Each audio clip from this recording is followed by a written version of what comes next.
right to the top. Or do you want me to do it on there? There's no mute button on.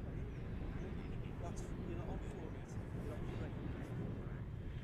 Yeah, but that's not the mute button, mate. That's not the mute button.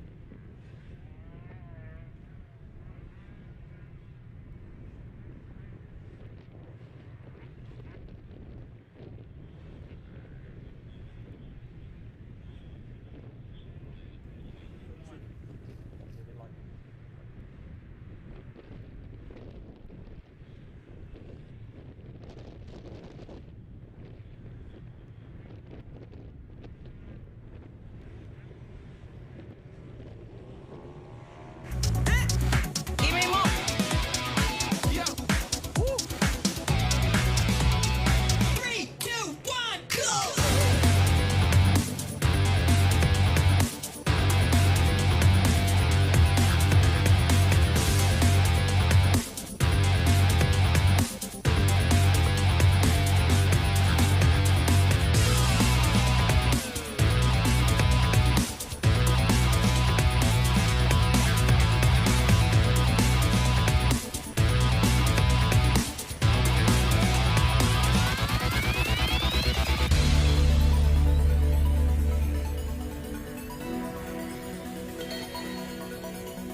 Hi guys, welcome to Teesside Autodrome for round 2 of the British Mini Bikes Championship. The abysmal morning weather at Rowrah has given way to a bright and shiny day here at Teesside, but it is freezing cold. Alan Taddei with you for comms.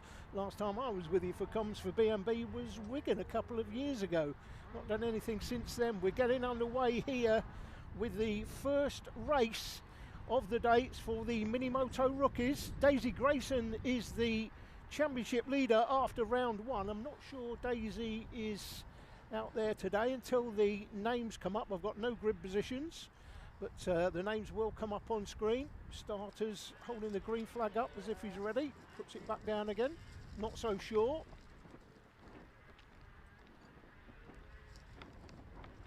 See what happens. So Daisy Grayson championship leader after round 1 from Albie Stone, Bobby Baker, Izzy Cook, Luke McMeehan and Lawson Dorrington. Those were the 6 runners at Rowrah just several weeks ago. You will remember that in the morning the weather was pretty miserable. We've got somebody can't get started, so they're going to give them a chance to get that bike going. Looks like 3 of them on track. Well, just 3 on track then. Looks like we're going to go with the 3, unfortunately. Let's see what happens. Starters ready.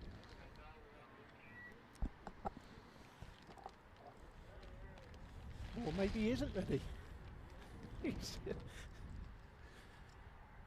I think they're trying to give the bike that can't get going, they're trying to give them a chance to get going, but unfortunately it doesn't look like, or maybe they are going to give them a chance to get going.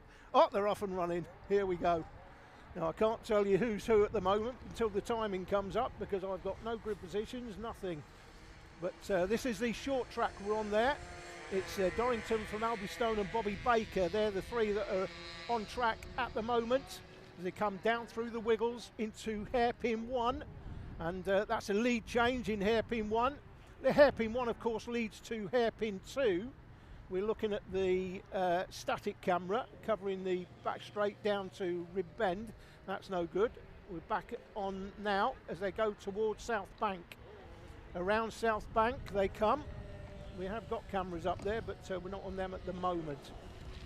Into hairpin 3. And then that will lead into the aptly named hairpin 4. There we go. So we're on the camera at the far end of the circuit. Oh, nearly running wide and nearly going over there was the man in second place. And is that Dorrington or Stone? As they go through the line, we should see it is Dorrington and Stone. So Dorrington, Stone and Bobby Baker, a bit of a distance back. You can just make him out in the distance. As they come through the right-hander. Back on themselves through the wiggles. Paddock Bend is the right-hander, and then through the hairpin section again. So hairpin 1, hairpin 2, Dorrington from Albystone. That's the way they're running at the moment. Plenty of gap between them, obviously. Only 3 in this one at the moment. The 4th rider, I can't even tell you who that was because it hasn't come up on my screen. But just 3 in this one, the Minimoto rookies. And the championship leader, of course, is not here this weekend. That's Daisy Grayson from Rowra, but she is not here. And I'll have a look and see the other championship positions, but it doesn't look like. Albystone is second in the championship. So Albystone, their second on track, is second in the championship. Just gone through the line, but we're looking at Lawson Dorrington. And Lawson, interestingly enough, leading this one by quite a margin, but he's actually 6th after the opening round. So these will be some valuable points for him in the championship, no doubt, as they go back out of hairpin 3, down the back straight into South Bank. Come out of South Bank and then towards hairpin, or hairpin 2 they came out of. This is hairpin 3, of course, and the imaginatively named hairpin 4 is the next one on the track, and that builds you back through the left and right hander here across the start finish line, and that is Lawson Dorrington, who has a comfortable lead there over Albystone. So Dorrington 6th in the championship, as I just mentioned, after Rowra, so didn't have the best Rowra, but he's having a really good start to this weekend, that's for sure. Only 3 in this, unfortunately. We're looking there at Bobby Baker, yellow and black suit. Goes through the line. That is Bobby, obviously less experienced than the other riders. And of course, you have to learn on the job in this championship and in mini bike racing, because there's no real club racing. Do have some club racing at Stretton Circuit, of course, Alan Law's Stretton Circuit. So they have test days and some race days up there, but that's pretty much the only track where they have club racing. So you've got to come and race in the national championship, and that's how you learn your trade, and hence why you will see people like Bobby here well behind the others, but the likelihood is he's way less experienced than the other riders, so you have to learn on the job effectively. So that's what he's doing. He's got a good look at Bobby there as he comes through South Bank and heads towards hairpin 3. That is hairpin 3. Not quite leaning the bike over as you might see some of the more experienced riders doing. Through hairpin 4 and then through the sweep left and right across the finish line and into the chicane, and they go from the chicane through Paddock Bend. This is Paddock Bend, it's going through now. So from a bit all over the place at the moment, trying to catch up with where everybody is. That looks like Dorrington, the race leader, as he disappears. Can't quite tell who's who. That is Bobby Baker we're looking at there. So it looks like it's been lapped by Lawson. Lawson Dorrington is the race leader, Albie Stone second, Bobby Baker well third. This could be out, I think this is Lawson and Albie we're looking at here actually. So as they come through hairpin 4, we'll get an idea when they go through the line. Don't have any grid positions unfortunately available to me today. Through South Bank. And we've got the fastest lap time coming up here, and Albie Stone actually second on track, and this is the battle for the lead we're looking at actually, and I can tell you that Albie Stone in second place is actually faster than the race leader as things stand. We've got a 59.06 last time to a 1 minute 0.2 for the race leader, so the race leader is going to come under some pressure, and he's starting to come under pressure now. Now the laps are counting down, 6 laps gone.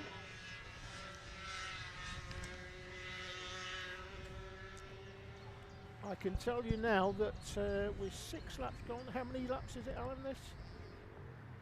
10 laps, so 10 laps apparently, guys, I'm told, rather than minutes. So 6 laps gone when they went through last time, 4 to go, so around 3.5 laps now as they come through South Bank one more time. These are the race leaders you're looking at here. So Lawson Dorrington, 6th in the championship, Albie Stone in second place, 2nd in the championship, and look how close Albie's got coming through South Bank, and he's right on the back of the race leader now.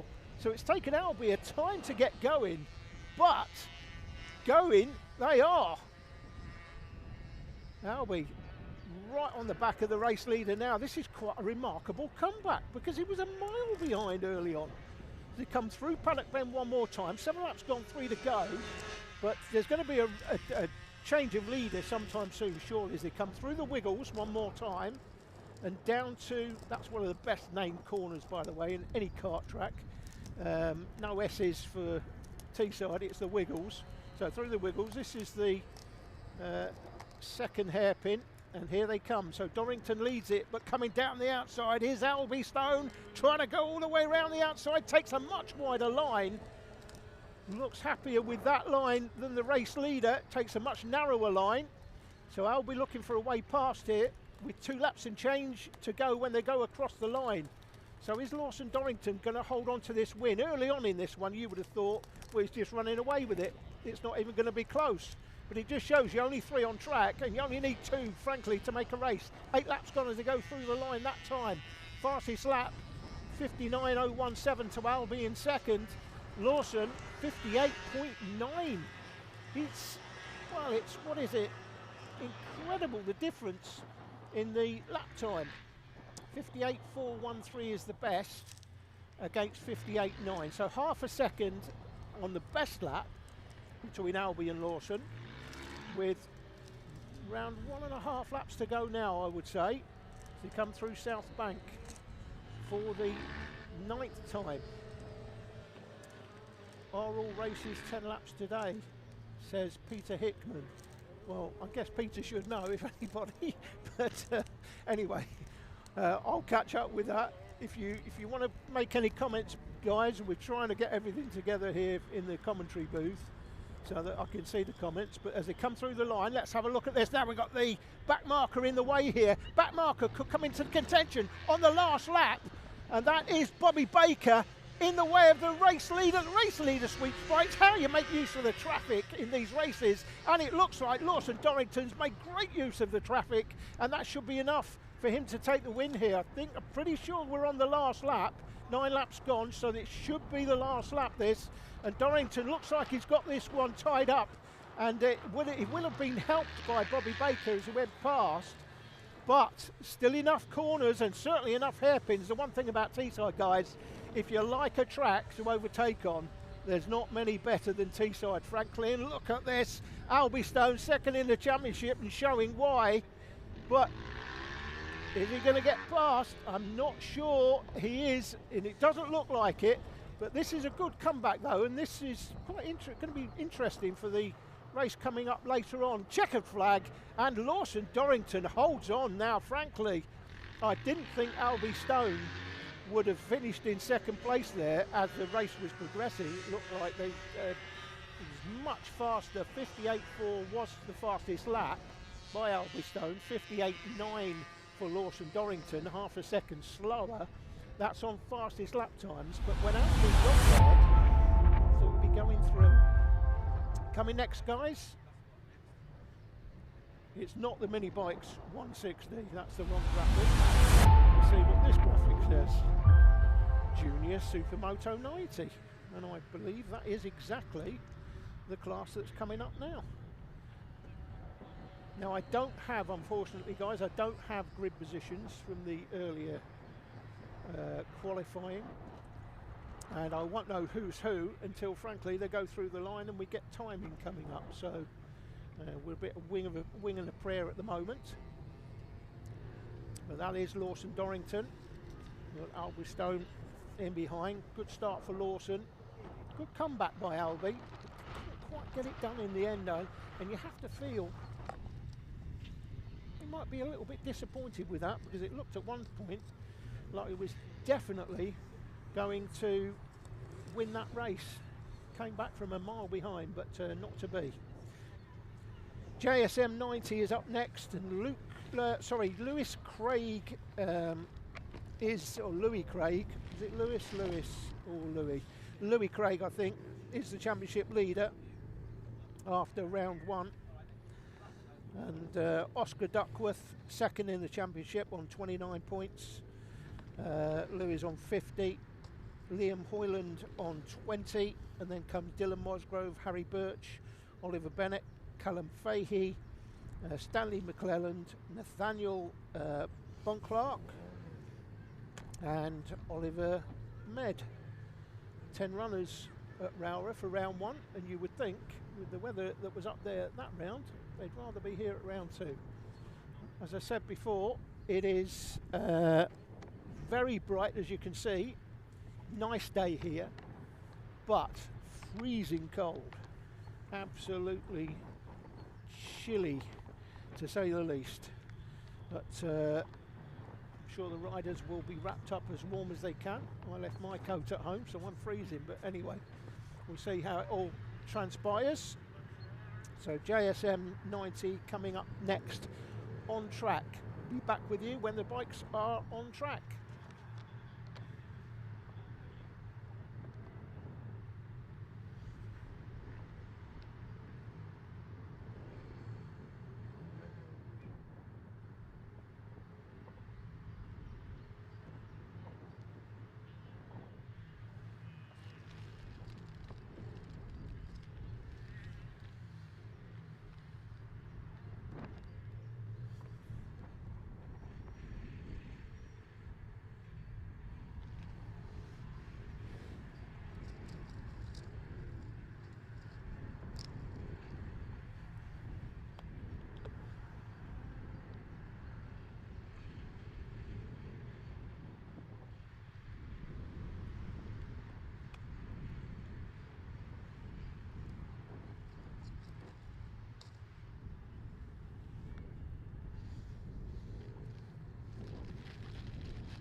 Okay guys, bikes are on track. Junior Supermoto 90 up next.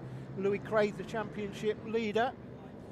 We'll only get an understanding of who's on track, or I will anyway, because I don't have any grid positions or anything like that. And we won't know who's on track until they go through the line. And I've got some idea of where everybody is, but this is the camera. We've had a few problems with this camera, guys, just in case it does go off. But other than that, everything seems to be working reasonably well. But this is coming out of Bob Pope Straight and then going down through the Wiggles. This is the formation lap, of course, for the bikes. How many we've got on track? Well, it's 10 at round 1, so 1, 2, 3, 4, 5, 6, 7, looks like 8 for this one. Again, I apologise for the fact that I do not have grid positions.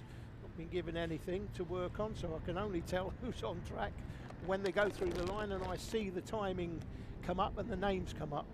But at round 1 there were 10 in this class.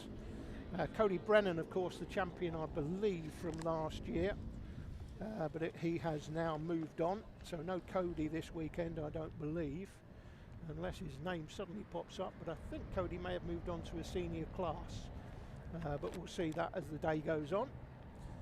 So how many we got? This looks like the leaders: 2, 4, 5, 6, 7, and I think there's one more. So and that is the last rider taking up position. So the marshal holds up the red flag just to say take your position, and then 30, I think that's a 30-second board being held up as the dads leave the track, just making sure their charges are all running and okay. Here we go then. So JSM 90 about to get underway. They go straight through here. They don't go through the chicane at the start. In fact, I was looking at something from about 2019. They used to go straight through the chicane at the start, and then in the race I was looking at, there was a massive crash, and I thought I can tell why they don't go through the chicane at the straight anymore. And this is a lot safer, obviously, as they come towards the camera here into the left-hander at Paddock Bend. You go down the back straight here towards Rib Bend. Rib Bend is the right-hander here. Rib Bend, and they come out of Rib Bend up the rise. Now that's a bit of a rise coming uphill, but through the S's here, and you can see the elevation change. Look at that elevation change. They turn left, we lose the camera, they come back into sight now along Bob Pope Straight. Bob Pope, of course, guys, if you follow Bob, you know he's a great big Donald Trump fan. He loves Donald Trump. Oh, what? He loves it. Just look at some of his posts. Donald Trump can do no wrong as far as Bob's concerned. Bob, of course, the owner here at Teesside Autodrome. But the guys coming up, who we got? So we got Louis Craig, the championship leader, who's actually ahead. And Callum Fahey. Now, of course, this is as they went through the line at the start, so positions may have changed. We'll see as they go through the line here at the end of lap 1. Keep an eye on how many laps. I believe this is 8 laps, guys. It is. You can see 8 laps at the top of the screen. So timing coming towards us now as they come through. Hairpin number 4 through the chicane for the first time. So it's Craig from Oliver Bennett, in fact, in second place. Harry Burt's come through for third. Callum Fahey, Nathaniel Bunclark, and then Liam Hoyland from Oscar Duckworth and Dylan Mosgrove. They're the 8 runners. Anyway, Mosgrove's just moved ahead of Duckworth as they went through the line. This is the camera covering a slightly different angle than you had the last couple of years, although we had a few glitches with it, as you can tell. We're going to try and change a cable on that and see if it comes on. Now we've lost this camera as well. Anyway, back on. So that's Louis Craig, championship leader, comes towards us. Oliver Bennett made up a place on that last lap, as did Harry Birch. Callum Fahey lost a place. In fact, lost 2 places. So Callum Fahey started P2, and he's now down to P4. It's Louis Craig Championship leader that leads this one as they come down the back straight into South Bank one more time, second time in fact. This is the second lap through South Bank towards the hairpin. Not many battles at the moment. This is the battle for first and second. And Oliver Bennett with a little bit of work to do to get towards Louis Craig, but of course he can judge what he's doing on the bike in front. Easier to follow than be followed.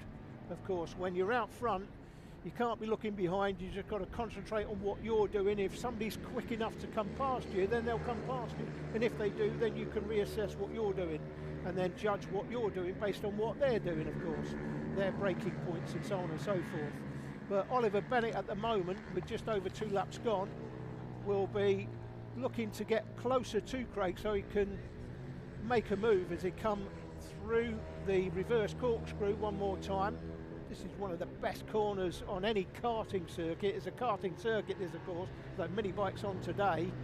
But that corner there, the reverse corkscrew, is one of the best corners on any karting circuit in the UK. In fact, I would say the left and right and going up the hill there is the best. Now Oliver Bennett here, you can see now, look at this, starting to get closer to the man in front.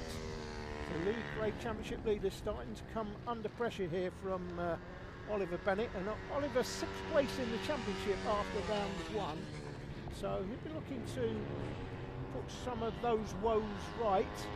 Now of course there were lots of issues in the morning session, not least with the cameras operating in the rain, but of course we had people going down all over the place. I wasn't doing the commentary that day, but I did tune in and just have a quick look while I was on another job. 3 laps gone as they go through now.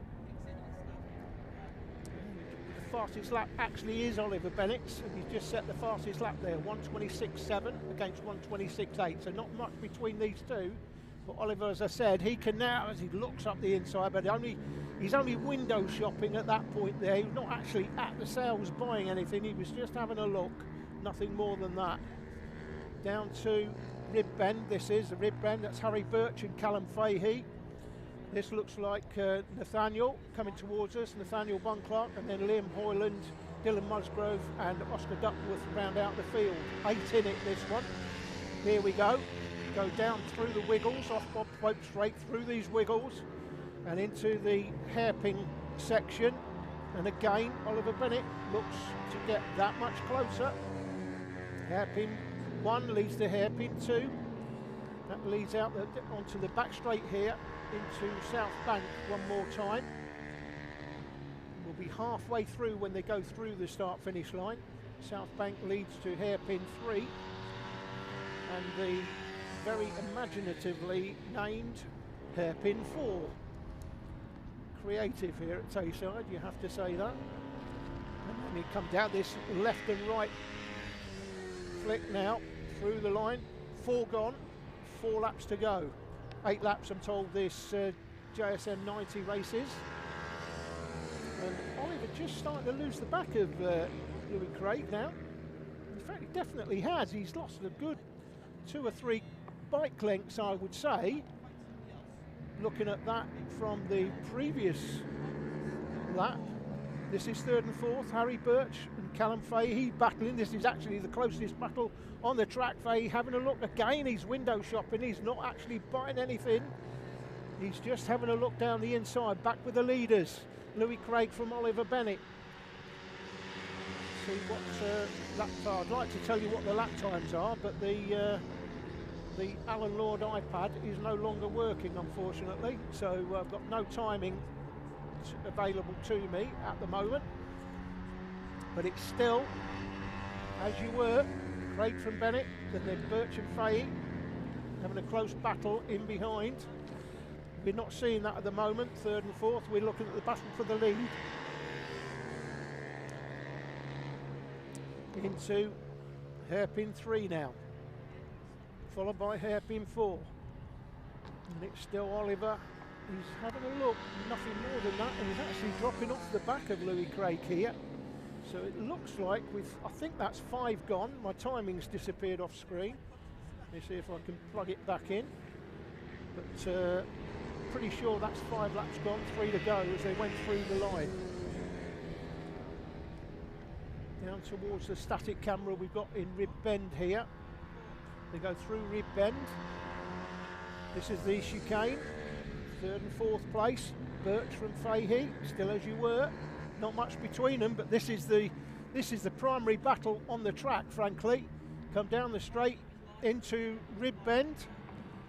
Back with the leaders, Louis Craig, Oliver Bennett, as you were. But you see that gap has now extended, so Louis Craig, I'd like to tell you what his lap time is. I suspect he's got now the fastest lap time. He seems to have started to open up a little bit of a gap on Oliver in behind. But, this is that battle for 3rd and 4th again as they come towards us. Birch and Fahey, they come off Bob Pope straight, down towards the Wiggles. Into the Wiggles they come. The leaders going through, they've gone through, they're 6 laps gone. I think there's 2 laps remaining, but I've lost my time now. I'm not sure where Alan Law's disappeared to, but if he does hear me, come back and sort the timing out, please. Thank you very much. But we're in South Bank. Let's have a look. Just being handed the timing. Here we go. So yeah, Louis Craig. So still Bennett has still got the fastest lap, and he's 3/10 faster in his fastest lap than Louis Craig. But this is the battle for 3rd and 4th place, Birch and Fahey. So green and black leathers, they go through the line, is Birch, and then the leathers in behind. That is Callum Fahey. So Birch and Fahey we're looking at. Coming down to Rib Bend one more time. Fahey looking down the outside, but as we switch back to the race leaders, so Nathaniel Bunclark has gone through the line in 5th place, by the way. These are the race leaders. And this is Oliver Bennett getting closer, I believe. Yeah, this is definitely the battle for the lead. So Craig and Bennett. Now, is this the last lap? I wonder. My timing. No, it isn't. There must be 2 to go. There'll be 1 lap to go, in fact, as they go past. They're passing the back marker now. And this is how, we said this in the last race, guys, how you make use of the lapped traffic. And you're always going to get lap traffic in a championship like this because riders are at different levels in their career, different timing in their careers. They go through now. There's 1 lap remaining as they go through, and it's all about this now. Now, has Oliver Bennett done all the homework? And is he ready to make that move on the last lap? Into Rib Bend, Oliver Bennett looking down the inside. Oh, it's side by side, but can't get it done.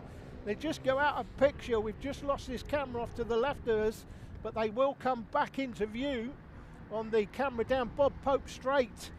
Now, will Oliver Bennett be in front or will he be behind? Here they come. Still looks like it's as you were. Still Craig from Bennett.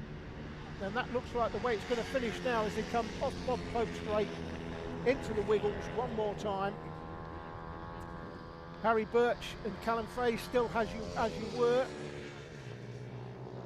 Through the 2nd hairpin onto the back straight. Now there's another back marker in front, but I don't think it's going to come into play here. Don't think it will affect the race leader, or will he? Actually might, but look at this. Oliver Bennett too far behind anyway to take advantage. So the back marker is coming into play, but Oliver Bennett not close enough to take advantage. As they come round the back marker, that looks like, I think that may be Oscar Duckworth, but they go across the line, checkered flag, and it is a checkered flag for Louis Craig. Oliver Bennett, I thought, again, a bit like the last race, I thought the man in 2nd was going to challenge for the win at some point, but didn't do that. There's that battle in behind, going through the hairpin. I think that's the battle, potentially, for 3rd and 4th. Birch and Fahey, we're waiting for them to come into the shot. Checkered flag is waving, we're just waiting for the battle in 3rd place. Here they come. That is not, it is, yes it is. Oh, it's Fahey on the last lap that's gone past, and Harry Birch has dropped to 4th on the last lap, out of the shot of the cameras. But anyway, There you go, guys. Louis Craig from Oliver Bennett, Callum Fahey and Harry Birch. I don't know whether we've got the official... Yeah, I tried, didn't work. The result, there you go. So it's not necessarily the official result, this, guys. Don't forget, they've got to go through scrutineering. But as things stand, at the end of that race, it's Craig from Bennett and Fahey who supplanted Harry Birch on the last lap. Got himself up to 3rd place. 4th, Harry Birch. 5th, Nathaniel Bunclark. Then Liam Coyland, in fact, has just gone through the line. He was in 6th place. And Dylan Musgrove and Oscar Duckworth were the riders. Nearly said that word, the D word then. The riders at the back of the field. And again, riders who are on their journey in motorcycle racing. They're less experienced than the riders out front, clearly. So that's Junior SM90, guys. And coming up is the next class.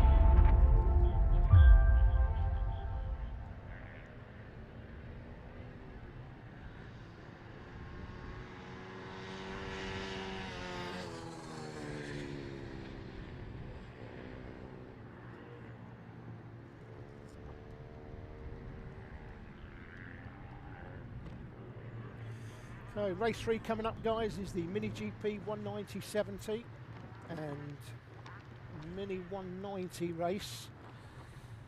That's the race up next. So small field so far we've seen, but that first race with just 3 in it, surprisingly, with the front 2. The race leader got away, but Albie Stone hunted down Lawson Dorrington. I thought Albie was going to take it, frankly, at one stage. He came back from a mile behind, but couldn't quite get it done. And it's a similar sort of story, wasn't it, in that race, with Louis Craig taking the win from Oliver Bennett. Oliver 6th place in the championship. Louis leads the championship. But in the end, Oliver couldn't quite get there.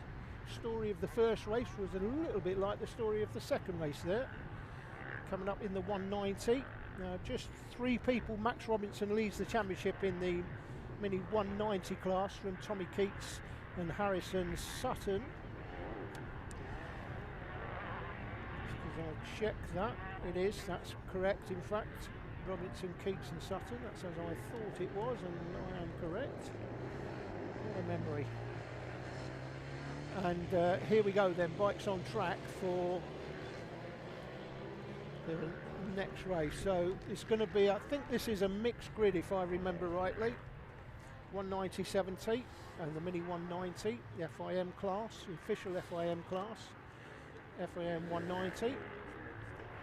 So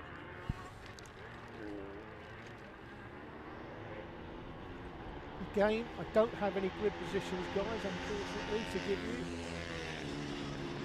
Devoid of grid positions. And I don't even know who's in the race until they go through the line, and then the names will come up, and then we won't know in what position they're in until pretty much they go through the end at the end of the first lap. But anyway, that's what we're working with currently, and we'll see how we get on. You can see it's a very bright day here at Teesside, as I said earlier. Freezing cold, however, as the riders come through hairpin 4, and they go through the left-right section towards the grid. So how many riders in this one, we'll find out as they line up. That's 4, 5, 6. Somebody in the background, 7.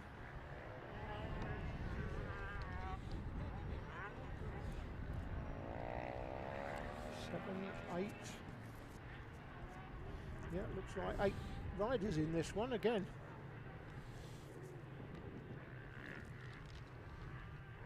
So here we go. Okay, 30-second board held up by the starter yet again. Again, until the riders go through the line, I won't know who's even in this race, frankly, but as soon as we do, I'll try and keep you abreast in the commentary. It's not my day job, I have to tell you. I am a commentator, but I usually do a lot of post-production stuff. So off they go. So we've got a split grid, obviously. 190 and 190/70. Here we go. The riders come towards us. I'm assuming this is Max Robinson, Tommy Keats and Harrison Sutton. Go through Rib, we're looking at the straight coming down to Rib Bend. Yeah, Robinson, Keats and Sutton's actually fourth. The Peter Hickman's in this one, by the way, guys, as well. I'm not sure how quick he'll be. Peter Hickman, is he still the Isle of Man lap record holder? He certainly was at one stage. If he may still be the Isle of Man lap record holder, Peter Hickman. But obviously the point of... Now, if you're watching this and thinking, well, why would Peter Hickman be in a race with kids in it? Well, simple. He wants to give the kids something to aim for, and he wants to give them a bit of a run. If he can catch them, he's going to be coming from a mile back, frankly. But this is the FIM 190s at the beginning of this. This is Wilson. Oh, it's Wilson Dilks. Wilson Dilks is in this one from Max Robinson and Tommy Keats in third place. So Wilson Dilks started P3, then he's up to P1. So he's leading this one. Max Robinson, the championship leader after the opening round. Wilson Dilks wasn't at the opening round, and if he was, he wasn't in this class anyway. So the riders in behind, Harrison Sutton, Rex Austin, Hickman, he's made a place up on that lap against Max Johnson. Johnson's now in 7th place, Peter Hickman up to 6th. So one lap gone, this is the second lap. Obviously we're on the international circuit here at Teesside. I think I'm right in saying this is the longest karting circuit in the UK.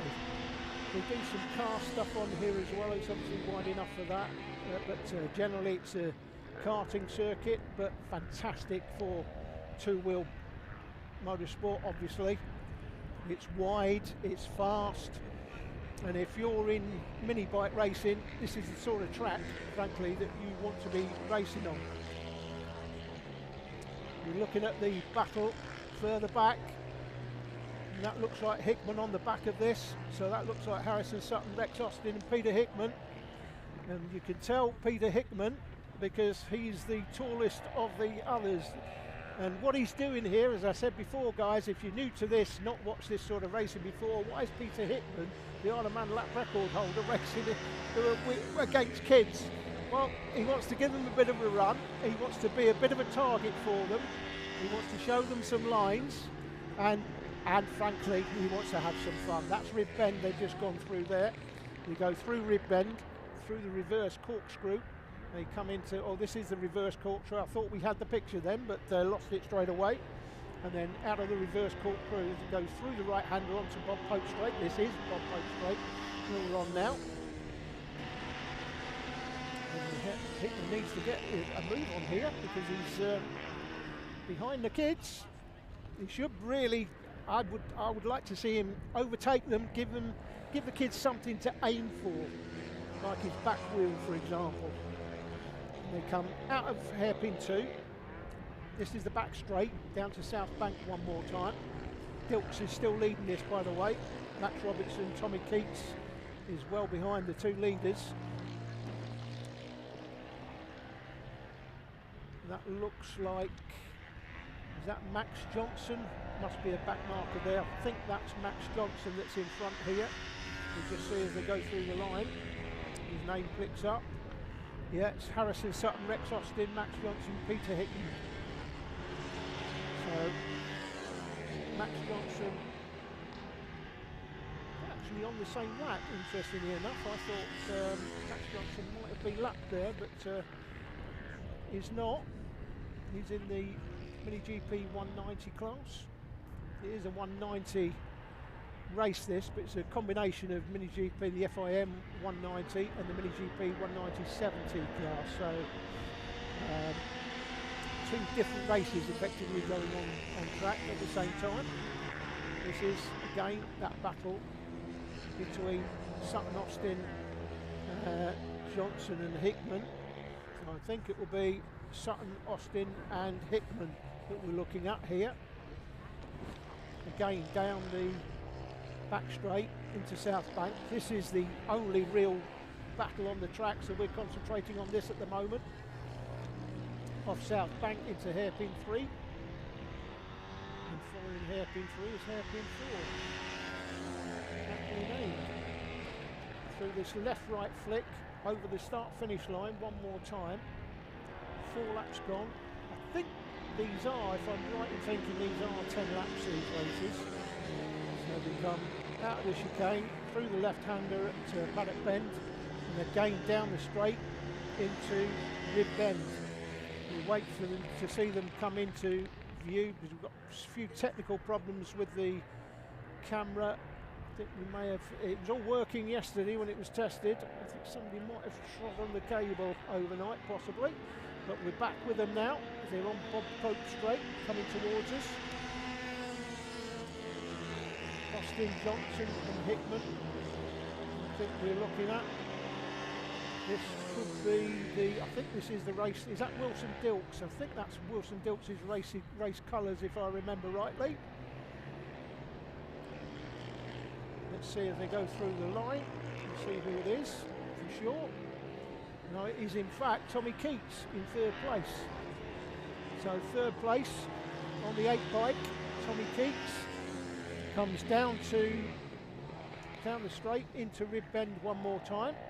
I'm going to try and catch up with the leader somewhere.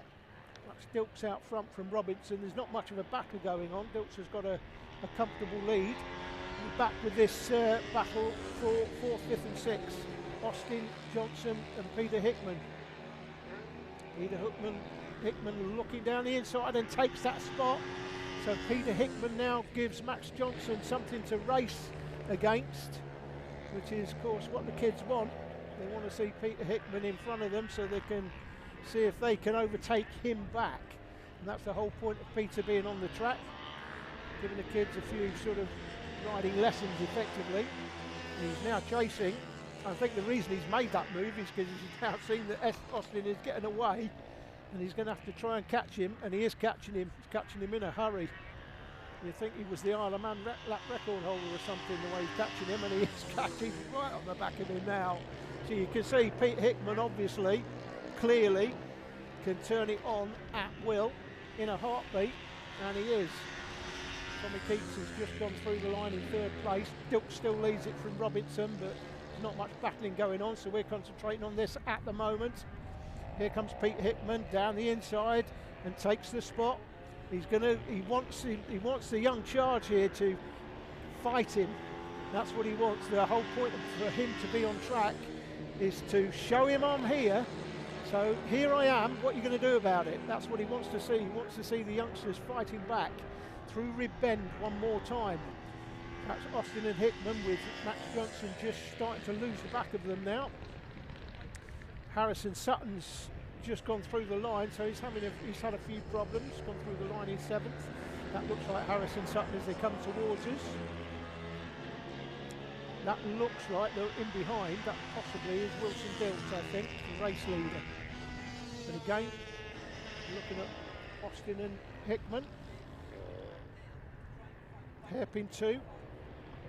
Hairpin 1 rather, leads into hairpin 2 and onto the back straight. Now Hickman again, I think what he may do is he let the young man in front have a look at him, show him that he's there, and then see what he's made of. He wants him to give him a good fight, and there you go, he's around the outside of him. I'm here, what are you going to do about it? Well, I'm going to fight you, and that's what he's doing. That's great to see. That's what this is all about. It's not only, this is where motorcycle riders, and I've seen a lot of, when we've had a lot of bike racing on the TDI Media YouTube channel, and I see people saying, oh, these bikes are a bit fast for kids to be on, but where do you think people start racing motorcycles? Do you think they just get on a a motorcycle that does 160 mile an hour at the age of 18 and start racing it. No, they start racing bikes in the mini moto class, and then they get into these geared bikes. These are proper geared bikes, by the way, if you're watching this sort of racing for the first time.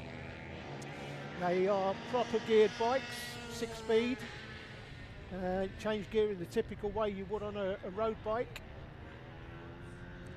We're just a little bit all over the place at the moment. We're back on Bob Pope's straight, and that looks like is that the race leader? Or is that the man in third place? Could be Tommy Keats, that actually, if that's the 8 bike. That is Tommy Keats. So let's just see if I can see his number. Should be, can't quite make out what the number is. Always a problem with these bikes. That is the race leader, in fact. That is Wilson Dilks. Yeah, that is definitely Wilson Dilks' colours. 2 laps to go, by the way, but he went through last time. So he'll have a lap to go when he goes through. Looks like Wilson's just ambling now. Slowed down significantly. He's got a massive lead. He goes through the line. That is Wilson Dilks, the race leader, with 1 lap to go. So we're looking at the race leader. Looks like Dilks is going to take this one. Didn't race in this class at round 1, but racing today and a comfortable victory. Waiting for Max Robinson in second place. Not even gone through the line at the moment, Max Robinson. Still waiting. Let's have a look, see if this should be the race leader. I think that's going to come in. There you go. That is the race leader, Wilson Dilks. You can see he's having a look behind, but there's no reason, frankly. No reason to look behind at all. It's a massive, massive lead. Can't even see anybody going through. Max Robinson has gone through in second. Tommy Keats has just gone through in third. So if you think about it, he's coming towards the end of the race, and Tommy Keats in third place, only just gone through the line. So Wilson Dilks, we know he is a high quality operator indeed. In the last few years that we've covered racing, when we were making the TV shows, you know that Wilson Dilks featured very heavily in some great battles over the last few years. We come off the final turn, checkered flag, and that is Wilson Dilks taking the win. Comfortable victory for Wilson Dilks. Max Robinson is going to finish second, and in third place will be Tommy Keats. Peter Hickman's made his way past Rex Austin as he went through the line last time. So Peter will want to see Rex battling him, trying to overtake, maybe shoving one up the inside, getting a bit aggressive. That's the whole point of Peter being on track, to try and teach the kids some racing skills. So that is the 190/17 FIM 190 class. So it's a mixed field. And that looks like Rex has fought back. There you go. That's the point of Peter overtaking him. He's just going to make him hold on to it, and he does. And that's the whole point of Peter being on track. Rex Austin does Peter Hickman on the last lap. Imagine going to school on, well, I suppose it'd be after Easter now, but normally on a Monday after you're racing against Pete. What do you do at the weekend, Rex? I was racing Pete Hickman. Pete Hickman, the Ironman lap record holder. Yeah, how'd you get on? Yeah, did him on the last lap. Sort of, that's a good conversation to have for your friends and school teacher. But there you go, guys. That's the FIM 190. I'm going to take a short break. I need to get a drink to feel up my throat. The official results on screen right now from that one. I say the official result, that's the result, it's not the official result, because they've got to go through scrutineering. But subject to scrutineering, that's your result for the FIM 190 and 190/70 classes. We'll be back shortly with race 4.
we go, guys. Race 4.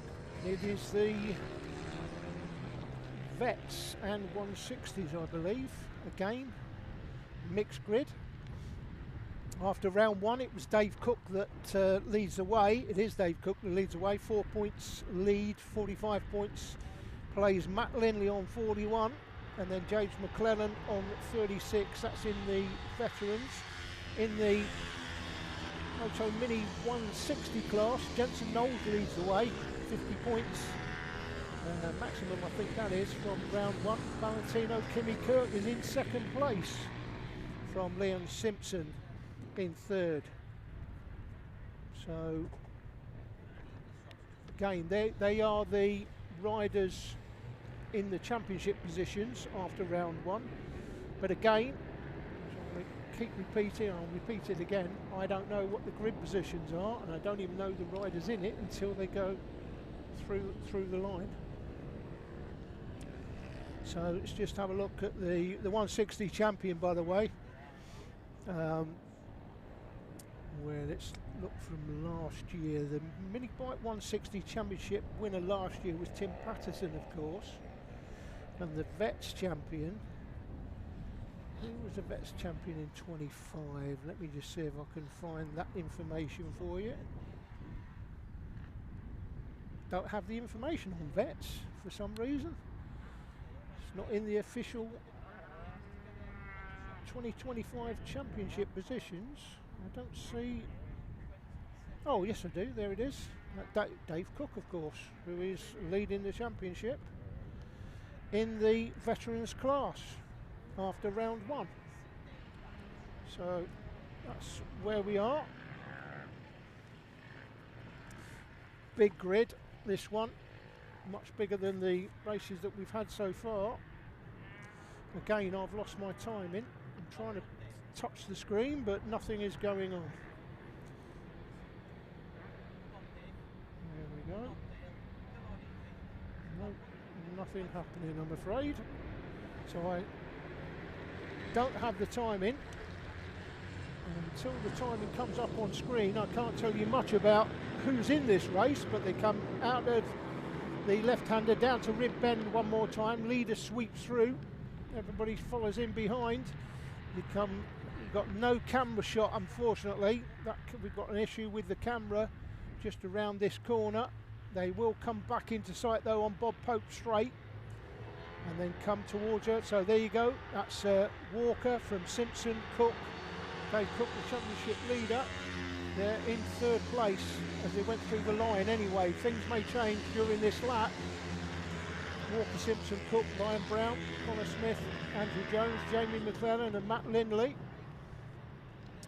We'll spread those times out very shortly. Now Lord gets back, and no doubt he'll deal with that when they come through South Bank for the first time. Decent sized grid in the Minibike 160 and Vets class. It's a mixed race effectively. 2 classes on track at the same time. Through the left-hander, the final hairpin, hairpin 4. Through the left-right, and that is indeed Aidan Walker that leads it from Simpson. Cook, the championship leader, in 3rd. Then comes Ryan Brown, Matt Lindley, Tommy Armand, James McClellan and Jamie Bunclark. Come out of the chicane through the left-hander at Paddock. There you go, that was Paddock. Further back, this is Rib Bend, we're in here, and then you come out of Rib Bend. These are the race leaders coming towards us. So Alden Walker into the Wigglies one more time, 2nd time in fact. 10 laps this race should be. From Simpson, Cook, Brown, Lindley, Tommy Ormond. Through the 3rd, or 2nd hairpin rather, out onto the back straight. 9 laps to go when they went through last time, so yeah, 10 laps is the total. We're looking there, I think we're looking there at Dave Cook. I think we're looking at Dave Cook, Ryan Brown and Matt Lindley on track there as they go through the last of the hairpins, hairpin 4. Going through the line was Walker. followed by Simpson. And then Dave Cook's just gone through from Brown, and Tommy Allman's up to 5th place. Matt Lindley's dropped to 6th. And then we've got Jamie Bunclark, Tim Patterson. We've only got 8 people on screen names wise, but I can tell you that further back we've got Jamie McClellan now in 9th, Josh Kay's 10th, Connor Smith, Dean Poulter, Jim Pallister's in the race from Michael Judkins, Andrew Jones and Barry Lindley. Best lap is Alden Walker, 1:17.916, set that last time. And he is second faster than the man in second place, Ben Simpson. So Alden Walker having it all his own way at the moment. Watching this battle on screen coming through South Bank. Come into the hairpin one more time. Hairpin 3 into hairpin 4. And then comes left and right now across the start-finish line. And this is the battle we're looking at for 3rd, 4th and 5th. It's Cook from Almond and Ryan Brown we're looking at there. 21 bike can clearly make out that's Tommy Almond in the yellow and black leathers. Almond all over the back of Dave Cook here, the championship leader. As they go out of our sight now, Rib Bend. Comes a battle further back.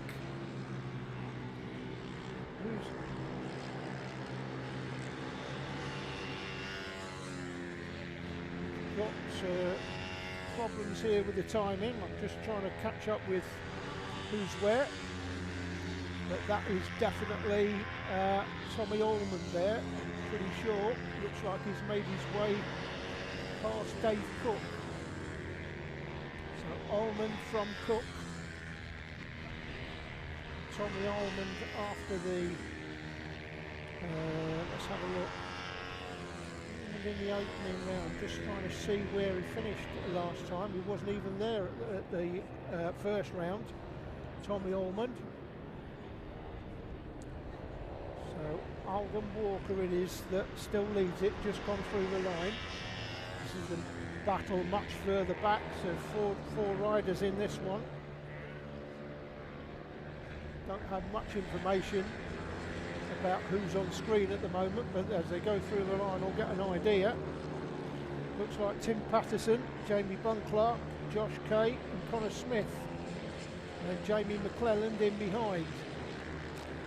So they go through the left-hander, down to Rib Bend one more time, into the right-hander here at Rib, up the short squirt. Oh, we've got this camera back on, probably temporarily, but this is the reverse corkscrew. You can see from this angle, just look how steep the climb here is. It's incredible. Steep climb through that left-hander, and then they come through the right-hander onto Bob Pope Straight. That's in the background, Bob Pope Straight. Here these 3 riders coming towards us,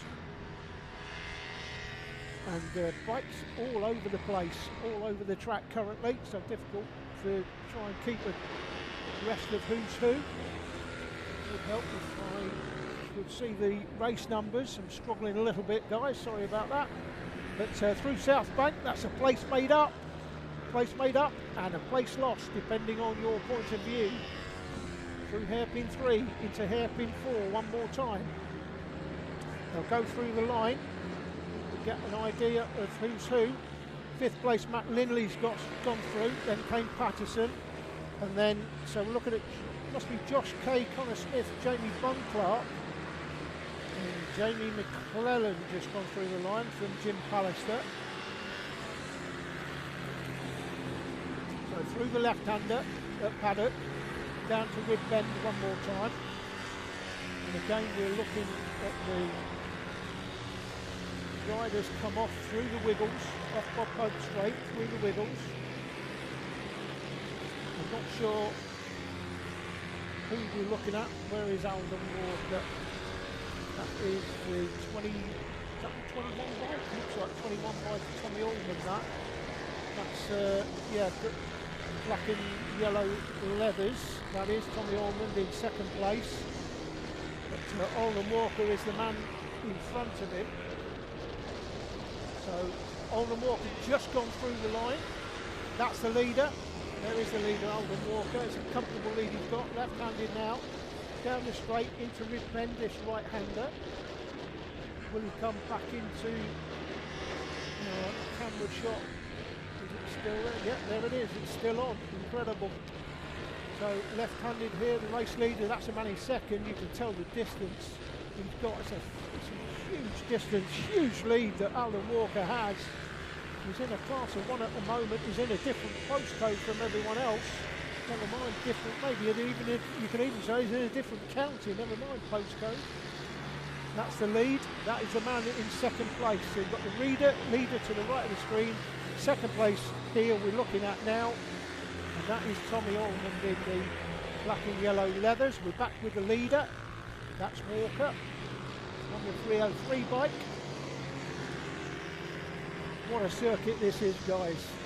The biggest karting circuit in the country, and it just lends itself to bike racing, doesn't it? Big, wide, fast, easy to overtake, lots of overtaking, and whether you're a racing driver or rider, that's what you want. You want plenty of overtaking opportunities, and oh, sorry, as I fall over. Just trying to get the timing up and sorted. But,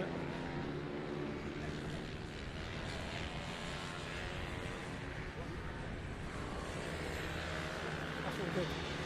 Anyway, struggling here, guys. Sorry with the timing that keeps going off on me.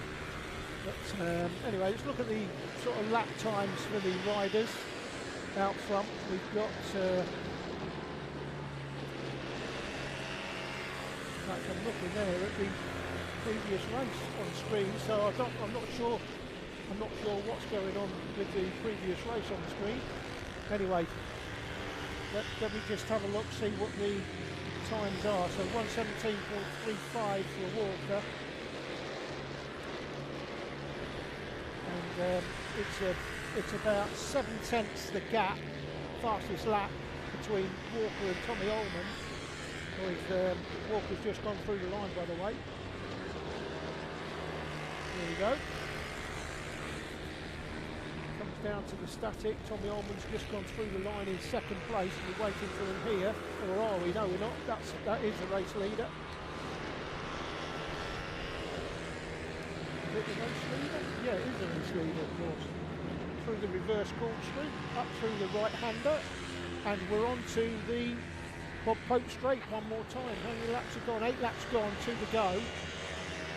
So Walker with a comfortable victory, not even close. Almond in second, still Ben Simpson third. Dave Cook Championship leader in 4th place here. So not quite the result he would be looking for in this first race. May come back stronger in the second race, of course, later in the day. Ryan Brown is in 5th place from Matt Lindley. Then Patterson, Connor Smith, Josh Kay, Jamie McLaren rounds out the top 10. McLaren made up a place on that last lap on Jamie Bonclark, who lost the place. But 9 laps gone as they go through the line then. And that is the leader, Alden Walker. There he is. Comfortable victory for him here at Teesside. As I said before, guys, slightly different weather conditions in the morning session than we had at Ohvale last time. It was a miserable morning session. But this is much better for us anyway on this camera, because it's working. Lovely. Comes out on Bob Pope straight. We've got a back marker in front, but I don't think that's going to impact the leader. Well clear, Alden Walker. Miserable conditions at Rowrah have given way to a lovely, bright, sunny day here at Teesside, albeit that, you know, if you are here in the paddock, you will know it's freezing cold. If you're watching at home, it is freezing, and I mean freezing cold. You wouldn't think so looking at it, and I'm sure as the day goes on, in the direct sunlight, it will get much warmer. But it is a cold, cold day. Wind has been, we're hoping to get the drone up later, by the way, but I'm not sure whether we'll be able to do that in the wind. Checkered flag for the race winner, Alden Walker, miles clear. Waiting for Tommy Ottoman to go through the line second. There he is, that is Tommy Ottoman just going through. Benson, which should be in third place when he comes through. And is Simpson, Dave Cook there, championship leader, goes through in fourth, just behind is Ryan Brown.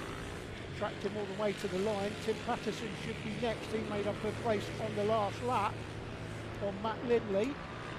Here they come. So it is still Patterson that goes through. Lindley in seventh, Connor Smith in eighth. So it should be Josh Day that's gone through in ninth. And Jamie Bunclark should round out the top 10. Jamie McClellan lost the place on the previous lap. And going through in 10th place indeed is Jamie Bunclark.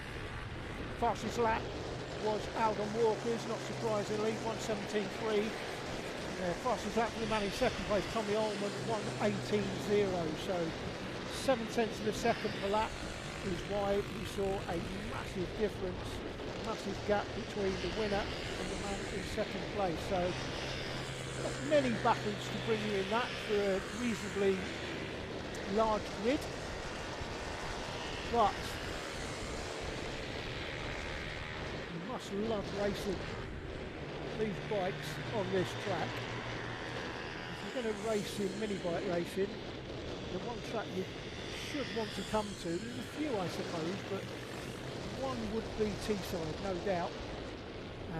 Another one, probably Three Sisters, because they use the International Circuit at Three Sisters in the mini bikes, and we are at Three Sisters later this season, and that will be another epic encounter that day, I'm sure. Everybody loves going to Three Sisters in Wigan, but arguably none better for mini bike racing than Teesside here near Middlesbrough. That's the result. Again, it's not official at the moment because they've still got to go through scrutineering. There could potentially be changes in scrutineering, but that's the result of the Minibike Vets and Minibike 160 class. I'm going to take a short breather and we'll be back with you shortly, guys.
Okay, race 5 up next, guys. Mini 160, FIM Mini 160s.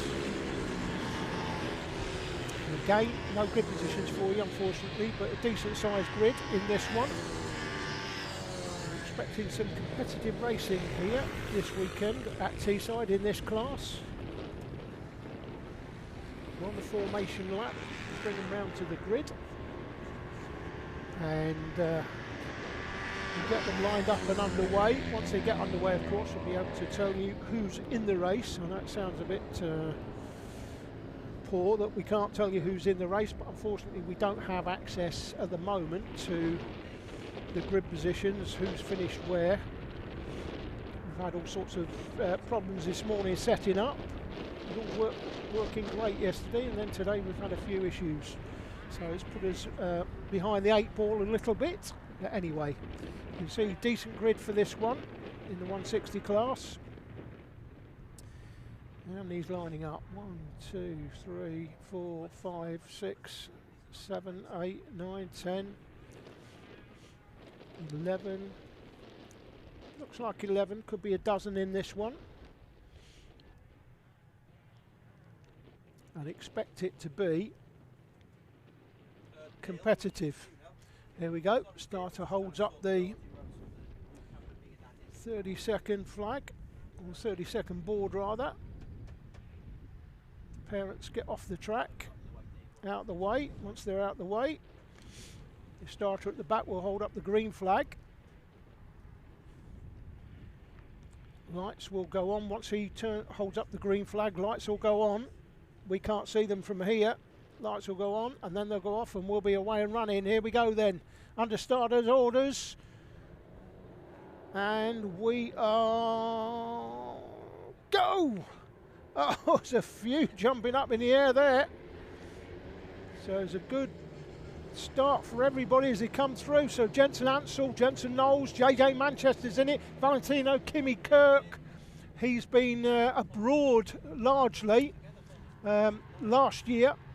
Didn't race in the championship last year. He's come back this year to the UK and is back racing at the British Minibike Championship. Up the reverse corkscrew, the greatest corner on any kart circuit in the UK. It's perfect for bikes, let's be honest. And here we go. Looks like Ansell and Knowles battling for the win, or battling for the lead at least. Anyway, super dry conditions today, guys. At least it is cold, but at least it's not pouring down with apocalyptic rain, the rain that we had at Roura. So hopefully it will stay like this. I'm not jinxing it, and it starts pouring down with rain this afternoon. But I understand, I was looking at the forecast before, chance of precipitation, it actually said 0. So here we go. We've got a right battle going on here for the lead. It's Ansell and Knowles, I believe, as they go through the line. They've just updated, so yeah, Ansell and Knowles. JJ Manchester went through the line in 3rd place at the start of the race, but he's been supplanted there by Valentino Kimi Kirk. Valentino's up to 3rd from JJ, and comes Liam Simpson, Joey Athasic, Daniel Tanton, William Dickinson, Ella Mosgrove's in the mix as well, and Claudia is it Claudia Dubman? Yes, it is Claudia Dubman, with Matthew Jennings in 11th. Fastest lap by Jensen Knowles currently, but that can change in a heartbeat. As they come, the race leaders come down through the wiggles one more time, second time in fact, second time of 10 laps this race.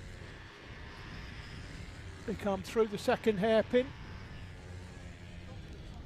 and then we're on the back straight. That brings us down to South Bank. Through South Bank, the race leaders.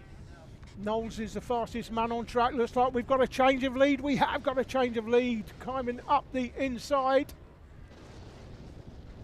is now who is?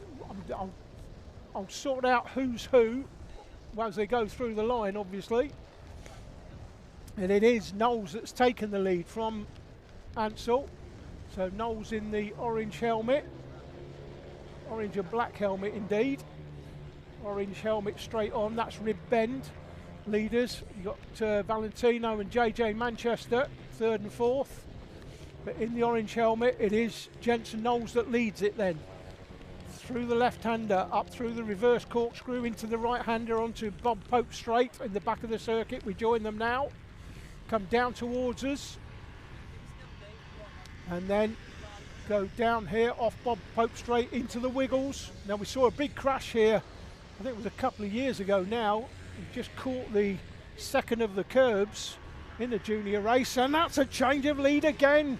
So Jensen Ansell now goes back into the lead, but for how long? Because Jensen Knowles is looking to get him on the switchback into South Bank, and through South Bank it is Jensen Knowles back into the lead. So this is looking like an absolute top class race. This is going to be all the way. This will be 3 laps as they go through the line. They're side by side through the right-hander into the chicane one more time. So it isn't Knowles that still leads it from Ansell, but nothing to choose between these two. Knowles with the fastest lap, 1:17.2, 1:76 to Ansell, but you can see there's nothing between them, frankly. Valentino still in 3rd place from JJ. You can just make them out in the background. We're coming down towards Rib Bend, back into the reverse corkscrew. You can see how steep this hill is as they come through the left-hander. Steep rise. Even on full revs, you'll lose some engine revs going up there just because of the nature of the elevation change. It looks like the man in 2nd place. Unfortunately, Jensen Ansell has a problem. He's got a mechanical, and Ansell is out. He's almost stopping. Now, will he stop on circuit or will he just tootle back to the pits? Unfortunately, we've been denied a fantastic battle for the win. So Jensen knows it is that's going to win this. We've got a red flag. Well, Jensen looks like he's come off the throttle. There's a slippery surface flag, I'm told, out on the circuit somewhere. Now, has somebody gone down? Oh, there's somebody gone down. Couldn't quite make out who that was. So we've got a yellow flag. This is up. We're looking at Rib Bend there. So this is the exit of Rib Bend. This is the.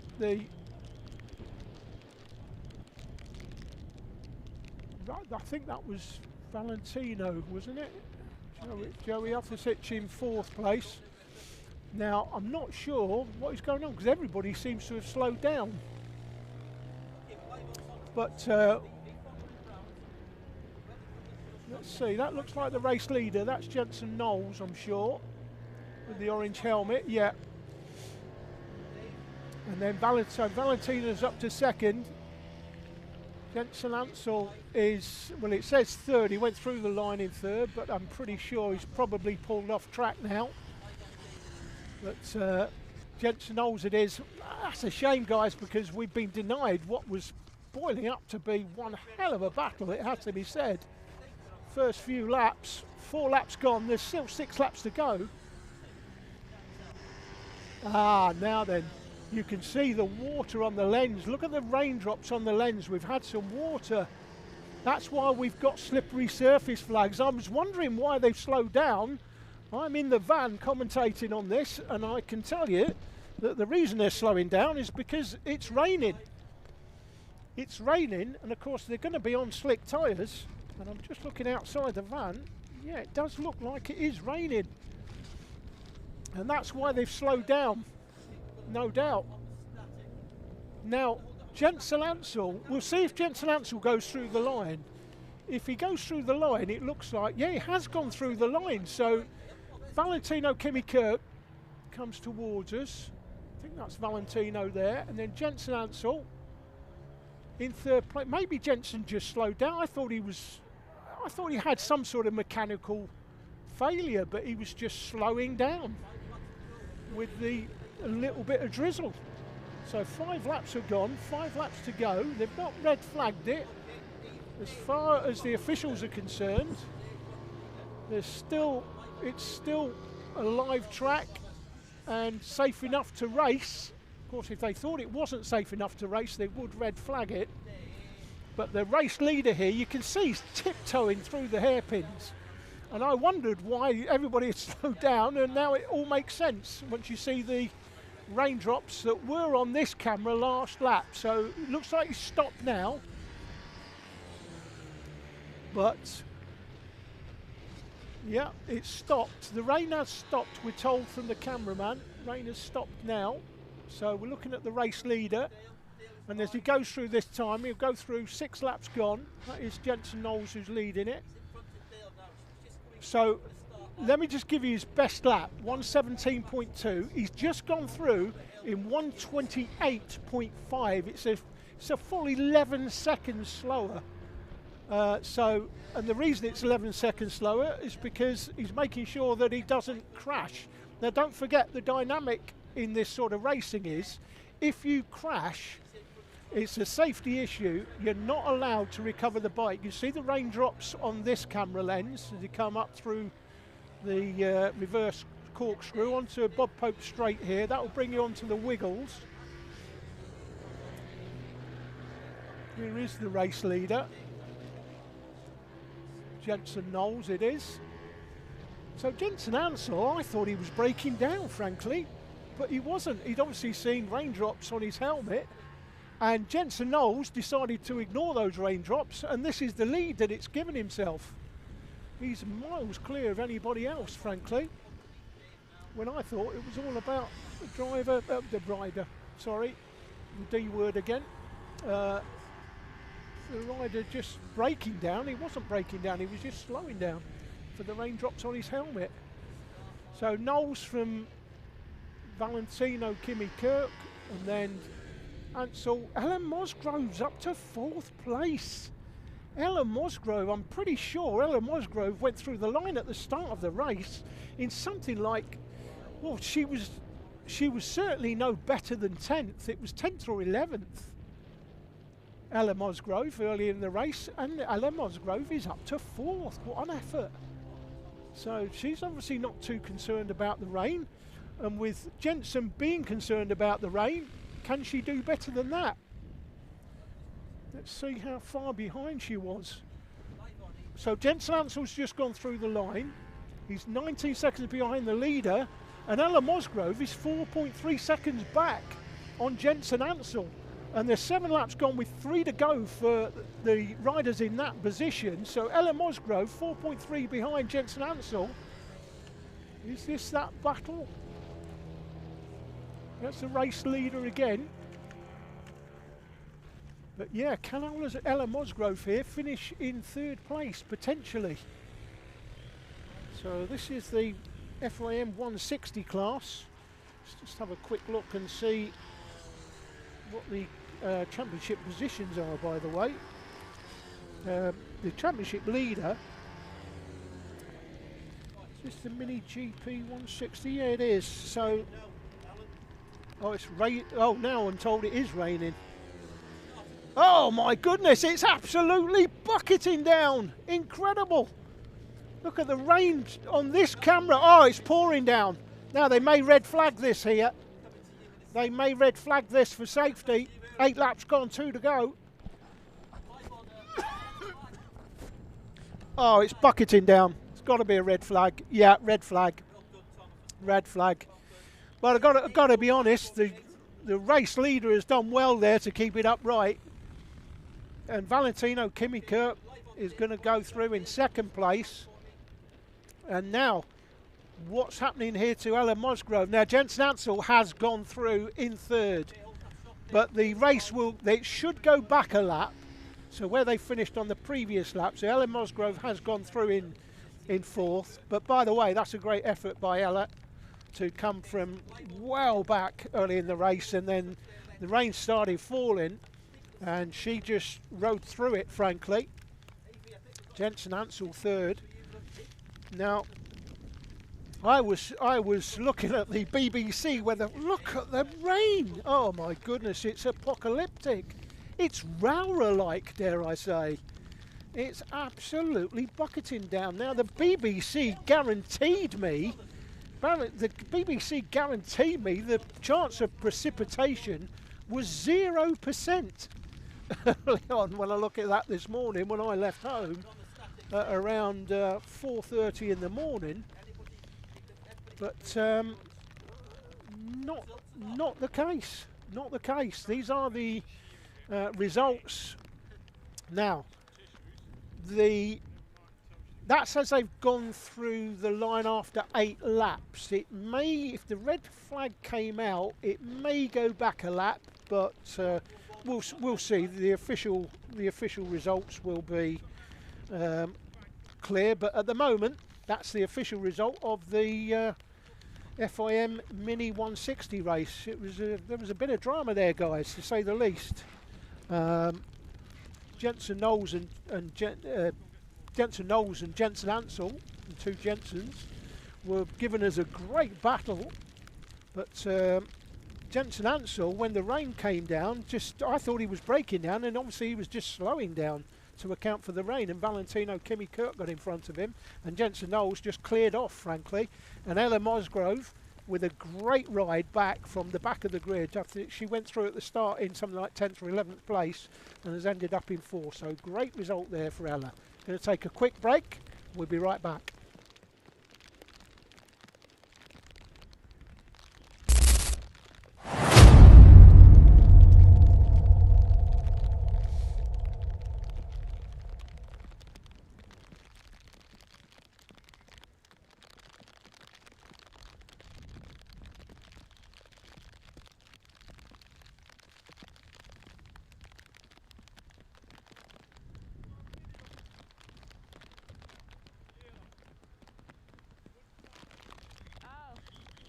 Just to let you know, guys, that the likelihood is we're going to have a little bit of a delay here, so we'll keep something on screen for you to have a look at. But you can see the marshal's walking off.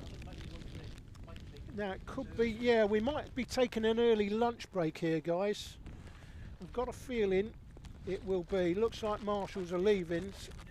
Yeah, looks like an early lunch break to account for the rain, and hopefully the rain will, yeah, because I'm looking at the sky here from where I am in the van.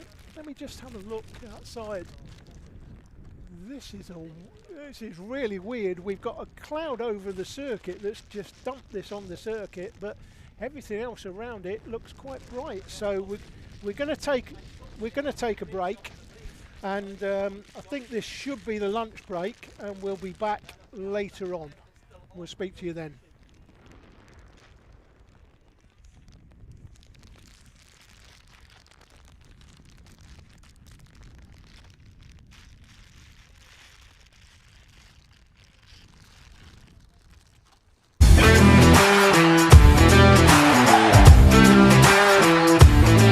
Hey guys, Pete Hickman here. Welcome to PHR Performance on Ohvale UK. A lot of the time we get a lot of questions about how to get into racing, what is Ohvale all about. So I'm here to talk to you a little bit about the bikes and a little bit about the race series here in the UK. So here we have an Ohvale GP0. This is actually our automatic version that we've got here, which we take to a lot of our test days, where riders can come and have a go for the first time, haven't got to worry about a clutch, twist and go. This is a 110cc bike. We don't normally race this bike, although we have raced it in the 110 class, but with British Minibikes, which is where all the Ohvale UK official races are run, we run a 110cc class, a 160cc class, and a 190cc class. So this size of bike right here is what we would use in the 110 class for riders from 8 years old to 12. Sometimes we've also had some slightly younger, well-known fast riders at 7 years of age that will be turning 8 in that year, also racing this class, but usually it would be from 8 to 12 years old. Now these bikes have been around for a good few years now. We are actually not bringing these into the country at the minute as a new motorcycle anymore. There's quite a few in the UK that have been used secondhand, and we have quite a few ourselves. So we've been recycling these, trying to keep this as much of a budget class as possible. And usually we'll have one of these bikes available for around the £3,000 mark. And that will be a bike that's able of winning that 110 championship and be able to do it on a budget, which is the whole point of this class. The whole Ohvale ethos is all about trying to go racing on a fair, level playing field without spending a load of money. So moving over from the GP0 110, right here we have the GP0 Evo 160. So the Evo chassis have been around a little while now, for a couple of years in fact, but this is the 2025 version that we have right here. So slightly modified chassis again, engine position slightly different. But this class, this 160cc class, we first introduced it into the UK in 2021. We had over 20 odd riders on the grid. It's part of the FIM World Championship for riders from 10 years to 14 years of age. Been a brilliant little bike, and yeah, great to see these with a new Flow chassis. So the Flow colour here, the fluo yellow, is brand new for 2025. So if you see one of these out, you'll know it's a 2025 spec bike. And finally, the creme de la creme, the GP2. Again, a 2025 bike, fluorescent orange chassis on this one, or red, whichever way you want to call it. I call it orange. But this GP2 is a 190cc bike, so it's a 4-valve head, 4-speed gearbox, pushing around 24 horsepower at the rear wheel. 12-inch wheel on this bike, whereas the other two previous bikes are 10-inch wheels. Again, part of the FIM World Championship. Ran alongside British Mini Bikes with Alan Lord. It's been fantastic to see these last year. We had the top three riders go to the final round in MotoGP. Rode in front of all them guys. It was absolutely fantastic. But again, on this bike, Brembo calipers, obviously all the triple clamps and all the rear sets, everything's bespoke to these bikes. It's all made in Italy. I actually use these myself for training. So the 190cc class can be ridden by adults as well, but the actual class itself is meant for 12 to 16-year-olds. And again, it's all about progression from the first bike to the last bike and how we run the championship. Sealed engines all the way through. We're the only people that can actually build these engines in the UK for our racing. That's basically to make sure it all stays nice and fair and as cheap as possible for you guys out there, and to make sure that your rider has an equal chance of winning the race just like anyone else. So the whole ethos with Ohvale is about producing a motorcycle that's not only good but also budget friendly, as much as racing can be budget friendly, to make it fair for everyone. So there you have the 3 classes that we run in British Mini Bikes at Ohvale UK. All these bikes are available on our website. Please check them out, have a look. If you have any questions, get in contact with us. We also have a tracks page of all tracks that we know are Ohvale friendly. If there's one on there that one that isn't on there that you know is Ohvale friendly, please send us a message. We'll get it added. And yeah, we want to see more and more people out on these bikes and having fun.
Hi guys.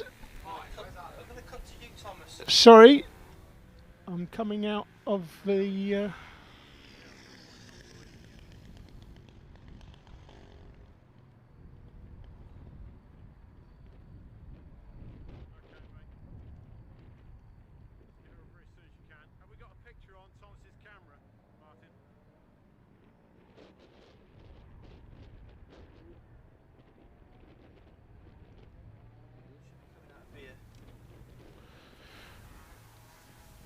Hi guys, Super Mini is up next. I'm just going to change the microphone actually and go back to what we were using before. Is that okay?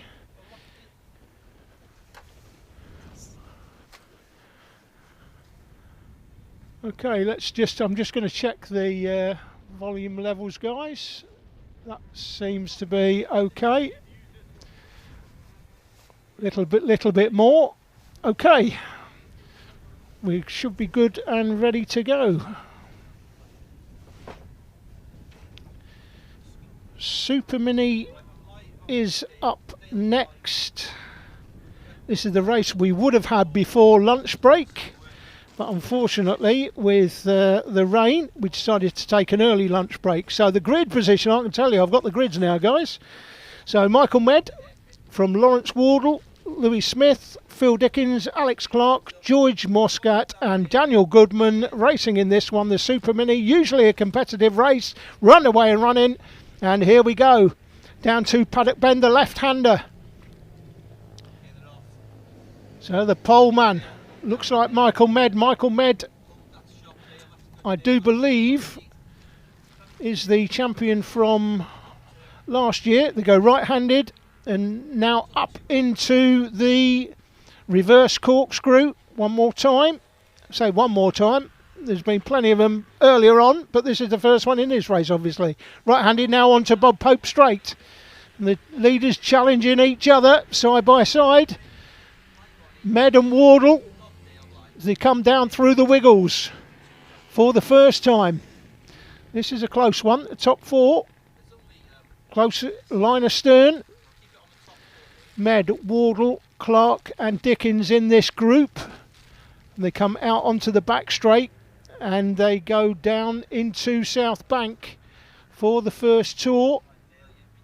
You can see the track, still a little bit of damp on the track, but obviously it's drying out. It's very, very windy, very cold day, and the sun's quite strong as well, so the track has been drying for the last half an hour or so. We've got to change a leader, and that looks like it was, is that Wardle that's gone through to the lead? It is in fact Alex Clark. Michael Med there on the one bike is now down to second place. There he is. So Clark, Med, Wardle, Dickens and George Muscat still to go through the line in fifth place. They go round the right-hander at Rib Bend, that is Rib Bend. This is Alex Clark.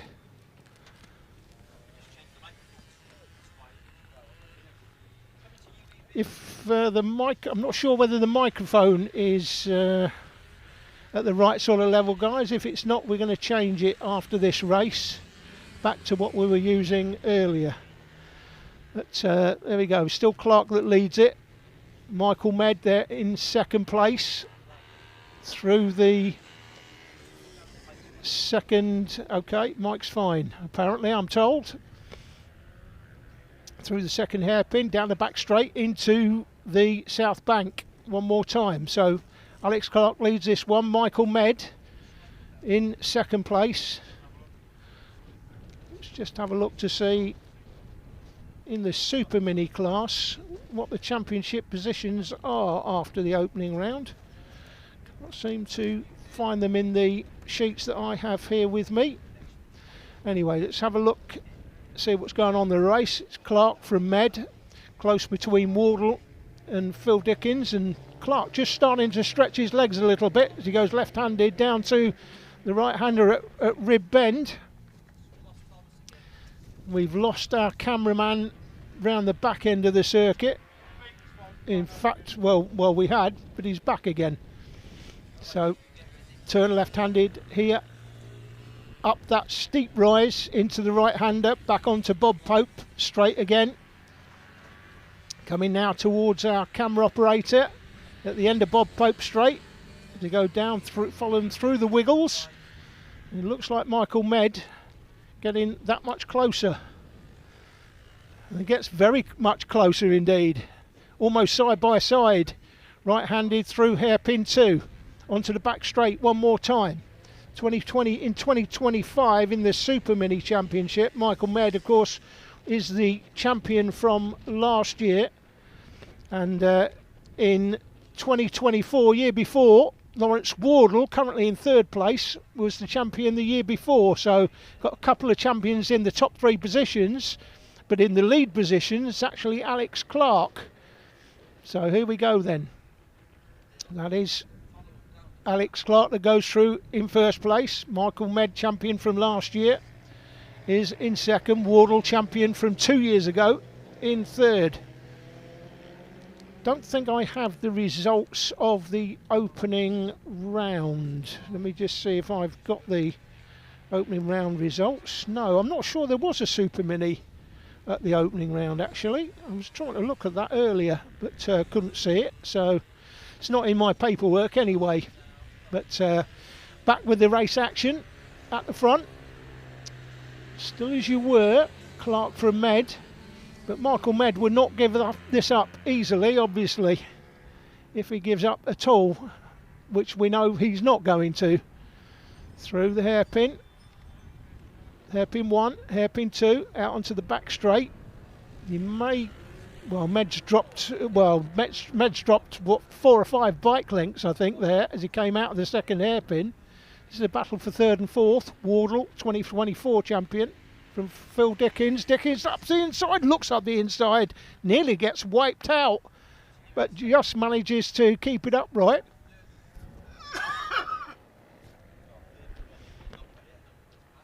And that's made a bit of a difference as he's dropped back a few bike lengths from that, but Wardle and Dickens go through almost line astern. Alex Clark and Michael Med. Michael Med there in the background, getting a lot closer as they pick it up from rib bend into the reverse corkscrew one more time. Med all over the back of Alex Clark here now. Not surprisingly, being last year's champion.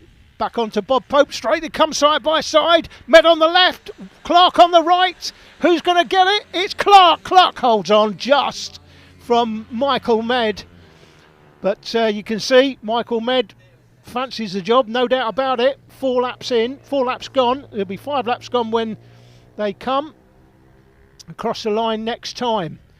So half race distance, 10 laps this race, I believe it is. 6 laps to go when they went through last time, so we're at halfway when they go through the line next time round. Still Clark, but he's only just held on to it coming up out of the reverse corkscrew through the right hander and down Bob Pope straight. They were side by side, but look at that, Alex Clark's pulled a good 5 or 6 kart lengths there as he gets away from Michael Med in 2nd. Still Wardle and Dickens. Wardle, as I said before, 2024 champion. Michael Med, the 2025 champion. Didn't see any results from round 1 for this class, so I'm not sure whether this class was missing at round 1 for some reason. But I can't find any results anyway online, unless I'm looking in the wrong place. Up the reverse corkscrew, you can see how steep that rise is. It's significant. It's quite an elevation change there. And Michael Med certainly had a look, but in having a look, it's cost him time. We come through the wiggles one more time. 5 laps gone last time, 5 to go. There'll be 6 laps gone when they go past the line. Looking up the inside again at the hairpin, but can't get it done. Now here comes Med. He's got it done this time though. Michael Med out of hairpin number 2. Looks like he's made his way past. So it's all action here at the front. Close race. This is probably the closest race, and in fact these two battling out front is allowing the riders in 3rd and 4th place to get that much closer as well. So they go through the line then. It's still Clark from Med. I think I was confusing the two there. But Clark in the green and black, Med is in the yellow and black, just for reference. And Med round the outside into rib bend. And Michael Med, the champion from last year, takes the lead into the reverse corkscrew. What a move that was round the outside. And don't forget the track will still be slightly damp, but it is so windy it'll be drying out really fast. And certainly took advantage of the right sort of line there, Michael Med, and he is through to the leads. They come through the wiggles into hairpin 1, hairpin 2. Not much of an overtaking opportunity generally, but he is now for Alex Clark. And here comes Med trying to get him on the switchback. He may have to go the long way round, but Alex Clark has bagged himself the lead back again. So what a battle this is. This is the best race of the day we've had so far, no doubt about it. We've had a few processions in the early morning, and as we hit the afternoon, we've got a bit of a clash going on here. And as I say that, Alex Clark now starting to pull away. So Alex Clark, green and black leathers, as they went through the line, 7 laps gone, 3 to go. Black and yellow leathers is Michael Med. Lawrence Wardle in 3rd place. Phil Dickens comes next, and Phil Dickens just dropping back off Lawrence Wardle now. Again up this elevation change through the reverse corkscrew, the best corner on any karting circuit. That little complex there in the country, bar none. It's a bit like the corkscrew in America, but in reverse, frankly, going uphill rather than downhill. That's why they call it the reverse corkscrew. Anyway, it's Clark that leads this one. There'll be 2 laps to go when he goes through the line next time, and he's starting to gap Michael Med in 2nd, but for how long, that's the question. There's a good, 8 to 10 bike lengths now between the race leader and the man in 2nd, and then a good 15 bike lengths, maybe 20 bike lengths now back to the man in 3rd. That's Wardle, and then comes Phil Dickens. You go through the line. Let's have a look at the fastest laps. It's 118.4 to Clark, 118.7 to Michael Med in terms of the fastest laps, and Clark has just put in that fastest lap on that last tour, hence why he's starting to gap the man in 2nd place. Here we go into the reverse corkscrew one more time. Med certainly closed the gap. He can judge what he's doing on the rider in front, of course. 1.5 laps remaining as they come down Bob Boat straight and through the wiggles one more time.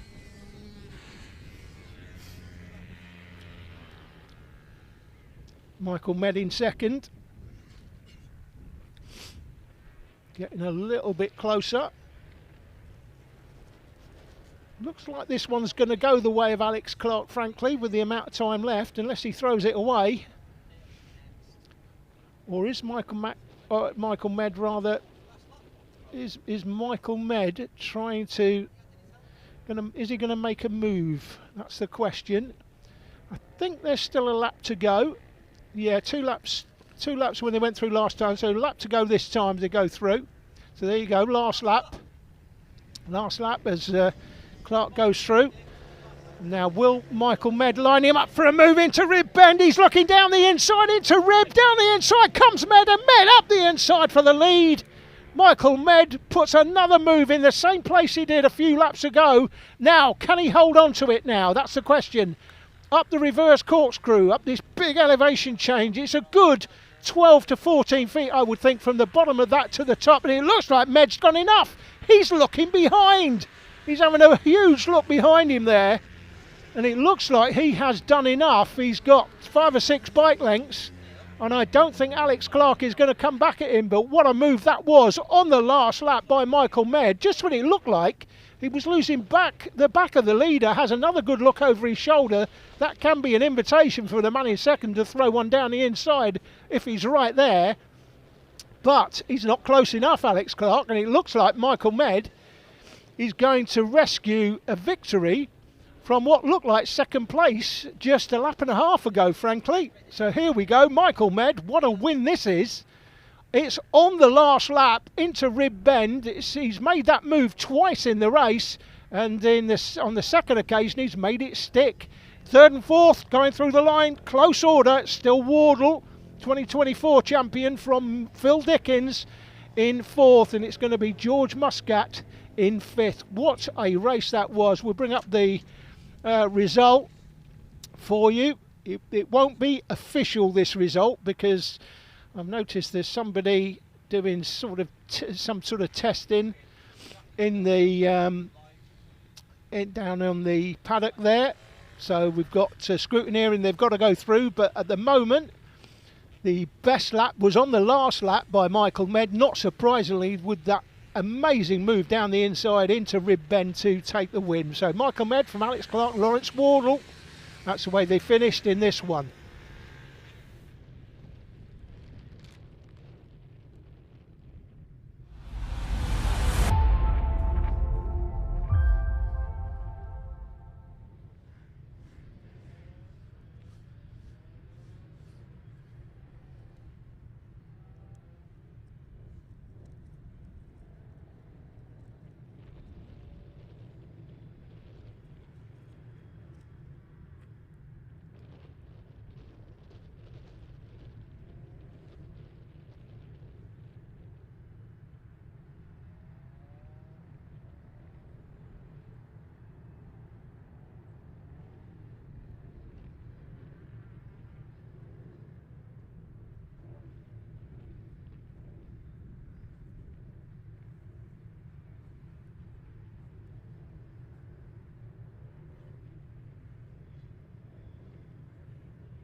Okay guys, Mini GP 110 is up next.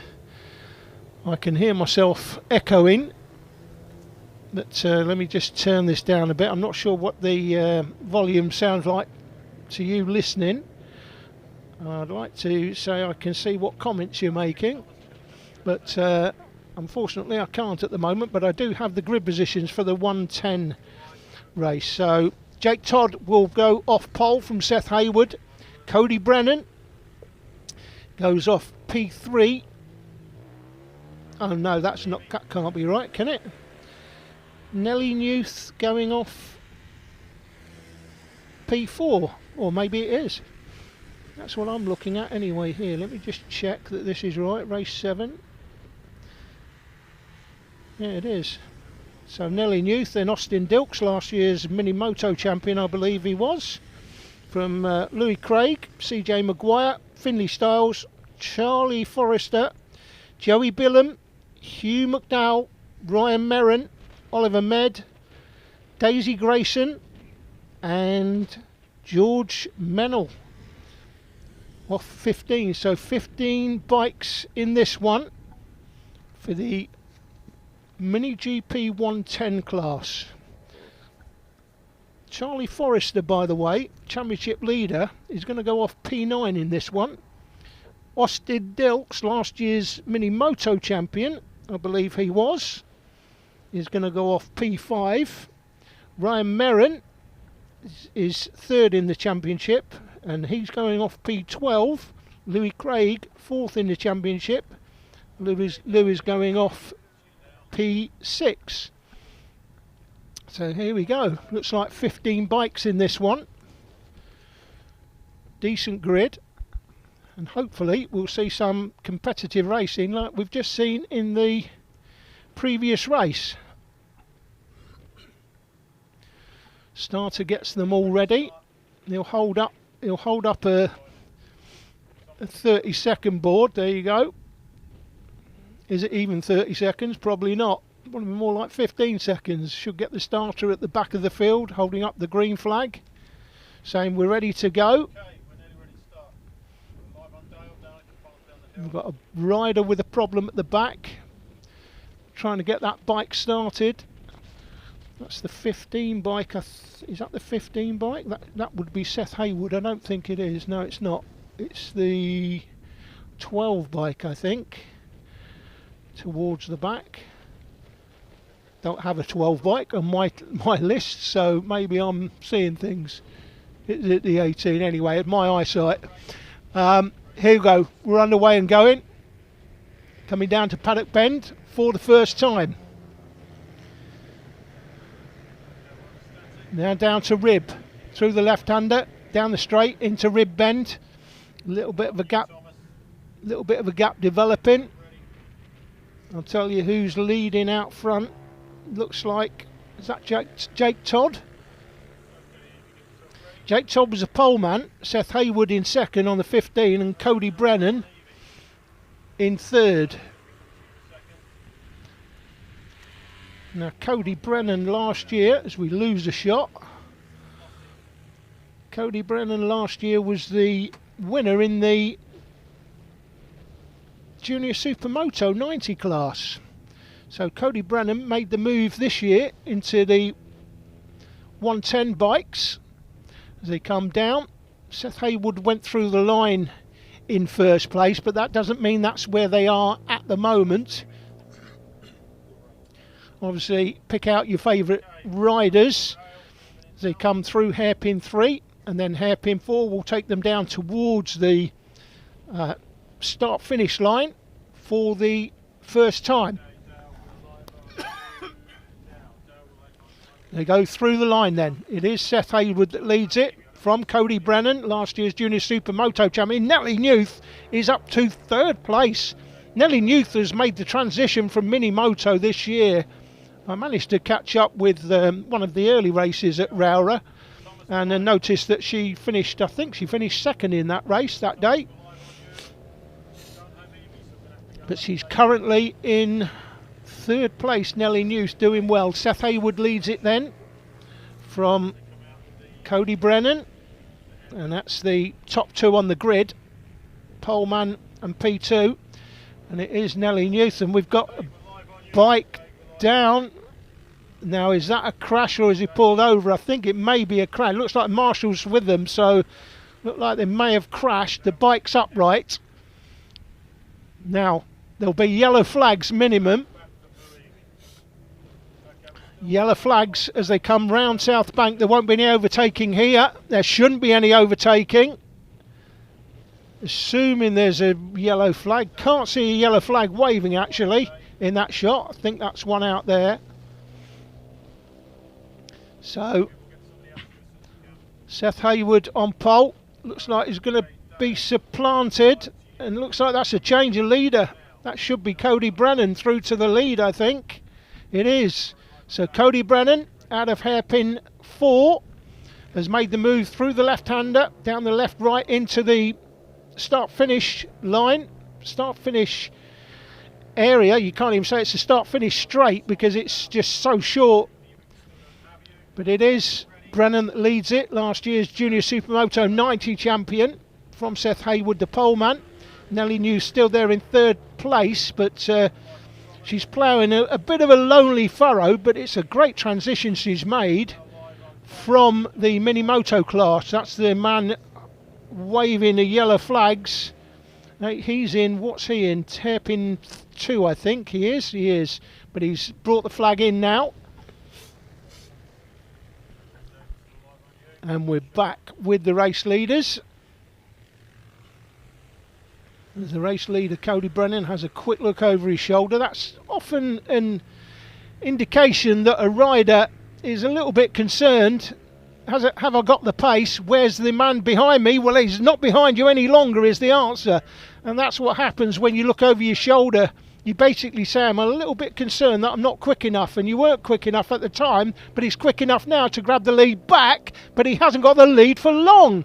So we've had 3 lead changes there in about 3 corners, if that. Haywood now leads it from Cody Brennan. Nelly Newth gone through in third place. Louis Craig is fourth. And Nelly Newth started third. Brennan, sorry, I beg your pardon, Nelly New started 4th, Cody Brennan started 3rd. Where's Jake Todd then? Where's Jake Todd gone? Jake Todd, by the way, is down in 10th place. What's happened to Jake Todd? I didn't notice that at the start, but Jake Todd, according to my graphics anyway, should have been the pole man in this one. And if that's the case, he's dropped from pole down to, where is he now? Well, he's now gone up to 7th. So it looks like he might have had a problem at the start, but he's starting to recover ground now, but he's a mile behind, frankly, in 7th place. Haywood, Brennan, Youth from Craig, Bilham and Forrester. And then Jake Todd, the pole man, now up to 7th. He went through the lap before in 10th. Then comes CJ Maguire, George Mennell and Oliver Med.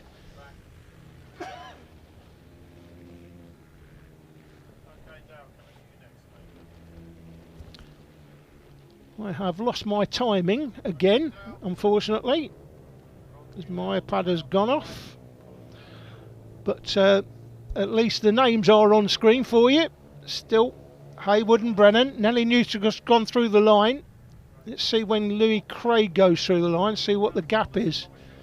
He's just gone through the line now, so Nelly Newth is definitely in a race of 1 at the moment. She's well behind these leaders as we lose that camera temporarily. This is Rib Bend we're looking at in the... all cameras are going off right now. We're looking at the static camera in Rib Bend. We're coming across to the camera in South Bank, just covering the battle, the lead battle. It looks like a back marker in front. And again, we've said before, guys, it's how you make use in these races. There's no blue flag shown to anybody that's being lapped. So the riders have to make their own way past, and it's how you deal with the traffic that can win or lose you a race. Haywood goes past, and Brennan looks like he's been blocked. He has, and that's cost him some time. He's going to sweep round the outside of the back marker, but he's still not passed, and you can see there just how much time it's cost. So they go through the line one more time. Haywood from Brennan. I can't tell you how many laps, in fact 5 laps to go on screen. But I don't have the times of anybody, unfortunately, because Alan Lord's silly iPad just will not turn on for some reason, even though he tells me just touch the screen and it'll come back on. Well, I'm touching the screen all over. Yeah. So he says touch the screen when it's on, it'll stay on. Yeah, unfortunately I'm commentating at the time, so it's going off. So anyway, no timing for you, unfortunately, but Seth Haywood still leads it from Brennan, but it's a great battle out front. And this is, along with the previous race in Super Mini, it is a great battle out front for the lead. So I've got the timing back, and I can tell you the fastest man on track is Haywood. He's set the fastest lap, as I'm just looking away here, so I may not catch what's going on track. But yeah, still as you were. So Haywood from Brennan, 123.9, 124.0, and here comes Brennan up the inside. Has he got the lead back? He's not going to have it for long, that's for sure. I think he was a wheel in front, but not for long. Haywood's held on, and we've got 4 laps to go as they went through the line that time. Here comes Brennan again, having a look, but he's only window shopping. Hasn't bought anything at the sales yet. He's just having a look and saying, I'd like to buy something, but at the moment I'm just going to go window shopping and see where we sit. Up the reverse corkscrew into the right hander again, Bob Pope straight. We now come down Bob Pope straight one more time. We're trying to pick them up as they come out of Bob Pope straight. There they are. That's still Haywood out front. Black and yellow leathers. And in the what looks like the sort of, I'll call that red and black leathers, that's Cody Brennan in behind. Brennan, of course, he's a serial winner in this championship. most lately in the Junior Super Moto 90 class last year. He's a champion from that, but he's made this transition to the 110 class this year, and you can see, once a winner, always a winner, frankly. You've got that experience, and he's going to go up the inside again. He makes that same move again, and again coming down the outside is Seth Haywood again. We see that every lap. It's the same move, basically. He just can't hold on to it. He's got to work out how he can make that move and then, I don't know, force him wide and just stop him coming back at him, basically. There's 7 laps gone for these leaders as they go into Rib Bend one more time. Still Haywood from Brennan. Nelly Newth has just gone through in 3rd place. Nelly Newth's lap times, by the way, 125.8 compared to 123.9, 123.5 is the fastest man on track. That is Brennan in 2nd place. Here we go. There you go. It's still as you were. They went through the right-hander up the reverse corkscrew, and again looking up the inside. Cody Brennan, can he make it work? I don't think he can. And he comes out the 2nd hairpin onto Bob Pope straight. Brennan all the way down the inside, and look at the rain on the lens again. We've got rain again on the lens at in South Bank. So there's rain at that end of the circuit. And that, look at that again, back marker gets in the way and costs time for the man in 2nd. 8 laps gone, 2 to go. We'll have to keep an eye on the rain, but 2 laps to go. Cody Brennan is not settling for 2nd, I can tell you. He doesn't like coming 2nd. The rest of the riders in front, we've just lost that camera and just comes back. Looking at Rib Bend now. Oh, the back marker again gets in the way of the man in 2nd place, and that could have won the race for Seth Haywood. He's still a lap to go when he goes through the line this time. But you can see what happens when the back markers get in the way. It's how you deal with the traffic, and Haywood dealt with it better than Cody Brennan did there in 2nd place. So we're looking at the bikes towards the back of the grid there. We've lost the leader. The leader's actually, I'm not sure what this camera's looking at, but he's not looking at anybody at the moment. Here are the leaders. You can see the rain. Again, more rain on the lens. And the riders, of course, will see these raindrops on the helmet. And they may well look to, you know, if the leader slows down, of course, it may make it easy for the man in 2nd place. But here they come. That is the leader coming out of the chicane. It's going to go round the back, round the outside of the back marker. And then Brennan, as they went through the line last time, by the way, they got the last lap board. So these are your leaders. Still Haywood from Brennan, but not much in it. Rain on the track slightly.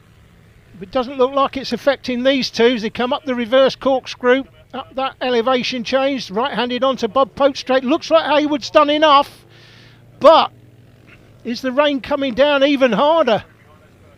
I think it is, you know. I think the rain is getting a little bit heavier, and this could make a big difference here. Oh, it's okay. The rain, it's not a complete downpour. It's not like it was in the last race, or the race before the lunch break, I should say. But here we go, up the inside. I'm trying to work out who's who there. The checkered flag's out anyway. Checkered flag's out. It looks like it's still Haywood that's held on. Yeah, Haywood definitely looks like he's held on. He has, from Cody Brennan, but it was close in the end. Not much between them. Less than a second as they went across the line. Nelly Newth is all on her own in 3rd place. She's not gone through the line yet. But here she comes. These are the back markers. That's CJ Maguire and Oliver Med. Hugh McDowell and Finlay Stiles going through the line. Nellie Newth has still not made her way across the line for third place. Let's just see, there she is. That is Nellie Newth going through in third. So decent result again for Nellie Newth. She's made a good transition from the smaller mini moto bikes to these geared bikes. And we've not seen Louis Craig go through yet. And Jake Todd, by the way, has made his way back to 5th place. So poor start for Jake Todd, who went off pole. According to my statistics, he was supposed to be going off pole anyway. Looks like he may have had a poor start. He was down in 10th place at one stage. Louis Craig's just gone through in 4th. And it should be Jake Todd will be the last man to come through. And he'll be in 5th. There he is. So that's your result. We'll see the official result come up on screen. I say official result. They've still got to go through scrutineering, don't forget. But subject to scrutineering, Cody Brennan in 2nd. Seth Haywards takes the win. But Cody Brennan, fastest man on the track, but didn't have track position by the time they went through the line. That's it for this one. Next race coming up shortly.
Minibike 140 race will be up next, guys, with Michael Med in this one as well, riding the 777 bike, and he will be going off pole from Tommy Almond.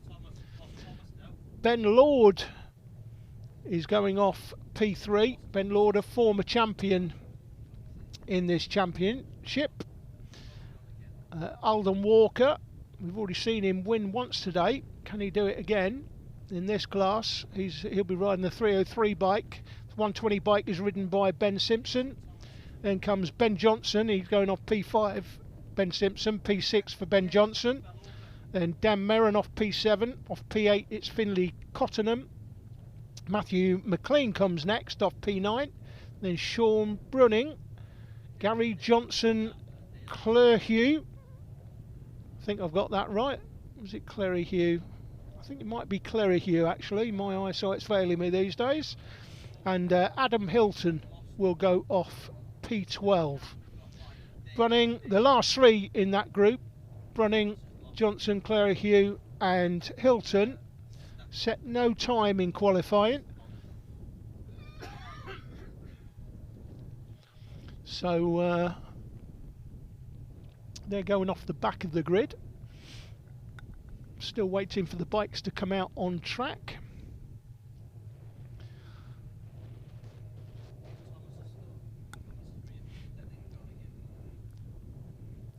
should give thanks to our sponsors in this championship: M4 Mini Moto, Brat Bikes, Moto Mini UK, and Parker Racing, along with the Ohvale UK.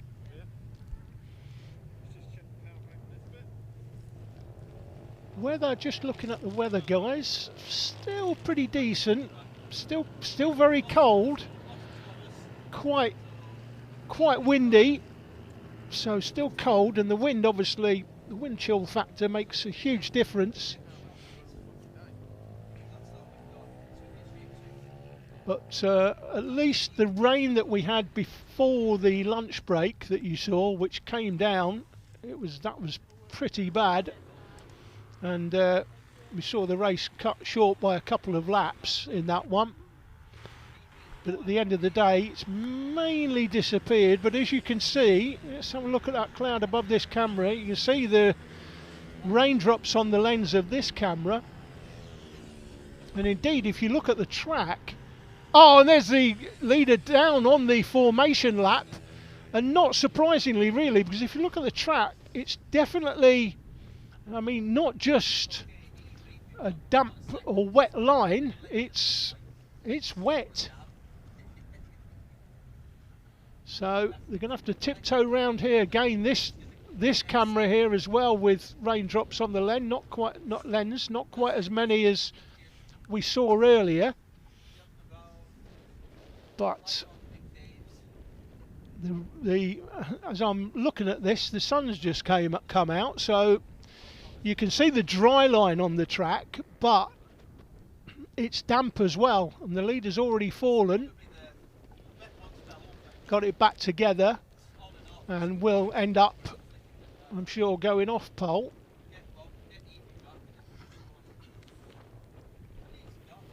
But interesting weather, shall I say, this one, as the cameraman decides to take a bit of a cloth to the lens to get the raindrops off. It's quite dark. There's a sort of bit of a cloud over the middle of the circuit, which is causing these raindrops, but I'm looking behind where that cloud is coming from, and I can tell you that at the end of the day, it's quite bright. There's this one cloud that's over the track that's dropped some water on the track, rain on the track, but at the end of the day, let's look at the grid here. So 777 Michael Med on the left, 21 is Tommy Almond, expect it to be close, and 43 is Ben Lord. So the man on the left is Med, Almond on the 21 in the middle, Lord to the right. Which one of these three will get down to turn one first? They're underway and running. Looks like Med has got a good start. Looks like Ben Lord might be taking the lead. He does he? No! Coming round is Almond. And then around the outside of Ben Lord is Michael Med. Michael Med looking down the inside into the corner and makes it through to the lead at Rib Bend. So, he didn't have the lead for long though, did he? That looks like that's not Ben Lord, that looks like Tommy Almond, I think, has grabbed the lead back. Let's just see if I can see the numbers. Or is it 777? Looks like it might be, so I can't see the numbers very well, unfortunately. And we only have the timing strip on the finish line, so it's not like we've got 3 timing strips and they go through various timing strips around the circuit and you can tell who's leading. But let me just have a quick look. That is 21 indeed. I thought it was Tommy Almond. It is. So Michael Med got the lead going into Rib Bend, but then Tommy Almond has grabbed himself the lead back, and wow, look at this. He's clearing off. He is clearing off. So is it raining again or not? That's the question. They look like they're tiptoeing around these hairpins, to be fair. But Tommy Almond isn't taking any notice of any raindrops on his lens, not on his lens, obviously he's not a camera, on his helmet. But that often means the person that's leading the race gets to the corner first when the rain starts to come down, without any experience, is often the man that goes down first, because they get into the corner first. But it's a reasonable lead he's got, Tommy Almond. The rest of the riders, Ben Lord's was there in 5th, by the way. Finlay Cottingham's up to 4th. Alden Walker's made his way up to 3rd. And then Ben Lord has lost places. He started P3, but he's down to 5th place. So that is the 777. We are of Michael Med. And in behind, looks like Alden Walker. I'm saying Alden. Did I say Alden Walker? Aidan Walker, I've just noticed. I think on the other graphic it either said Alden or I'm just reading it wrong. It's Aidan Walker, I beg your pardon. If you're a relative of Aidan, I've been calling him Alden Walker, I think, all day because I've been misreading the timesheets. I do apologise. But anyway, this is the battle for 2nd, 3rd and 4th we're looking at. That is Med from now Cottingham. It's Cottingham, in fact, through to 3rd place now. Ben Law's back up to 4th, and Aidan Walker, Alden as I like to call him, he's down to 5th. So places being made and lost on that last lap, but Tommy Almond here is just clearing off, frankly. That's a battle for 2nd, 3rd, 4th and 5th. And then in behind you've got Ben Johnson, Tim Patterson, Matthew McLean, Ben Simpson just going through the picture. Adam Hilton comes next. Down Bob Pope straight into the Wiggles. Still the 777 bike of Michael Med in 2nd place, but for how long? Not very. Not very is the answer. And he's now down to 3rd. Finlay Cottingham's up to 2nd. So where did Finlay Cottingham start? Finlay Cottingham, by the way, started in P8. So Cottingham now is up to 2nd place. Now what can he do about the leader? He's getting closer to the leader. The leader is being closed here. You can see again, still raindrops, and we know the cameraman wiped the lens because last lap, or lap before, because, well, we saw him do it. So if he's wiped the lens and there's still raindrops on the lens, it means the rain is still falling. It's a random cloud in the middle of the track though, because I'm looking out and it's really bright behind that cloud. So it's Allman that leads, but not by much. He was clearing off, but he's not clearing off anymore, frankly. That's Ben Lord through to. That's Ben Lord. Ben Lord is now through to 2nd. So what is going on here? There's people going up and down the field in a heartbeat. So it's Ben Lord that's through to 2nd. I thought it was Finlay Cottingham who'd come through to 2nd. But yeah, this is the race leader. We're looking at Tommy Alban. Now there's real pressure now from Ben Lord. And Ben Lord looking down the inside, nearly gets the job done. Not quite there, but nearly. And now he does get the job done into hairpin 3. He'll be deposed again, will he? No, he's going to keep it round the outside. Now he's going to lose it. Down the inside is Almond, but he's not going to hold on to it for long because Ben Lord has it back. They go across the line and Ben Lord's got the lead. Ben Lord now has the lead from Tommy Almond. Let me just check on the old lap times. The fastest man on track, by the way, guys, is the man in 6th place, and that is now Ben Johnson. Ben Johnson's done a 120.6.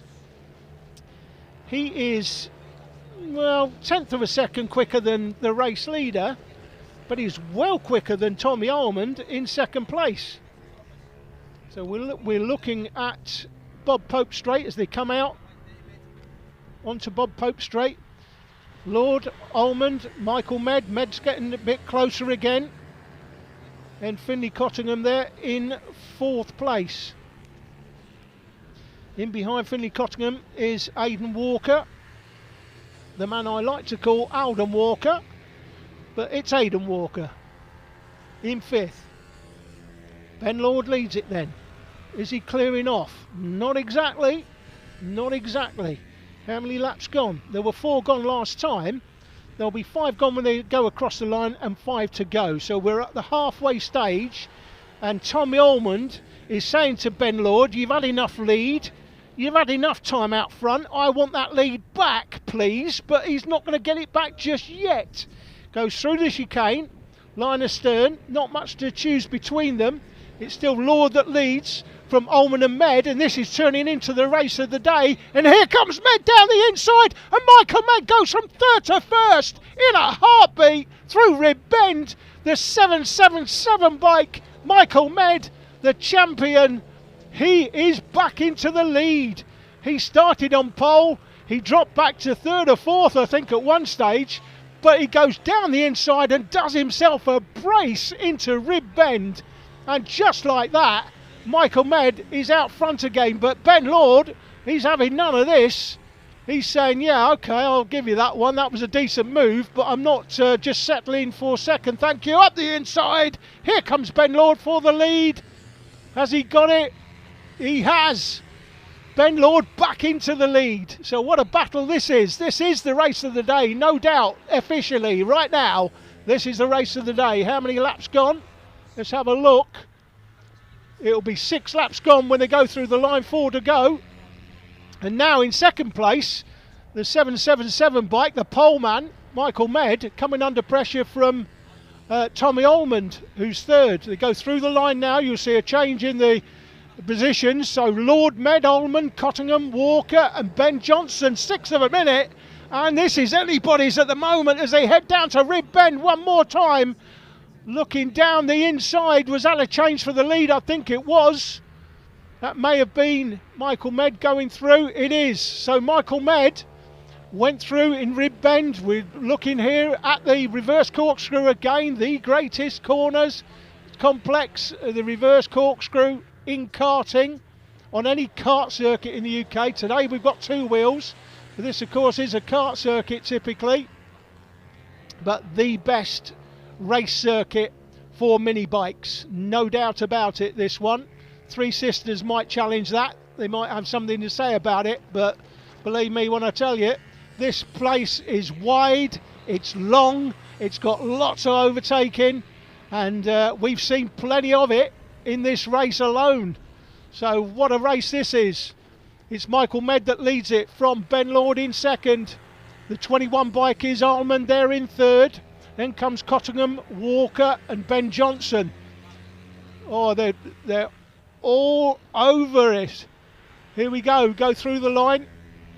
Med, Lord, Almond, Cottingham, Johnson, Walker. There's nothing to choose between them. What's the gap? The gap, by the way, guys, on the top 6 is about 1.3 seconds split the top 6 as they went through last time. Still as you were. Med, Lord and Almond, but for how long? Ben Lord fancies the job. Apparently we're being told from the cameraman that it's raining again. So they come down Bob Pope straight, and here comes Ben Lord again. Is he going up the inside? He does. Ben Lord takes the lead, but nearly comes off the bike. Oh, he just held on to it. That's some good riding right there to hold on to it. Could have easily lost it. But look at this. Look at what's happened here. You've got Cottingham, Johnson and Walker fancying the job as well now. But there'll be 2 laps to go when they go through the line this time. Still Michael Med. Michael Med there dropped down to 3rd place. So Michael Med is now down to 3rd. He went through the line last time. On the last lap he was 1st. And as you go through you'll see the names change on the left of your screen. Michael Med is down to 3rd place. So it's Lord from Almond and Med. Here we go into Rib Bend one more time. 6th of the minute. It's anybody's. Anybody in these top 6 can win this. It's Ben Lord at the moment, but they went through with 2 laps to go. Lord leads it from Almond in second on the 21. The bikes are really squirrely in these conditions. These 2 getting away from the rider behind, but here comes, looking down the inside is Almond, but he's only looking. At this stage he can't get through. As they come towards us, The slippery surface flag is out. By the way, the red and yellow flag. Yeah, no, Sherlock, you know what I mean. I think the riders can see the raindrops on the lens. We've had a rider down. Can't see who that was. But this is the battle for the lead now, and these two are getting away. There's going to be one lap left. It's going to be a one-lap shootout as they go through the line. It's still Lord from Almond. Lord on the 48, Almond on the 21, and we've got the bike of, that is Cotton. Oh no! Oh no! Oh, is that is, oh, unbelievable bad luck there for Ben Lord on the 48. There he is. Oh my goodness.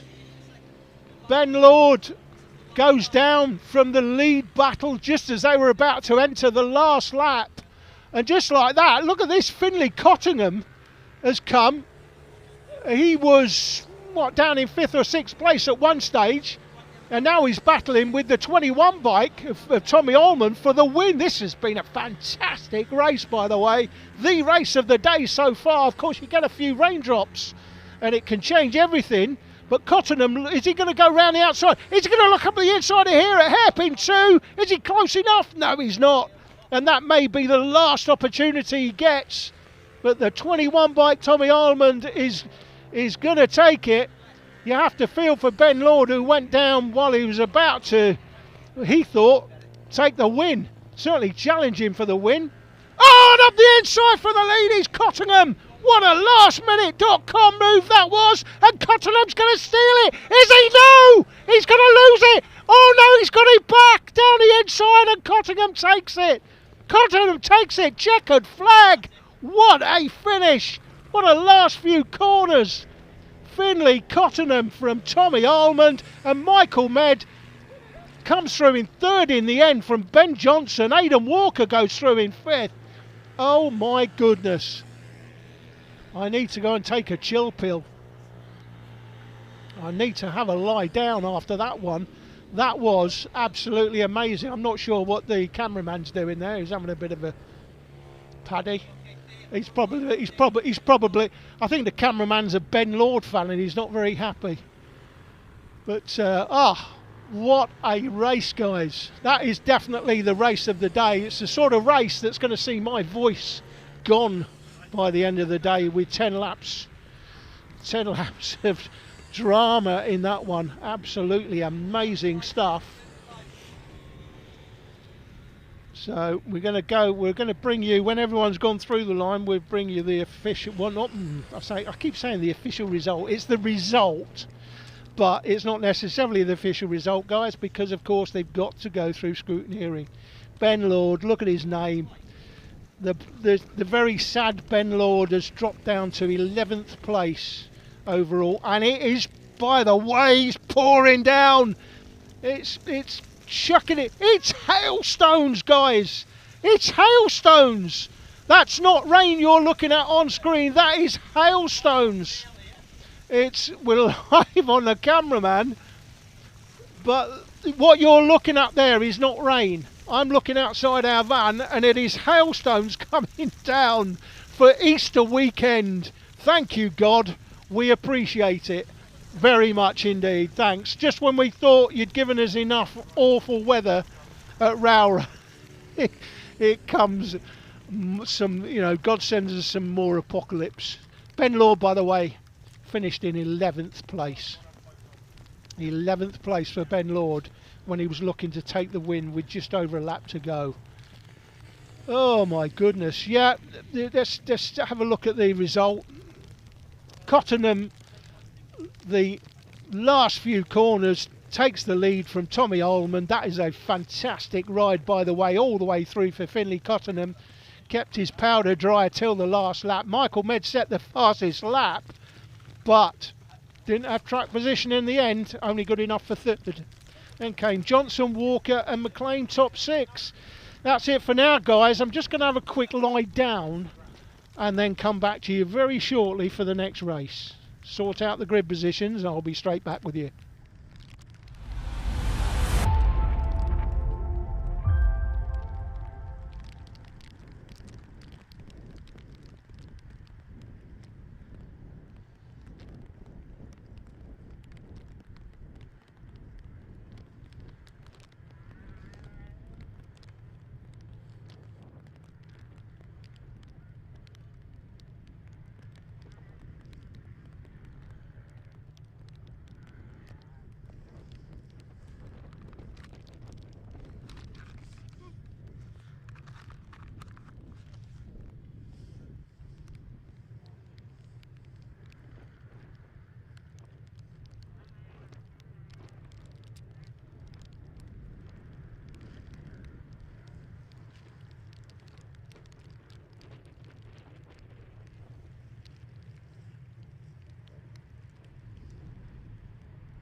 Just let you know, guys, there is going to be a 10-minute break while we try and find out what the weather's doing. It looks quite bright when you look at the sky, but we must be incurring somebody's wrath today, because having said that, I think it's God thinking, you know what, I fancy quite a decent race, so I'm going to throw a few little bits and pieces down at you, and then I'm going to send the hailstone. It's Easter Sundays. Oh, it's Easter Sunday, yeah, I've just been reminded. You're right, yeah. That's why. God's obviously not very happy that we're racing on Easter Sunday. And that's why he's thrown some rain down, and then he's thrown hailstones down at us, with extra rain now coming down. I'm looking outside, so hailstones have turned back into a bit of rain. So I think we're going to take a very short break, and then the officials are going to decide what they're going to do with the next race, which is, by the way, the Mini GP 160/50 race. I can give you the grid positions. I'll just run through them while we got a little bit of a delay. Mason Frederick is on pole. We know Mason is a serial front runner.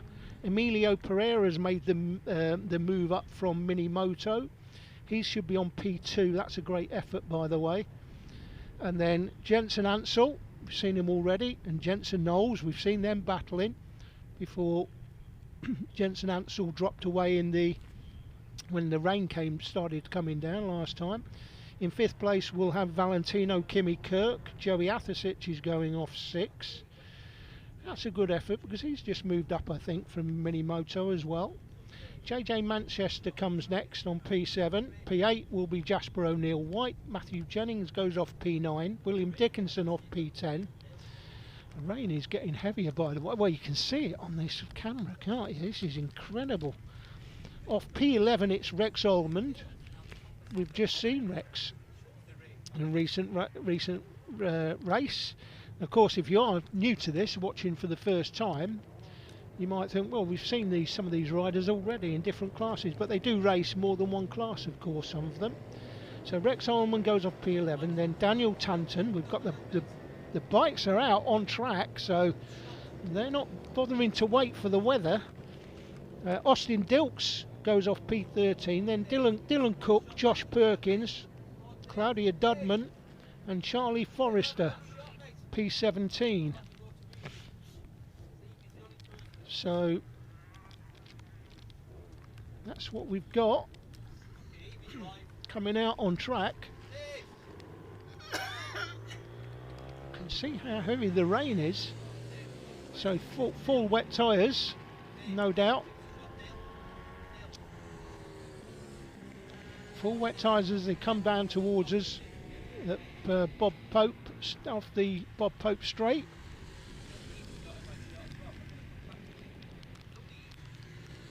This is the remainder of the grid as they make their way to the start line. You can see the raindrops again coming down on the lens, so still raining.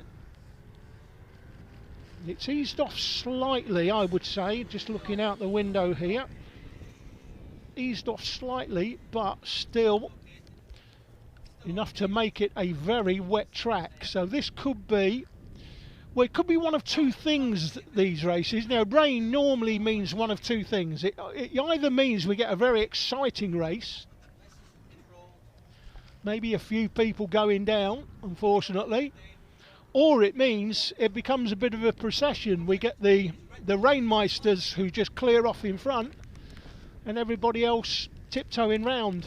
So it could be a lot of drama either way, but let's see. 17 riders. I just have to catch myself saying that. I don't know why I say the D word as often as I do. I think it's because I'm mainly cover karting, frankly, but you know, I've been doing mini bikes myself and Jake Sanson for quite a few years across both of the mini bike championships over the years, frankly. Millions of views on the TDI Media YouTube channel. Here we go. Well, they're getting them off the grid. They're not hanging around. They're saying, you know what?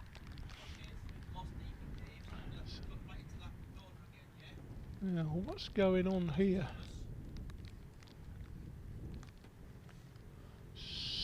Well, one of the riders has decided he's not going to take the start. And we're off and running, coming towards us. Through the line into Paddock Bend. Will they all get through Paddock Bend? 21 bike going through the picture there was Rex Almond. Leaders going through Rib Bend. Disappear. We've got a problem with, again, rain in one of the cameras. So we're just waiting for the, that's the car. Oh, and that's the man in second place just gone down. Well, the picture came on, we got the picture back, not for long, but long enough to see the man in second, whoever that was, go down in the rain. So not surprisingly. So who was that? Was that Emilio Pereira? We'll have to see. But Mason Fedrick was on pole. We'll just go through where the riders were at the start. Fedrick was on pole from Pereira, Jensen Ansel, Knowles. We saw Ansel and Knowles battling earlier on in another class. Valentino Kimi Kirk, Joey Athisic, JJ Manchester, Jasper O'Neill White, Matthew Jennings and William Dickinson. They were the top 10 on the grid. However, as we see places being tried to be made up, but not quite working out. The man that's leading, by the way, obviously loves the rain. This is already a mile clear, and that is the pole man, Mason Fedrick. So Fedrick's gone through in the lead. This is second, third, fourth and fifth. This is Ansel, Pereira, Kimi Kirk and Athisic. And they go left-handed through Paddock Bend down to Rib Bend. The right-hander, looks like a change of position there. Looks like that might have been Pereira. We're losing cameras with the rain. On our camera looking at Bob Pope straight. We've lost the camera temporarily, hopefully. Temporarily. Up the reverse corkscrew. That's the leader. Fedrick. This is the battle for second then. Coming towards us. Is that the 31? I think it is. It's Emilio Pereira who's in second place. So Pereira went through the line in third, but he's up to second. That's him, blue numbers, quite easy to spot. Look how bright it is at this part of the track. So the rain has decided to, on this part of the track anyway, relent slightly. And who knows how long it's going to take to dry the track. But it is quite windy. Very cold, very windy, and now the sun's out, so it should dry the track quite quickly. And we've got to change what looks like a change there for fourth and fifth battling. So Valentino, Kimi Kirk and Joey Athisic battling away here. But it's still Fedrick that leads it from Pereira. Valentino, Kimi Kirk. Ansel comes next from Athisic. JJ Manchester should come next, but who knows what's happened on that lap. JJ does go through in sixth, then Josh Perkins in seventh. Rex Almond should be next. He is, from Dylan Cook and Daniel Tanton. We're looking at Bob Pope straight one more time because we've lost our camera temporarily. And the reverse corkscrew. That's the leader, Mason Fedrick. This is the second place man, that is Emilio Pereira. Valentino Kimi Kirk should be in behind, but it looks like, have we lost a rider? I think we might have done, you know, out of shot of the camera. But through hairpin 2, that is hairpin 2, and then they come through the down the back straight and into South Bank, this big on camber turn. You can just about make out the camber there, can't you, as they go through there. You can see the rooster tail coming off the back of Pereira's bike there. That's how wet the track is. Mason Fedrick's just gone through the line. That's how far clear he is over this battle for second and third. So Pereira's going to go through in second place. Valentino goes through in behind on third. We're waiting for Jensen Ansel. In fact, Joey Athisic has taken fourth place on that last tour. Jensen Ansel has obviously dropped places, and now have we lost Jensen Ansel? I think we may have done, you know. I think we may have done. I said it looked like we'd lost somebody on the far side of the circuit, outshot of the cameras. And it is, indeed, it is Jensen Ansel. Ansel's obviously down. And he's at his bike. I think that's his bike there. So Jensen Ansel is definitely out of the race. And of course, it's a safety feature if you're watching mini bike racing for the first time. This is official racing, and it's a safety issue. If a rider, if one of the junior riders go down, seniors not so much, but if a junior rider goes down and crashes, they're out of the race, and no, they don't score any championship points. So it's a safety issue, but of course, what does that teach the young riders? You can't crash. So if it starts raining, keep the bike upright. That is the most important thing. Keep the bike upright, score whatever points you can. And if other people crash, they can't pick their bike up, and you benefit. That is Mason Fedrick, the race leader, miles clear of the rest, and seems very confident, doesn't he, in the conditions, no doubt about it. So Fedrick from Pereira and Valentino, Kimi Kirk, top three. So it is Jensen Ansel that on that tour that went down, so he is out. Who else have we lost? We've lost Jensen Knowles. So Jensen Knowles is out of the race. Doesn't look like he even completed a lap. So Jensen Knowles must have gone down, I think, on the first lap. So he's out, and Jensen Ansel is out. Matthew Jennings in 12th place is still running. We're a little bit all over the place here in terms of what we're covering, but that is the race leader, I think. He come through that South Bank and then comes towards, is that South Bank? Yes, it is South Bank. That's hairpin, that's the hairpin, and then 3 and 4, and then he goes left-handed and then right-handed across the line for the race leader. How many laps gone? 5 laps gone. There'll be 5 to go. So that's Mason Fedrick we're looking at. 5 gone, 5 to go for the race leader.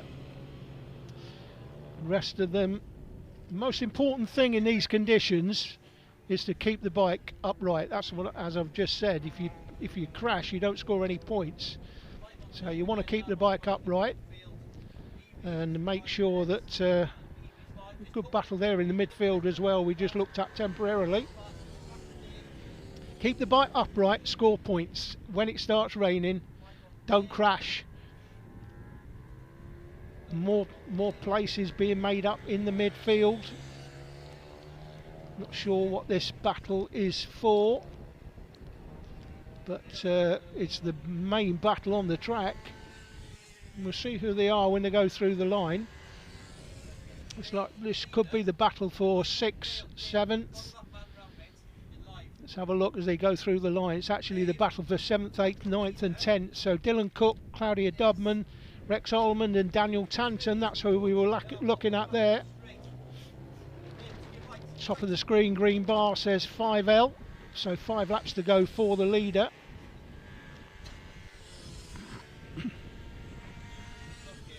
So, excuse the bad language if you can hear it in the background from the director, who's just exasperated with the fact that cameras are going off. Nobody knows what's going on, who's following it. We don't know whether the radio system that Mr. Lord has supplied is working or not, whether the cameraman can hear us or not, but that looks to me like the 31 bike of Emilio Pereira. He's in 2nd place.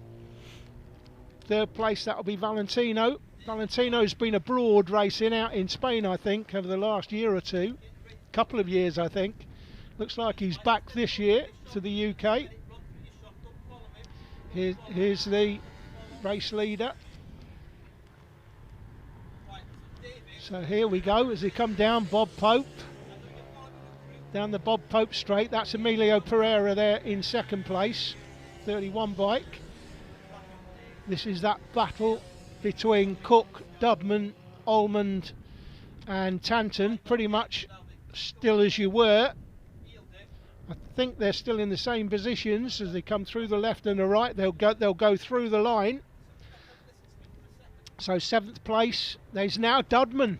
So Claudia Dudman has now made up a place. Dylan Cook's now down to 8th. Rex Allman's in 9th and Dan Tanton in 10th. That's your top 10.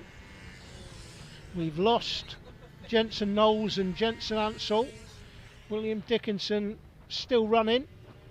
He's of the 12 runners, he's in 12th place currently.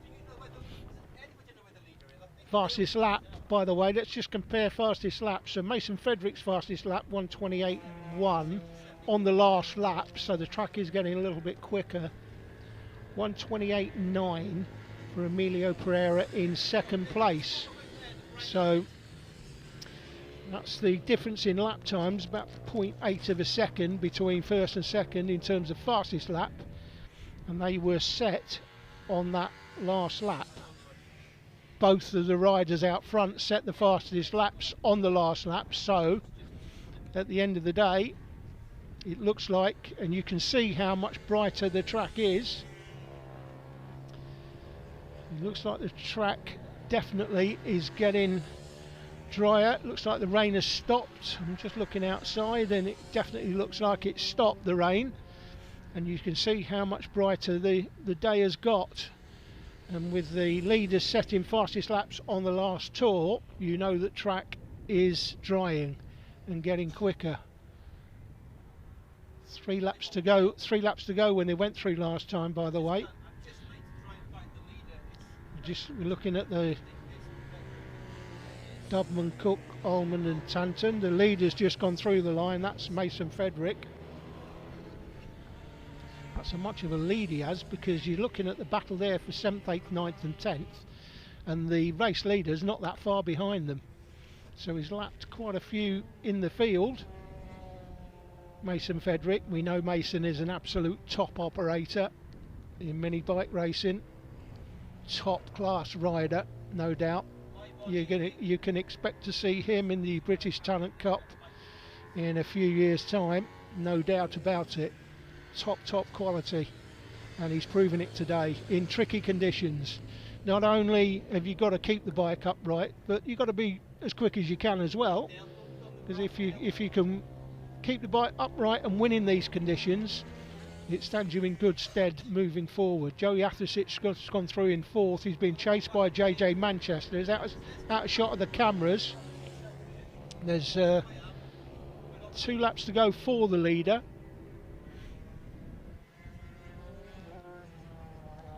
As they come out of South Bank into hairpin 3, and then comes to hairpin 4. And then leaving here through the left-hander into the right-hander, you'll go across the line. And going across the line, that is Dudman. And then that's Cook, Rex Almond and Dan Tanton. So we are in the last lap.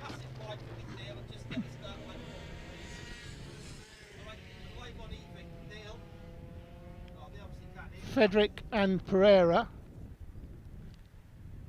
have gone through the line in 1st and 2nd. I think we've lost communication with the cameraman, so we're trying to pick it up as best we can. The riders come towards us down the Bob Pope straight. They go through the wiggles. This is that 7th, 8th and 9th. 7, 8, 9 and 10 riders. So through. I'm not sure what we're looking at there, but it's a ride. I think that is that Frederick? Just about make out. I think that could be Frederick on the last tour.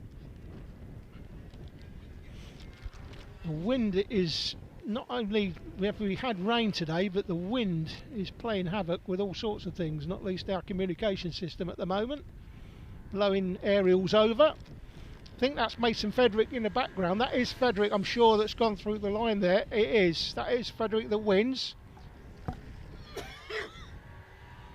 Emilio Pereira in second place has gone through. There he is. And then Valentino Kimi Kirk should be next in third. That is Valentino going through. So top three have gone through. Fastest lap in that was set by Mason Frederick, 1:28.158, and 1:28.5 for Emilio Pereira, 1:29.8 for Valentino in third place. They were the fastest laps for the top three, to just demonstrate the difference in the speeds of each of them. Mason Frederick, a comfortable victory in very, very difficult conditions indeed. So the rest of the riders will go through. I'm going to take a short break, get a quick gurgle of some water, and I'll be straight back with you. The results will come up on screen. Yeah, there we go. So these are the guys. Josh Perkins just gone through. So that's the result as we know it so far. Obviously still scrutineering to go, so could change in scrutineering. Next race up is race 10, and it's the second race for the Minimoto rookies. And earlier on today we only had 3 in it. We know one of the bikes wouldn't start, so hopefully we'll have 4 in this one. But we know there was a good battle for the win, so hopefully we'll get that again. Be back with you shortly.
Here we are then, guys.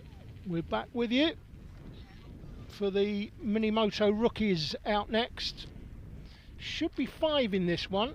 Looks like Albie Stone, Lawson Dorrington, Bobby Baker, Luca McMahon and Bobby Grayson. They should be the 5 riders in this one. I know one rider couldn't start last time. There was 4 going to make the grid, but actually only 3 raced. Can only see 3 in this shot. See if we can get the shot of the other riders if they are, but at the moment looks like they're just 3 in it again. Now last time we had a fantastic battle between Dorrington and Stone, Albie Stone, Lawson Dorrington. It does look like there's only 3 again on track. One of the bikes earlier on wouldn't start and was hauled away. Oh, there is another rider in the background. So it looks like we will have 4. Could be Luke McMahon or Bobby Grayson. We won't know. Probably won't know until they go through the line the name comes up. But although if you're looking at this and thinking, well, I might go and make some tea now. Last time we had an absolute crackerjack of a race, frankly, between Albie Stone, who fell well behind at the start and then came back into it, against Lawson Dorrington, who had a huge lead, but Albie Stone closed him down. Couldn't quite get the job done in the end, still finished in 2nd place, Albie. But it was a real good race in the end between the 2 of them. Just see what the van that I'm in is shaking all over the place, such is the wind. We were going to try and put the drone up today just to get a big overall shot. We've got no chance. Anyway, here we go with the Minimoto Rookies Race 2, the last race for the Minimoto Rookies.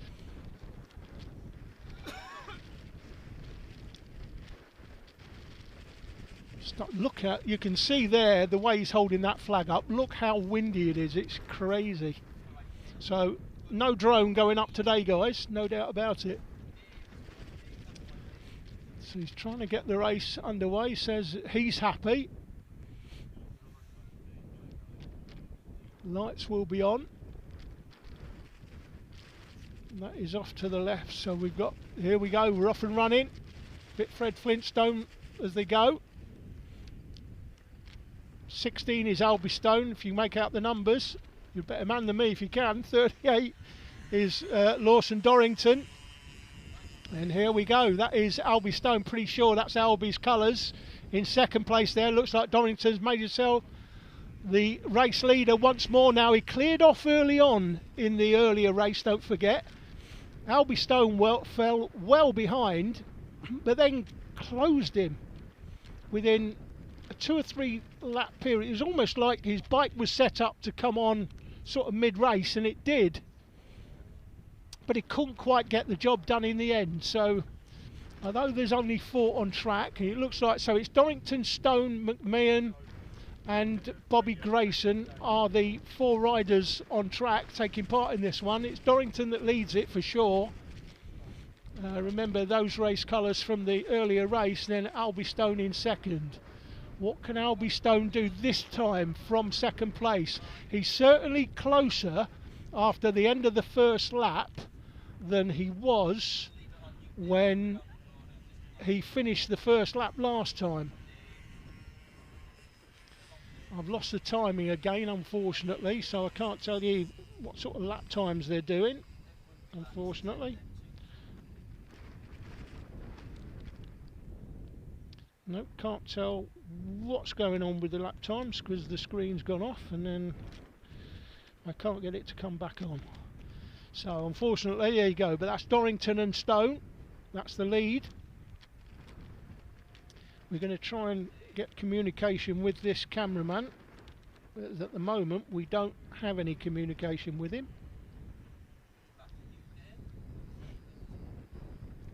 But that is Dorrington for sure out front from Albie Stone. It's not as distant as he was earlier on, but this isn't ideal. It's not ideal that he's falling behind this far early in the race, and then has to come back into it. I think, I can't tell you how many laps. That's 2 laps gone. Oh, there you go, 8 laps to go. Top of the screen tells you how many laps are left. But let me just see if I can get I can't get the timing back up until Alan gets back into the van. But at the moment, it's Dorrington from Stone. Now, looking at that gap, that is Stone getting closer again. This happened in the first race. He's not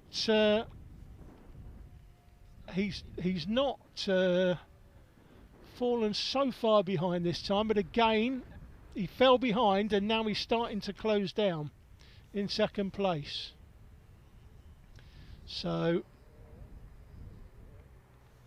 got an idea of the times here. If only my eyesight was a 26-year-olds instead of a 66-year-olds, I might be able to see what times they're doing, but they're going through the line. And again, look at this.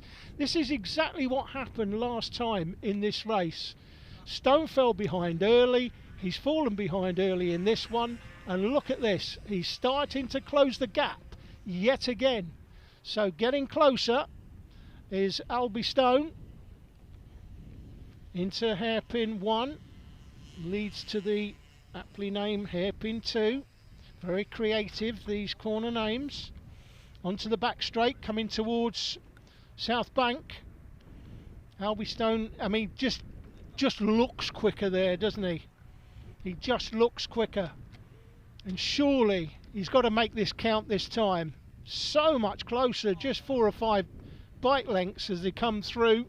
7 laps to go. There'll be 6 laps to go when they go through the line. That's more than enough time for Albie Stone to convert this superior pace that he's clearly got into a race win here. Couldn't do it earlier, but I think he's going to do it in this one, frankly.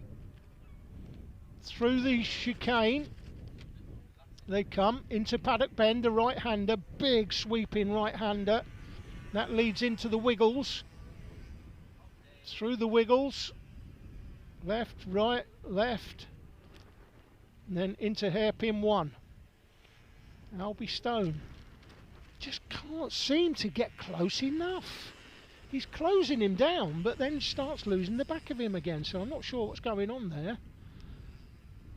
But if he doesn't get a win today, Albie Stone, he's going to be disappointed, I think, because he's clearly got the pace to win this race. The track is still quite greasy, don't forget. It's been raining. It's stopped raining now, but the track is still very greasy. And there, Albie Stone runs wide. He ran wide coming out of that second hairpin. Or well, I say second hairpin, the 4th hairpin. Through the chicane one more time. So he's losing the back of the leader once more. How many laps gone? 5 laps gone. 5 laps to go. 10 laps this race for the Mini Moto. The rookies, this is your starting point from a very young age in let me just check on the ages for Mini Moto. 6 till 9 Mini Moto rookies. So if you've got a 5 or 6 year old that fancies motorcycle racing, we all know that it's not the kid at 5 or 6 years of age that fancies motorcycle racing. It's the father that generally fancies motorcycle racing, so lives his life through his children, as we've all done. And if you want to get them involved in motorcycle racing, this is the age they start, frankly, because you don't get on a bike that does 160 mile an hour when you're 18 years of age. It wouldn't make any sense, but this is how they learn the skills, not only how to control the bike, but how to race a bike. And talking about racing a bike, here comes Albie again. Albie Stone getting closer to Dorrington. He went through the line last time, 6 laps gone. There were 4 to go. There'll be 3 to go when they go through the line here. And Albie Stone, look at this. Oh, he's got some pace now, looking down the outside, going through South Bank. This could be his opportunity. He's got to take this opportunity today. He will be so disappointed if he goes away from Teesside and hasn't had a win in this race. He could have done it earlier, arguably should have done it earlier, didn't. But he's much closer, and he looks like he's got the run now. He's coming alongside, and if Dorrington didn't know he was there before, he knows he's there now. As they go through the line, there's 3 laps to go. More than enough time to Albie Stone to take the win here. He's just got to set it up. He's got hairpins, he's got so many overtaking opportunities. He's just got to try and make sure he's got good pace leading up to the back of the rider in front, and then he can judge what he's doing on what the rider in front is doing braking wise, and then stick one up the inside somewhere. I mean, this is a great opportunity. Coming off South Bank into this hairpin here is a great opportunity. He's looking, but again he can't quite get there. So into that's hairpin 3, hairpin 4, not so much an overtaking opportunity, but this can be if he gets the run out of here. Down the outside, that gives him the inside line. He's on the outside, but that'll give him the inside of the right-hander. Now has to go wide. We've got a back marker in front. This could make a difference. It doesn't as they go through. And as they go through the line there is 1 lap to go, 2 laps to go rather. So he's got 2 laps to do it. Off the wiggles. Hairpin 1. Hairpin 2 is an opportunity if you're close enough out of hairpin 1, but he isn't. Again, I'm not sure what's going on here, guys. He just seems to lose the back. I think there needs to be concentration. If he can concentrate on just getting close and staying close a little bit longer, I think this is the hairpin. Coming round South Bank next time, he's got to concentrate on getting close in the hairpins, getting right behind Dorrington, coming into or out of the hairpin 2 round South Bank, and then go up the inside at hairpin 3. Last lap now as they go through the line. So Albie Stone's day depends on this last lap. He should have won one of these races today, no doubt about it. He's got the pace. He's just got to convert his raw pace into racecraft.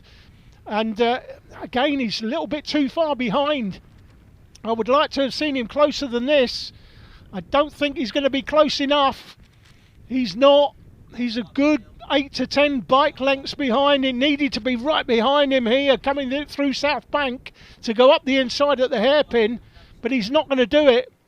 I think he's too far behind, gets a little bit closer there, but he's got to go wide here and then cut underneath in the next to this hairpin. That's his last opportunity. He's not going to do it, and I have to feel that I think Albie Stone will be regretting at the end of today that he hasn't taken a win. Checkered flag, good for Lawson Dorrington. He's held on despite the pressure.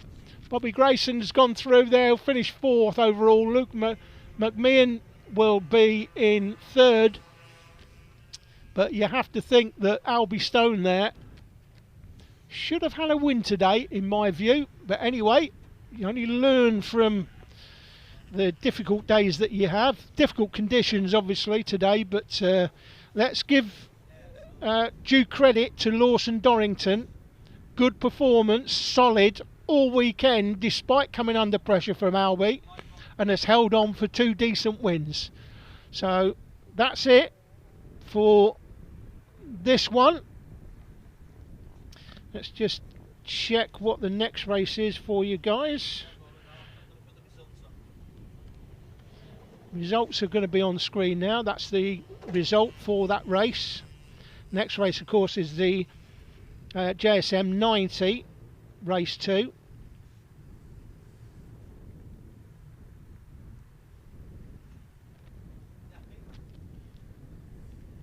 Trying to work out how to bring the grids up. Here we go. So grids are up, but that's the result there. Next race up, Junior Super Moto 90. I'll be back shortly with the grid positions for you.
Junior SM90, Junior Supermoto 90 on track now. Just go through the grid positions for you. On pole should be Oliver Bennett on the 114 kart. Louis Craig comes next from Callum Fahey. Then Harry Birch, Nathaniel Bunclark. Liam Hoyland goes off P6. Off P7 it's Dylan Mosgrove. P8 is Oscar Duckworth. Stanley McClelland should be off P9, although no time set last time. I don't think Stanley was in the first race, frankly, earlier on. But yeah, that's your grid.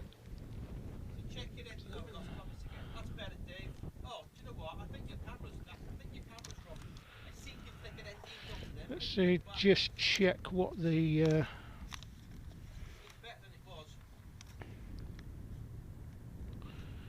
yeah, Junior Supermoto 90. So, excuse me. It's Louis Craig, the championship leader after the first round at Rowrah. And then Oscar Duckworth, second in the championship. Liam Hoyland, third in the championship. The man that provided the pressure to Louis Craig last time, of course, was Oliver Bennett, sixth in the championship. I think he finished second in race one, if I remember rightly. I'm live on Dale. I'm guessing you flicked your SD filter again then, Dale, because it kind of went right back again. Junior SM90 on grid now, as the dads leave the track. Ready for the kids to go full circuit again. This one, mini motos we've just had, was on the short circuit. We're now back on the international track as we get away and run in. The 14 bike on the left, or 114 I think, is Oliver Bennett, and he provided the pressure to the race winner last time, Louis Craig. That's Craig down the inside, and Bennett's grabbed himself the lead. That looks like Oliver Bennett's grabbed himself the lead this time. So this will be interesting as they go down to Rib Bend for the first time. Bennett leads it. Louis Craig, championship leader, following him through. They come up towards the reverse corkscrew, and already this is a close battle between four of them, frankly, and that's a change of leaders. They go up the hill, change of leader. And they come towards our camera operator at the end of Bob Pope Straight, and then they'll go through the wiggles.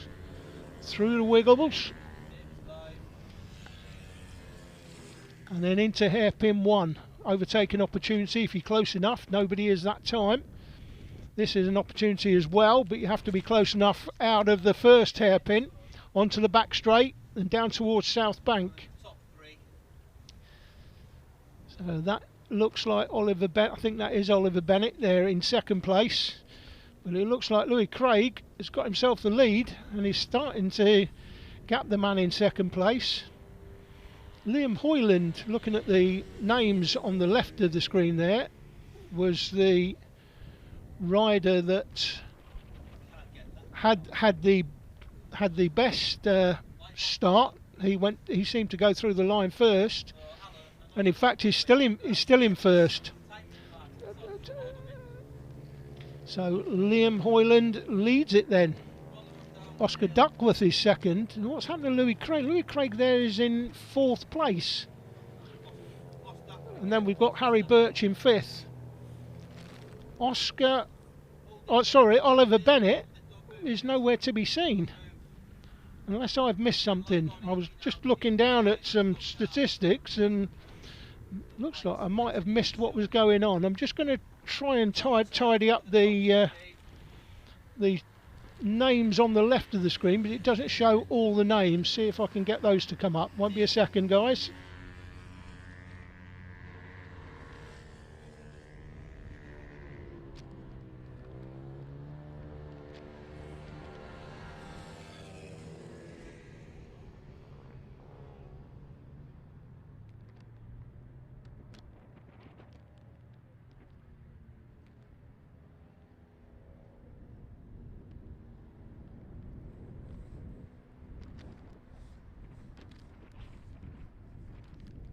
Sorry guys, we're trying to change the names on the left of the screen to make them all appear, but we can't do that at the moment. We'll have to wait for Alan Lord to come back. He'll deal with that. But now Louis Craig, it's showing, is leading the race. So there's obviously been a bit of an issue with the timing. So Louis Craig leads them from Harry Birch, gone through in second place. Callum Fay's now third.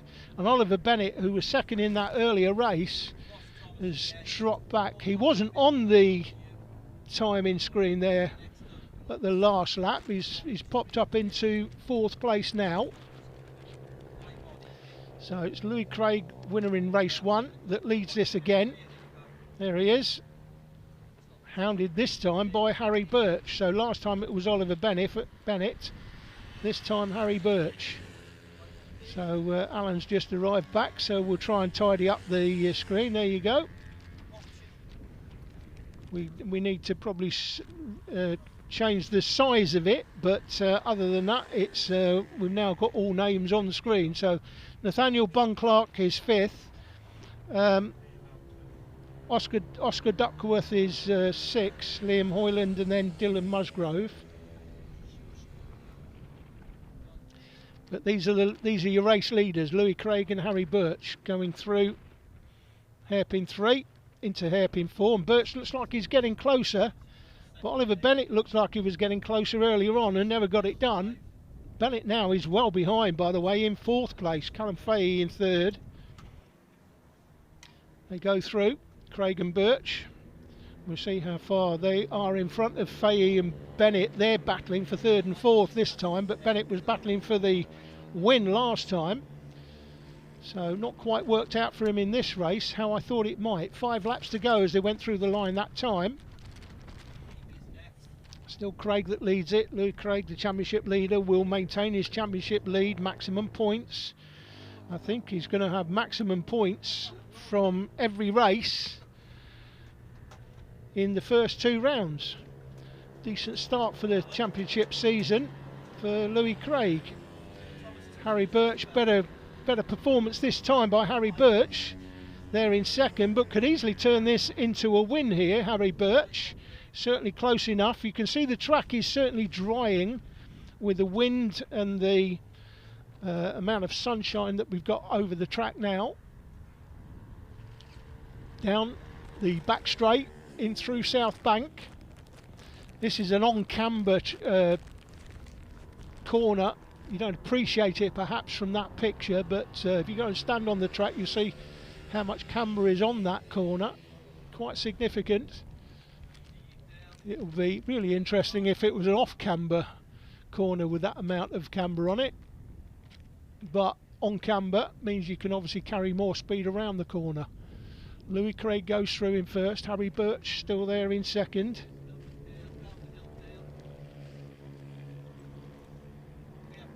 Four laps to go when they went through last time. Through Rib Bend one more time. Callum Fahey looks like he's getting a little bit closer. Oliver Bennett looks like he's actually dropping off the back. So can Callum Fahey turn 3rd into 2nd here? Potentially he might do. Looks like the leader's getting away anyway. Looks like Craig is definitely getting away from the man in 2nd place, Birch. Fahey and Bennett. We've got Bunclark, Duckworth, Hoyland and Dylan Musgrove still running, but well behind, not seen much of them unfortunately. Hairpin 1 leads into hairpin 2 and then out onto the back straight one more time.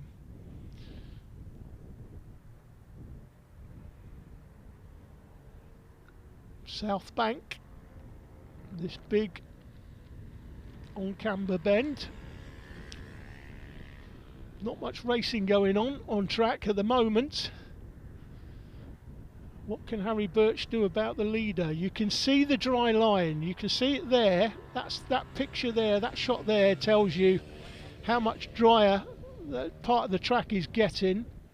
The rain certainly has stopped and it is extremely windy. I mean, we're talking gusts here, probably 50 or 60 miles an hour, which has played a bit of havoc with some of our equipment, to be honest. Not like it's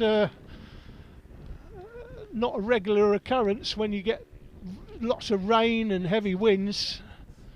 But unfortunately, we're trying to do our best to bring the best of the action to you. This is Bob Pope Straight, and that is the race. Not the race leader, is it? This is further back in the field.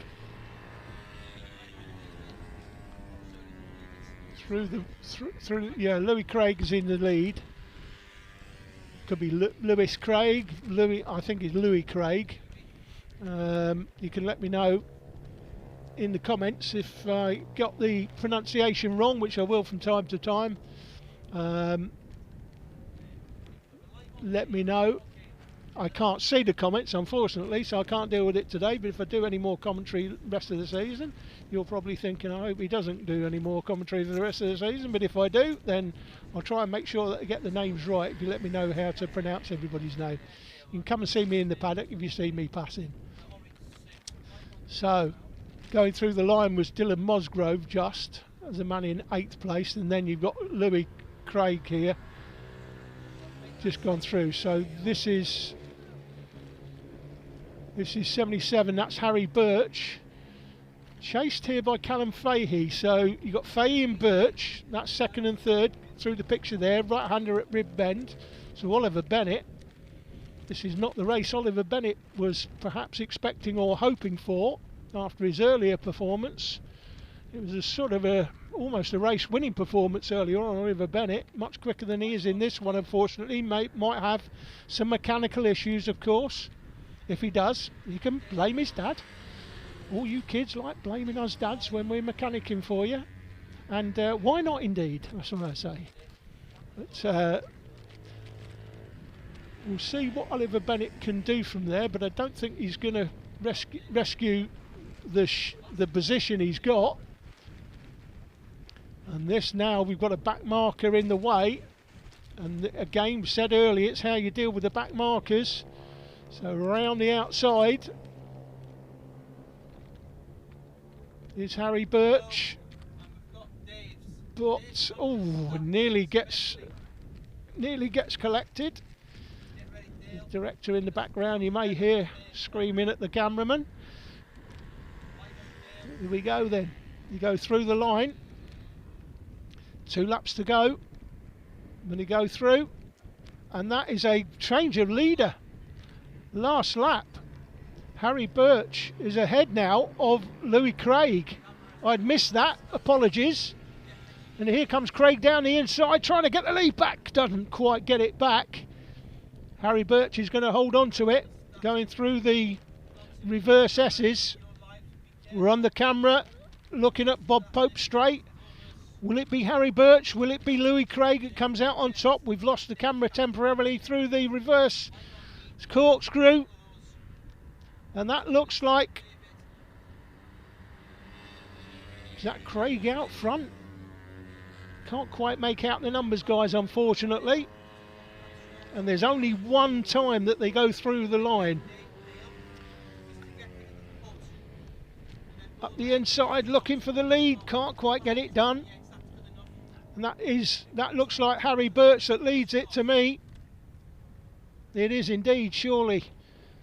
So Harry Birch has stolen this one with a lap and change to go. So Louis Craig winner earlier.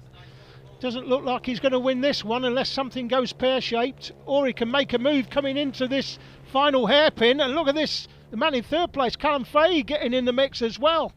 But it looks like Birch is going to hold on. Let's see as they go through the line, checkered flag, and it is indeed Harry Birch that wins it from Louis Craig, and Callum Fahey came from quite a way back there to finish close in 3rd place. Oliver Bennett should be through in 4th, and then he is. Dylan Musgrove was right behind him, but he was a lap down in 8th place. So Harry Birch, great performance there to steal that one on the penultimate lap, got the lead, and then has held on in quite a competitive final lap with Louis Craig providing the challenge. But Callum Fahey came from quite a way back as well to finish in 3rd place. So Oliver Bennett there finished in 4th. Now I think he'll be a bit disappointed with that after his earlier good performance to finish 2nd in that earlier race and really challenging for the win as well. But anyway, that's your result. Nathaniel Bunclark has just gone through the line in 5th place. And there's your result. Fastest lap went to Callum Fahey, not surprisingly, coming from a way back. 1:28.8 compares to 1:29.8 for the race winner. So great performance by Callum Fahey, 3rd in the end, but I think you can take a lot of positives out of that race, can Callum? Be back with you shortly, guys.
Okay guys, we are back and it is the FIM 190 and Mini GP 190/70 race. Bit of a mixed grid here, mixed bag.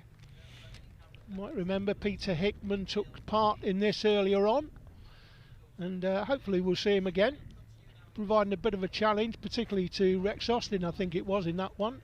And Rex fought back and beat Peter on the last lap. Always good to see for the kids to have somebody to challenge them and say to them, go on, fight back, fight me. That's what Peter does when he's on track, being a bit of a mentor for the youngsters.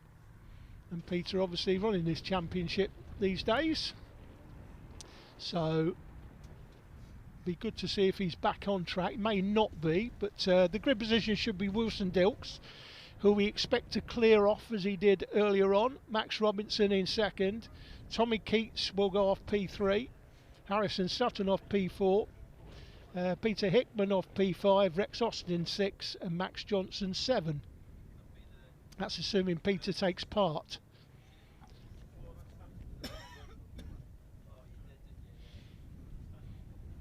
Let's see what we end up with. Will it be 6 or 7 on track? That's the question.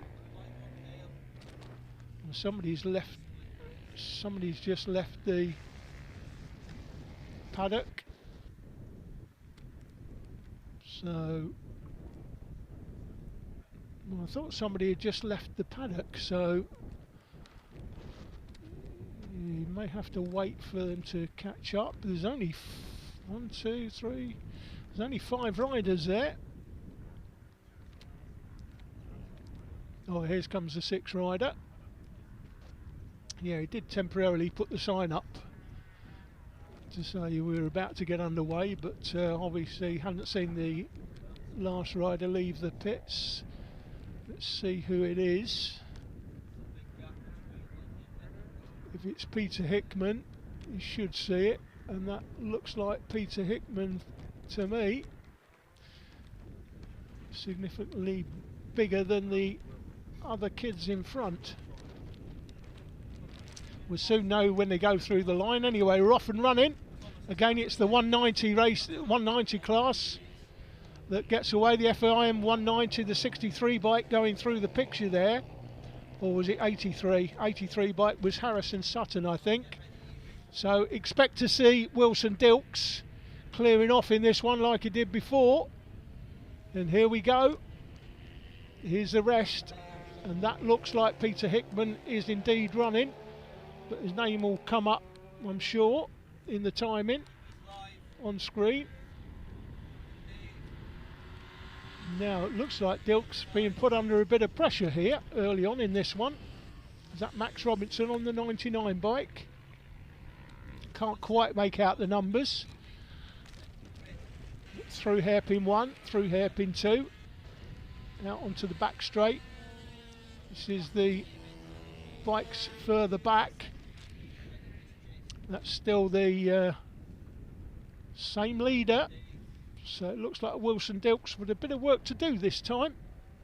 Last time when he did get the lead, he just cleared off in front and won by a significant margin. They come to the line. I think that is that Tommy Keats? It is. It's Max Robinson and Tommy Keats. So, oh, in fact, it's Wilson Dilks.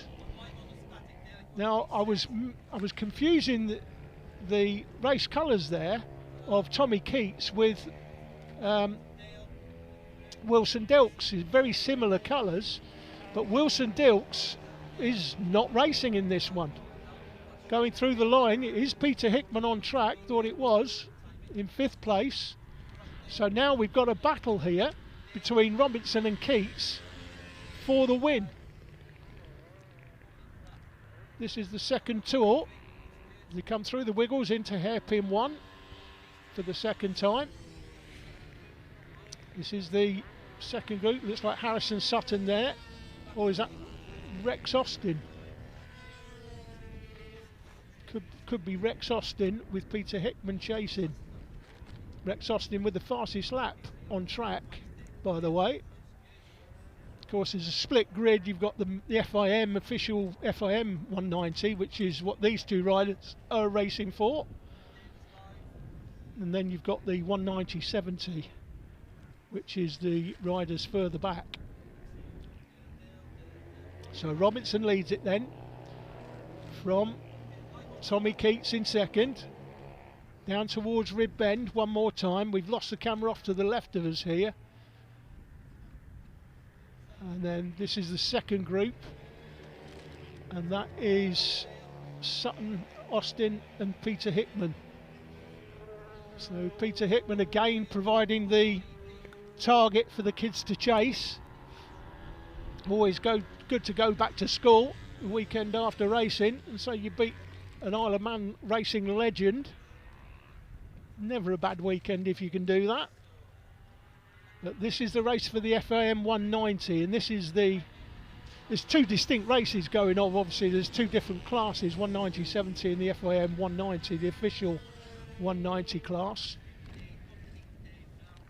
So Max Robinson on the 99 bike, and Tommy Keats, if you can make out the number, you can just about make out the number, is on the 8 bike.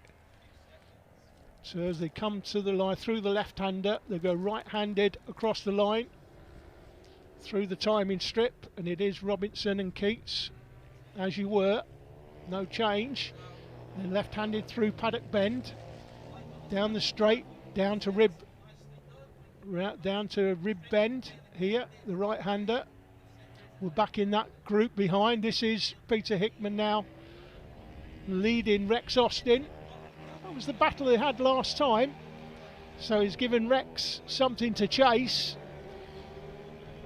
And you're always learning. If you're on track, you can practice, you can go for practice days, and to be fair, there's not that many practice days for this type of racing on karting circuits, because normally it's karting meetings or it's kart practice days. You don't get very many mini bike practice days, so you can practice as much as you like, but there is no doubt nothing, and I mean nothing, beats racing. Pure racing in a race, which is what this is. It's not a practice day, it's not a time session, not a qualifying session, it's a race. You learn more from racing than you ever will from practice days. That is just an absolute fact from experience, I can tell you that. And these two having a battle royal here. Doesn't always need a lot of bikes on track to give you a great race, and we've got one here right now. Max Robinson ahead of Tommy Keats. Tommy Keats you can just about make out in the yellow and black. That is Peter Hickman, and that is Rex Austin on the orange and black machine. They go down to rib bend themselves, right-handed. Come back to our camera operator at the end of Bob Pope Straight, and there's a bit of a gap here developing between Max Robinson and Tommy Keats. We know Max Robinson has a ton of quality, Tommy Keats likewise. Again, these two will be names that will be definitely up for the British Talent Cup in well, a couple of years time, probably, maybe sooner than that. British Talent Cup has been such an amazing thing for the young riders, frankly.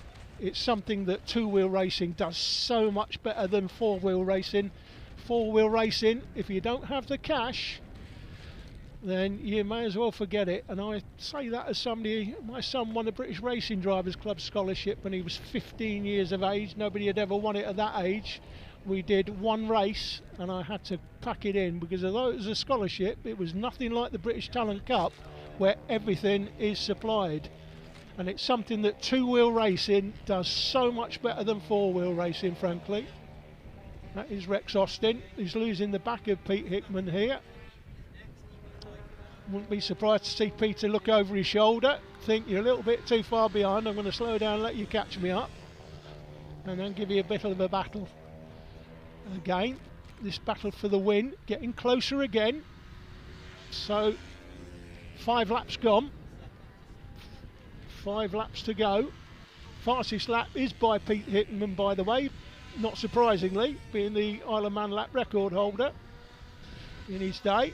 1:17.073 for Peter, 1:17.5 for these two riders here out front of the race. So they're half a second slower than Pete Hickman. Now, what's Peter doing here? Is Peter trying to catch them up? No, he's not going to catch up from where he is he? No doubt about it. I'm sure he'd like to and give them a bit of a challenge and say, come on boys, see what you got. But they're already top quality, these two anyway, and I think Peter already knows it. Robinson and Keats, again, as I said before, guys, look out for these two particularly in a year or two, taking part in the British Talent Cup. Now, that looks to me like Peter's slowed down slightly there to allow Rex to get closer to him. I think that's what's going on. I think that's the dynamic, so that Rex can follow the target that Peter's got on his own back, and Peter will want him to close him down, and he will want him to overtake him, and he won't mind it if he does it quite aggressively either, because that's what he's trying to teach the kids. So he'll be back with the race leaders, and it looks like Max Robinson and Tommy Keats. Max Robinson just put a couple of bike lengths rather on the nearly said the K word then, just rescued myself. Just put a couple of bike lengths between himself and Tommy in second place. The gap now is just over half a second. It was 0.3 last time, so 7 gone, 3 to go. Now this one looks like it should go the way of Max Robinson, Tommy Keats being second all the way through, but is Tommy Keats just having a good look at where he can perhaps make the move where Max is quick, where he's not so quick. And we've seen last lap moves already this weekend. Some great racing we've seen so far, particularly in some of the other classes earlier on since the lunch break. And we've got again another example here. It doesn't take more than 2 riders to give you a great race if they're highly competitive, and these two are highly competitive, of course. Wilson Dilks, by the way, is right at the back of the field, so Wilson Dilks has joined the race. He's joined the race when it was 5 laps in, so he's at the back of the field now in 7th place. 8 laps gone, 2 to go for these leaders as they go through the line. So Robinson and Keats. Who's going to take this one? Just lost the camera. We're back looking at the Bob Pope straight, end of the Bob Pope straight. Here come the race leaders again. They're coming up through. We've got this camera back in the reverse corkscrew now. So up the hill, you can see how steep this hill is here. The reverse corkscrew, the greatest corner. I've said this before in other races, but it's worth saying again, the greatest corner on any kart track in the UK. Absolutely amazing place. So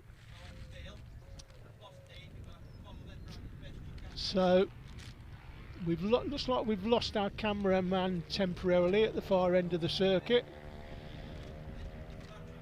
Yeah, that'll be a battery issue, but I'm sure he'll sort that out.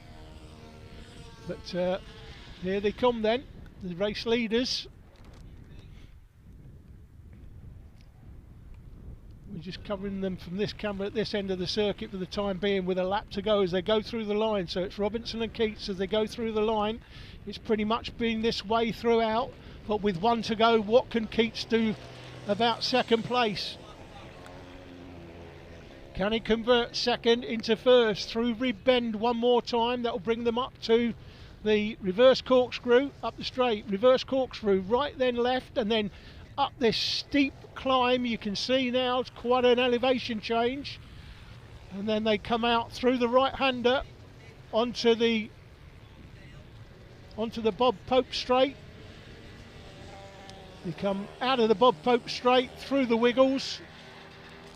Our cameraman from this end of the circuit has got them. We've got that camera back working at the far end of the circuit, I believe, so should come to him at some point. Here we go. We're on the back straight into South Bank for the last time, and it looks like Max Robinson is going to hold on for this one.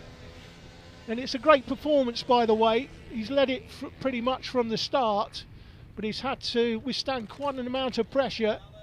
So Max Robinson takes the win. There's the checkered flag. Great result for Max Robinson. Tommy Keats through to 2nd place. It will be Rex Austin in 3rd from Max Johnson. Pete Hickman a lowly 5th. And then Harrison Sutton and Wilson Dilks, who I'm not sure why he joined the race so late, but decided he was going to join the race and get some lap times in. And by the way, he won the earlier race by an absolute mile, and in this race 1:14.2 was his fastest lap. The race winner 1:16.4 for the race winner, Max Robinson. So Wilson Dilks is racing basically, when he races in this class, in his own county, in his own postcode. We know he's got immense talent, and expect to see Wilson Dilks, no doubt, in the British Talent Cup in a few years' time.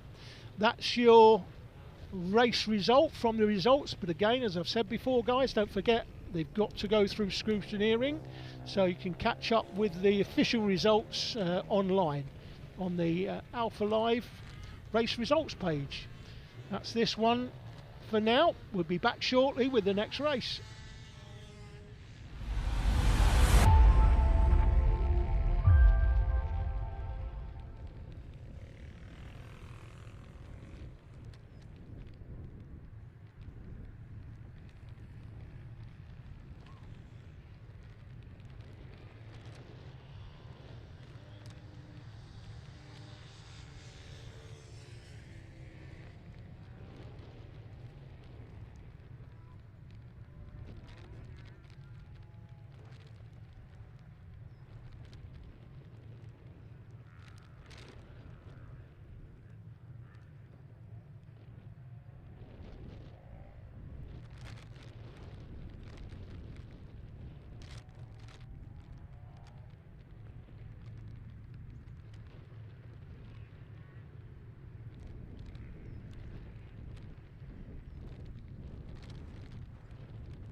Next race up, guys, is for the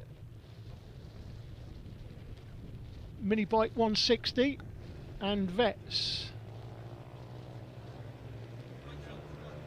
Bikes are on track. Grid position should look like this. Aidan Walker, I think I called him Alden Walker earlier on incorrectly. I like Alden though, nice name.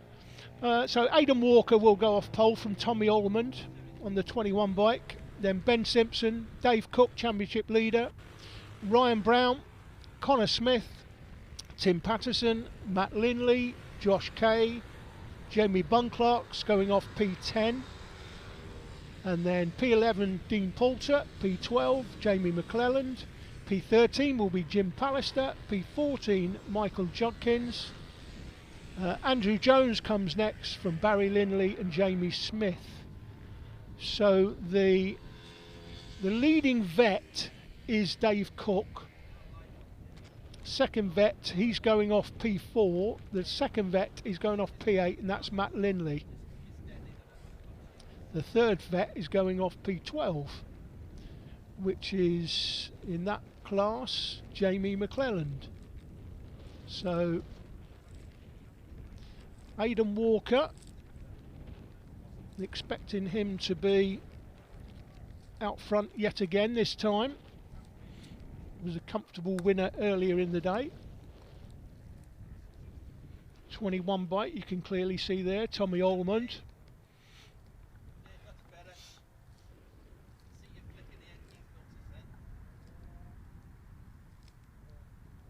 Bike on the left looks like the 303 bike.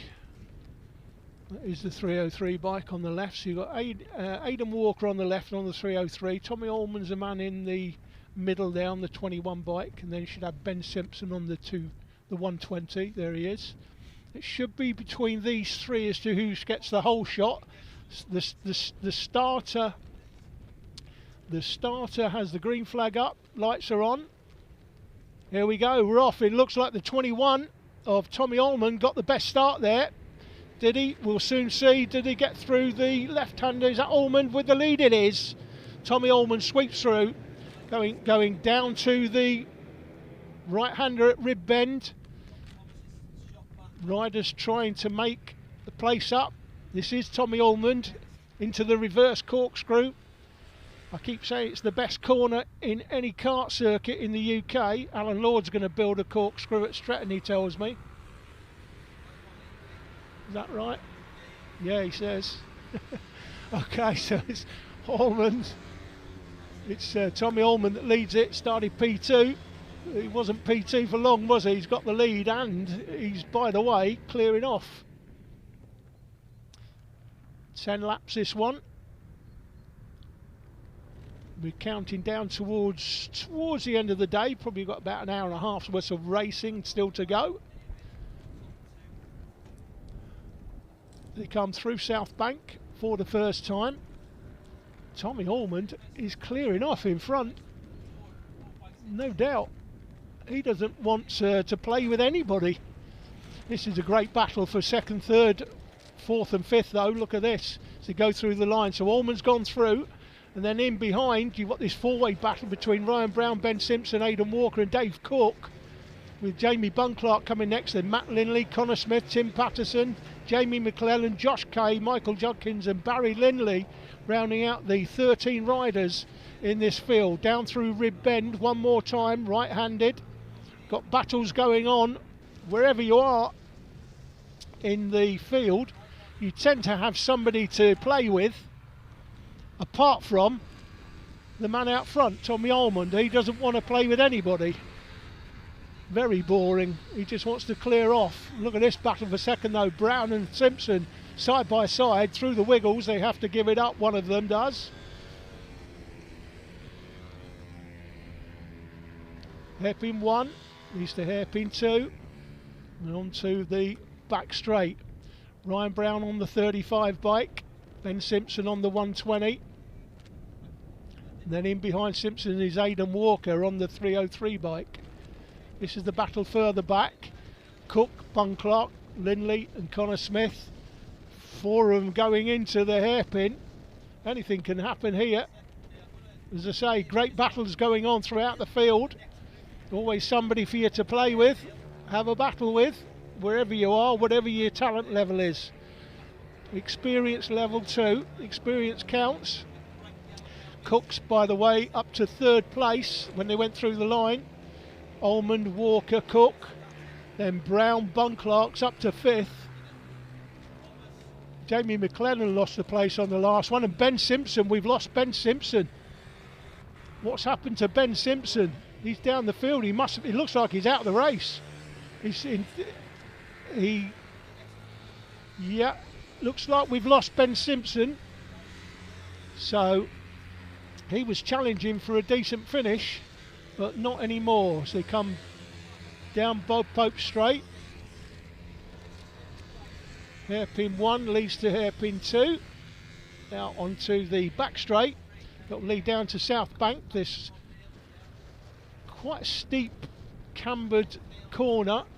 Steepest one I've seen on any kart circuit in the UK, frankly, and I've seen the vast majority of them. Good battle going on here. Further back in the field, that looks like the 4 bike of Connor Smith battling with, is it Tim Patterson or is it Matt Linley? We go through the line now. It's Connor Smith and Jamie Bunclark, in fact. Tim Patterson is in 7th place. Matt Linley's down to 8th.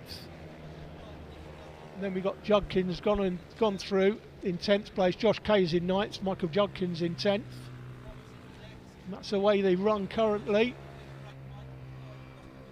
Tommy Almond, as we lose the camera, well clear.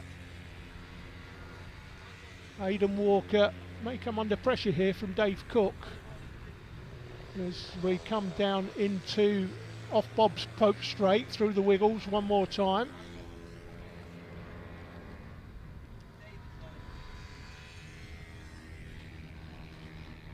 Through the hairpins. So many overtaking opportunities on this circuit. It's so wide, so long, so fast, with 4 good hairpins to throw one up the inside. But you've even got turns like this, which is on camber, and if you can get a run behind someone, you can take a wider line perhaps, then come down off the bank, off the banking, and throw one up the inside at hairpin 3. So many overtaking opportunities on this circuit. It's what makes it such a popular circuit for anybody on 2 wheels or 4. Smith, Bunclark and Patterson and Linley having their own little battle. 5th, 6th, 7th and 8th. Almond's just well clear. There's no battle going on there for the win. Aidan Walker in 2nd. Good battle going alongside there.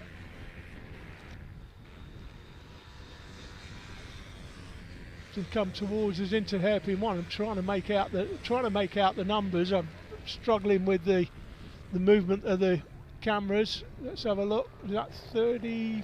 That looks like, is it 35? Looks like Ryan Brown and Dave Cook in behind. So if it's Ryan Brown and Dave Cook in behind, Allman's just gone through the line. Was it Aidan Walker? No, Walker's just gone through the line, so it is Brown and Cook indeed. So Brown went through the start line, finish line last lap round in 4th. He's now up to 3rd, so Ryan Brown now 3rd. That's Dave Cook there in 4th. In behind we've got Connor Smith, Tim Patterson, Jamie Bunclark, Matt Linley, then comes Josh Kay. Michael Judkins has just gone through the line in 10th. That's pretty much the last of the competitive battles we've just seen go through. And look at this, Dave Cook is being gapped by Ryan Brown on the 35 bike. They come through the wiggles and Brown just getting away from Cook behind. through hairpin 2 onto that back straight. Such a big, wide flowing corner this. This looks like the race leader to me. It is 21 on the bike, easy to spot, bright yellow helmet, bright yellow top of the helmet at least anyway. And he's down to rib bend. Fortunately I've lost the timing yet again.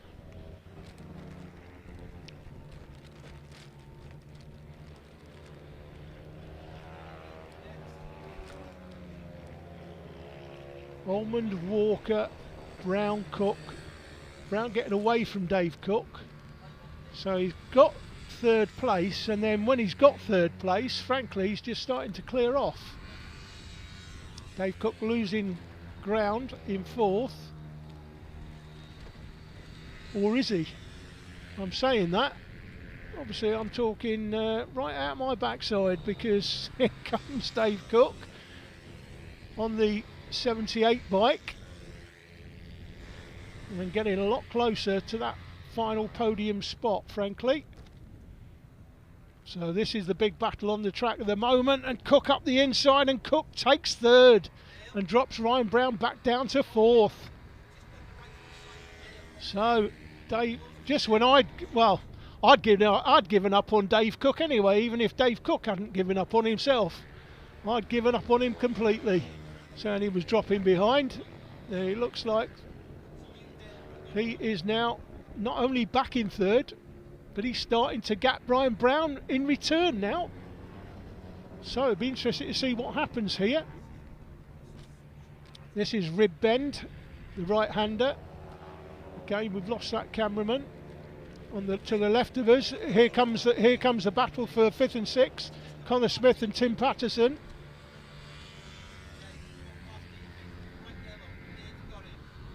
That's the race leader on the 21 bike. Well clear of Aidan Walker in second. And Aidan Walker, by the way, looks well clear of that battle in behind between Cook and Brown. Where is that battle? That's the race leader. Trying to catch up with where the battles are on the track. Can't see how many laps have got. Well, 3 laps to go when he went through last time, so 2 laps now as Tommy Almond goes across the line. 2 laps remaining. He's got the fastest lap, although I'd like to tell you what that lap is. Alan Lord's iPad's gone off again, so lost the timing temporarily again, but we'll get it back. 3rd and 4th, Cook and Brown. They went across line astern. We didn't see it, but they've gone through in 4th and 5th place. Tim Patterson now is ahead of Connor Smith. They've just gone through. There they are. That's Tim Patterson on the 13 bike. The bright coloured suit with Connor Smith in the black suit behind. We've got this camera back going up through the reverse corkscrew. Conditions we've had today, if it's not rain, it's crazy wind that's playing havoc with the aerials that communicate the video between the van here at race control and the camera operators and cameras. This is so Ryan Brown. Well, that was 3rd and 4th. That was Brown and Cook. And it's now Cook and Brown. So Brown went through in 4th place last time, and this is the last lap, by the way. But it looks like Dave Cook has got the job. Well, Dave Cook went through in 3rd. He's still 3rd, Dave Cook. Yeah, he went through in 3rd last time, then lost it. Ryan Brown got into 3rd place, and then Dave Cook is back in. Dave Cook is back in 3rd place now. We're on the last lap. We're looking towards from the corkscrew. This is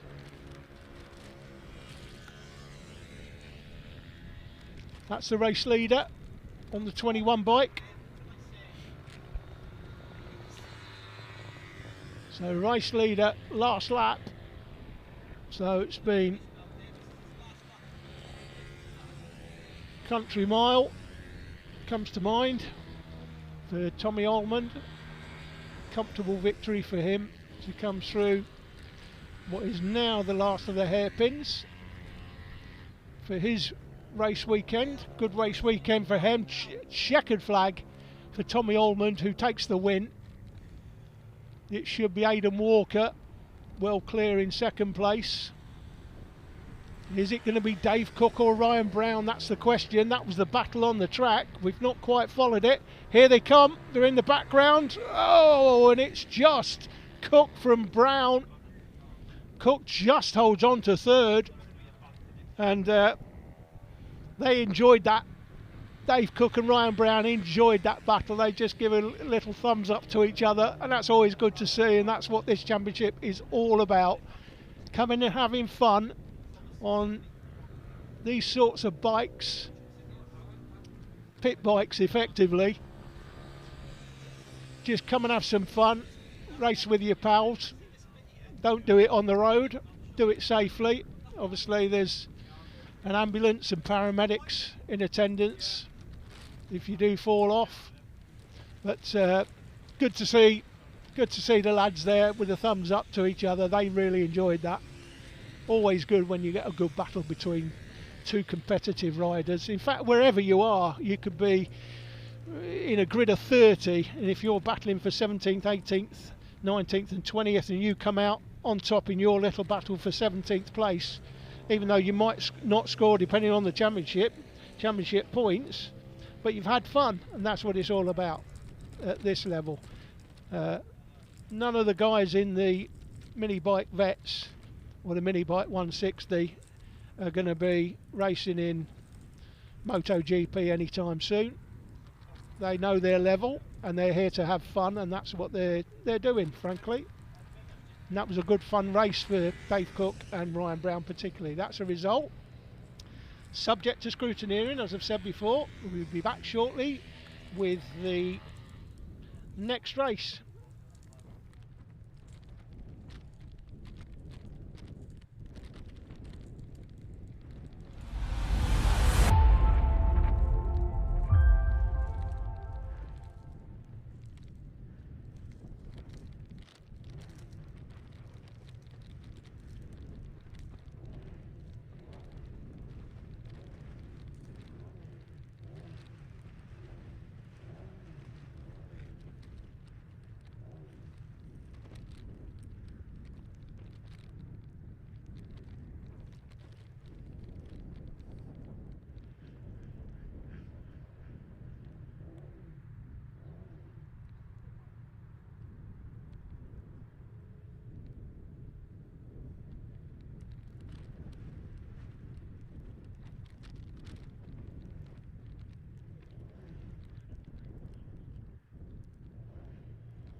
Okay guys, FIM Mini 160s on track for the next race.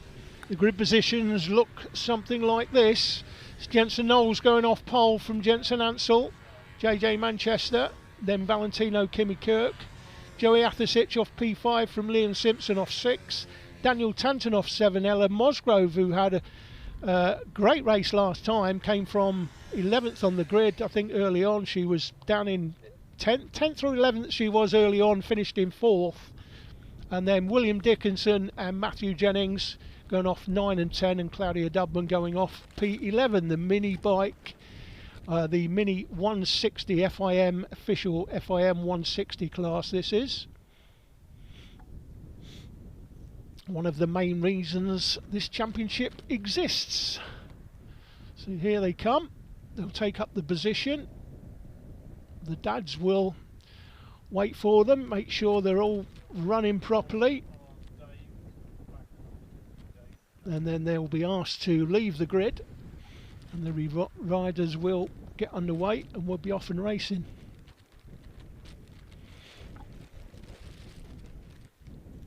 Jensen Knowles, Jensen Ansell. Now if you remember earlier, if you were with us earlier with the conditions, it started raining mid-race when these two were having a battle royal for the win. They were in race leaders, and I think it was Jensen Ansell that slowed down, and I thought he had a mechanical problem, but it wasn't. It was the rain that slowed him down, and that's what it was. Here we go. We're under starters' orders. Are we underway? Little bit of creep. Still holding the flag. We're off and running. And here we go. That looks like the pole man. Looks like Knowles that's held on to it. Round the outside, sweeps round, down to rib bend. Through rib bend they go. Have we got this camera back? Yes, we have. So the camera's back operating. We apologise for the sort of technical issues we've had all day with the wind. A little bit of rain has caused a little bit of havoc. Here we are on Bob Pope Straight though, as they come towards us. Looks like Jensen Knowles, I think, that's got the lead, but not by much from Jensen Ansell. This was how it was last time, don't forget. Now, it doesn't look like, I don't want to speak too soon, but, oh, and that's a change of lead up the inside. It looks like Ansell's got the lead back.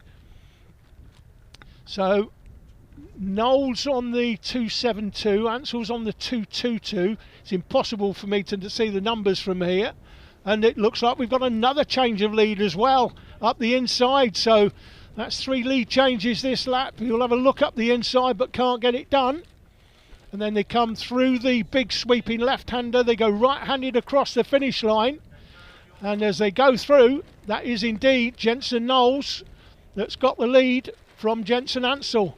It was Ansell that, when the rain came down last time, seemed to slow down. I thought it was a mechanical. It wasn't. But they were very competitive right up to the point it started raining. And if you can see the weather here from this camera, I don't think there's going to be any issues with rain in this one. So we could be treated to a bit of a battle royal here for the win. The two Jensens. Here they come towards us. The orange helmet is Jensen Knowles. Then we got Jensen Ansell down the right hand side, and it's Ansell that takes the lead. And well, a little bit squirrely there. You just saw him lose the back end. Might have just clipped the curb. Oh, now back up the inside. Oh, it's a battle royal, this one already. This is now living up to what we hoped would be delivered in the first one before the rain came down. And Jensen Knowles just cleared off in front. But it's Jensen. Oh, we've lost. Oh, my goodness. We have lost Jensen Ansell. Oh, my goodness. And he's absolutely gutted. And again, just when we thought we were going to be treated to an absolute battle royal, Jensen Ansell chucks it down. And, of course, again, as I've said before, if you're new to minibike racing, in the junior classes, you cannot pick the bike up. It's a safety issue. The junior riders, if you crash, don't spend time on the track trying to pick your bike up when other people are racing on the track. So, what an absolute sickener. Not only for Jensen Ansell, frankly, but for, well, me, if I'm being honest, because I was hoping for an absolute battle royal in that one. But of course, in terms of the leader, Jensen Knowles is now well clear. So now we're looking further back to see where the battles are. Valentino Kimi Kirk is through to second place. Then we've got Joey Avasic is in third. JJ Manchester comes next from Liam Simpson. William Dickinson went through the line last time in sixth from Dan Tanton. Matthew Jennings, Claudia Dubman and Ella Mosgrove. Not quite as effective, Ella, in this one as she was earlier. going from, she's in 10th place now, she went from 10th or 11th, she might have been early in that race, to come back to 4th. This we're looking at with 7 laps to go. That was the battle for second, indeed. Valentino, Kimi Kirk and Joey Athasic went through the line together. Here they come. So that's Valentino in second. That's the race leader coming towards us now. Left-handed now. See how steep this hill is. Fantastic turn. Reverse corkscrew, of course, the corkscrew in America goes downhill. This is in reverse, it goes uphill. But what a fantastic corner that is. Not just in karting, this is a kart circuit obviously, but for bikes, I mean this track frankly is just made for bike racing, isn't it? It's fantastic. It's long, it's wide, it's fast. This is the battle we've got on track now. This is for second place, I think. This is Valentino, Kimi Kirk and Joey Athasic. It is indeed. So second and third come through South Bank. This is the track that, this is the battle rather on track that we're going to concentrate on for the time being, because anything could happen here. Jensen Knowles has just gone across the line, and this is how far they are behind. They've just gone through the line now. So that's what, 7 seconds. It's the gap is 7.1 seconds for Jensen Knowles now out front from the, after the crash earlier by Jensen Ansell going through South Bank. Unusual actually to see people crash through South Bank. I haven't seen anybody crash through South Bank today. Certainly, I say unusual today anyway. But not for Jensen Ansell obviously. He's been done for. And unfortunately we've been robbed of a fantastic battle for the win, but we've got a nice little battle here for second and third place. So Valentino Kimi Kirk has been out in Spain I believe for a couple of years, plying his trade out there. He's back in the UK now, and hopefully we'll see him throughout the year this year in this championship at all the rounds. Got Three Sisters to come, that's one of his favourite circuits, and that is Valentino ahead of this battle. And then Joey Athasic, who saw Joey in Mini Moto not that long ago, and here he is in these 6-speed gear bikes and doing really well. So always good to see the kids progressing. Further back is JJ Manchester, can make him out just behind these two. So they come into the reverse corkscrew one more time. Leader miles clear, Jensen Knowles. Here comes that battle for second and third. Down Bob Pope straight. I say a straight, it's not quite straight, but straight enough, let's say. I mentioned earlier, I hope Bob Pope is listening actually. Oh, that's a change. Oh, it was a change for a second. Oh, he's taken the third. Oh my goodness, you've got to be kidding me. He goes for the position up the inside for second. He goes down and then takes out the man in second. So Joey Athasic going for the move. It looked like he had it done. Lost the front end. Went down on the low side and took out.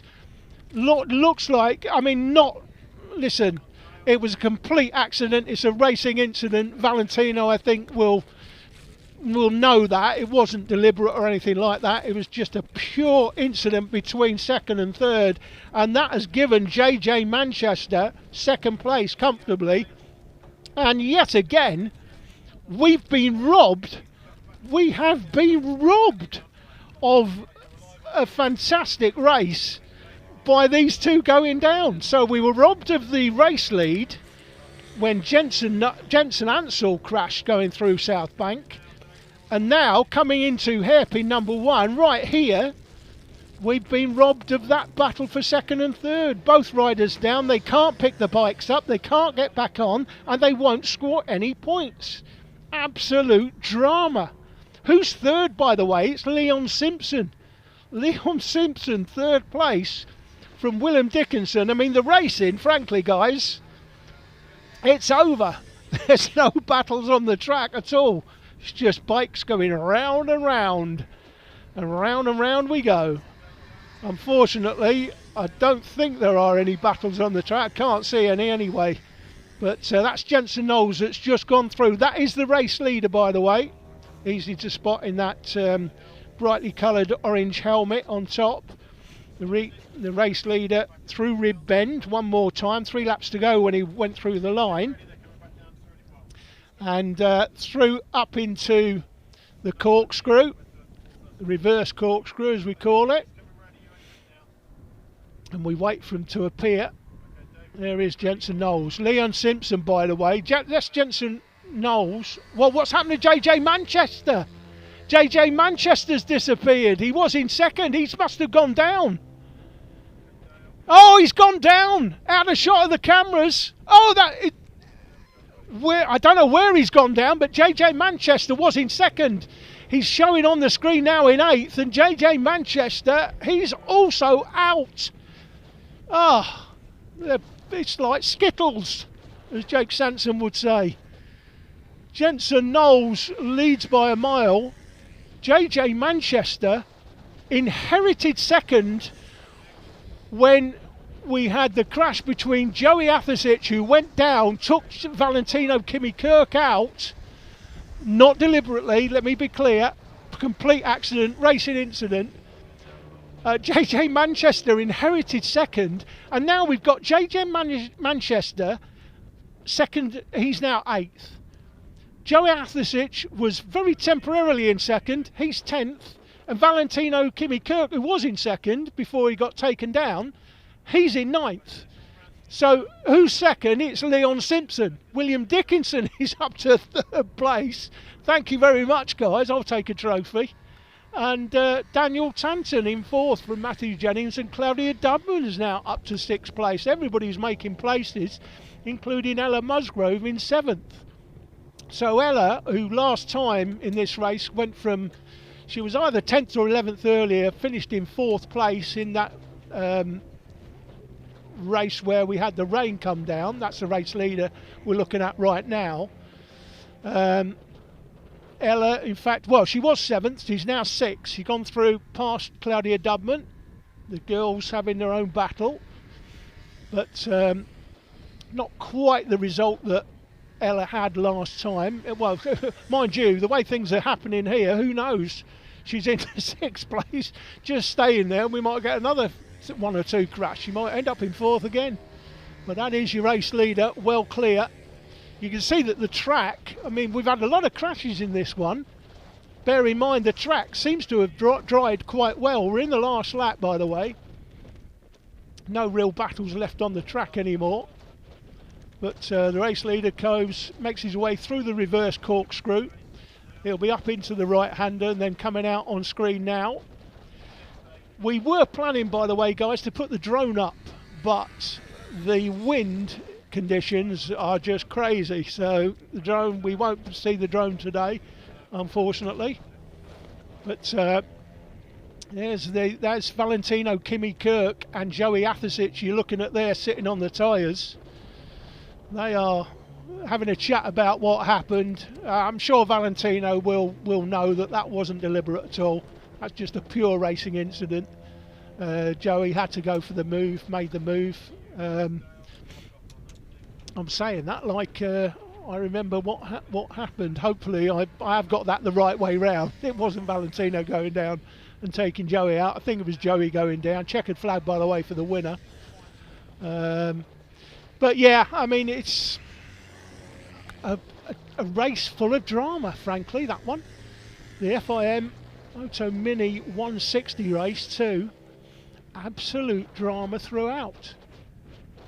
You literally had 3 riders there in 2nd place, although albeit for Joey Athasic it was very, very temporary 2nd place before he lost the front end and then took out Valentino, who was in 2nd, then in 3rd, then took him out.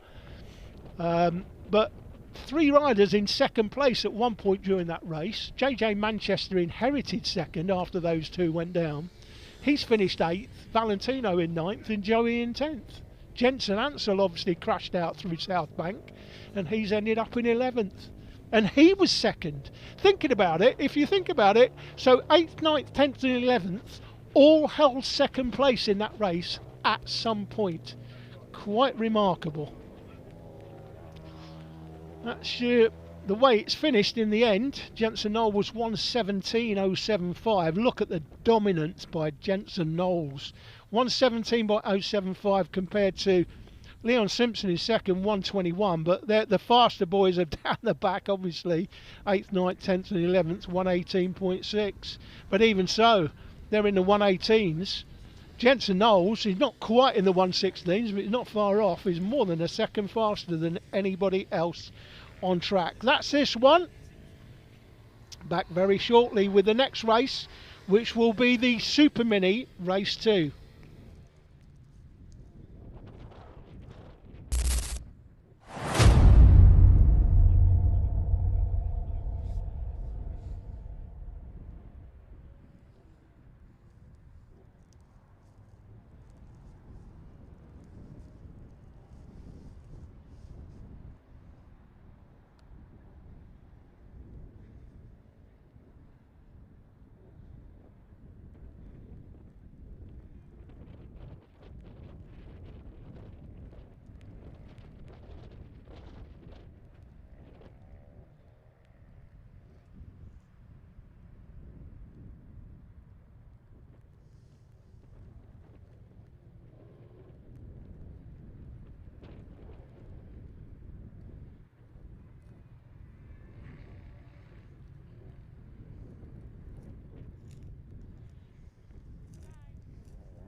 Okay, we're back with you guys. Here's the Superminis up next.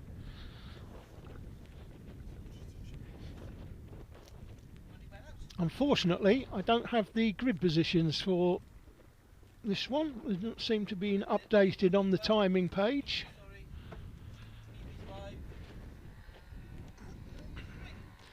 So no grid positions for you for the Superminis.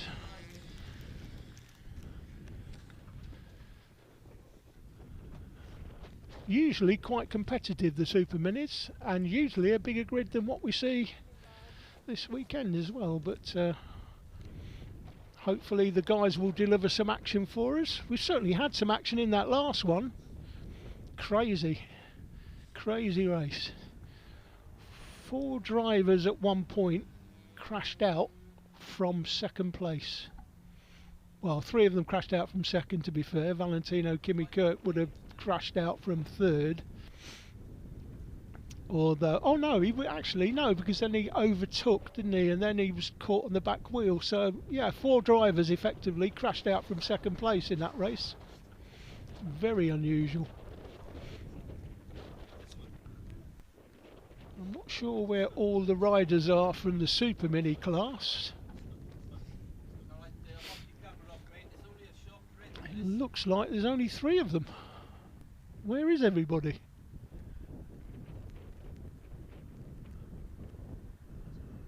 Thought somebody was going to leave then, but no. Okay, so Dale, so follow them all the way to the bottom, please, and hold until I say. So here we go. Down the hill isn't really.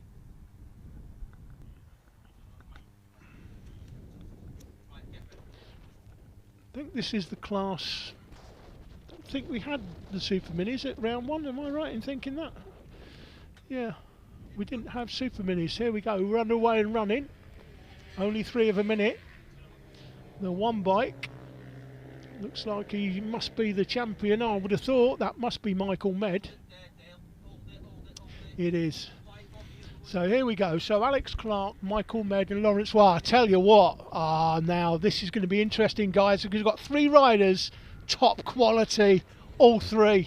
Alex Clark, who was super quick last time.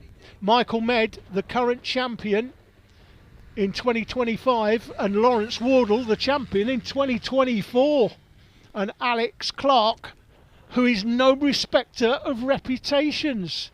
Now, only 3 in it, but don't go and make your tea now, because this could be quite interesting, this race. 10 laps with these.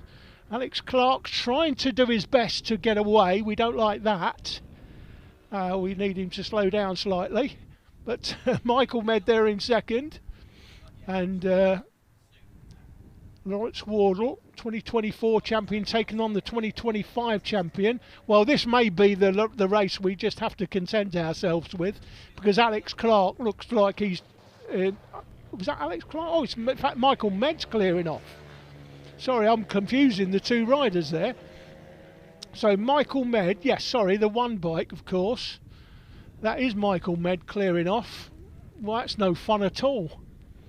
That's no fun at all, Michael Med clearing off from Lawrence Wardle in second and Alex Clark now in third.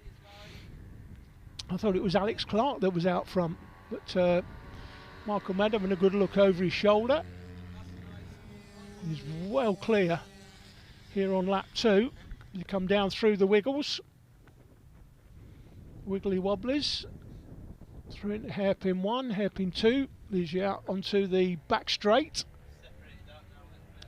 and then into South Bank, this really steep on camber turn. Helps you maintain your speed around that corner, keep top speed through South Bank because of that camber. And it's difficult to appreciate just how steep that camber is from this camera angle, but it is. You can probably just about make it out from this camera angle.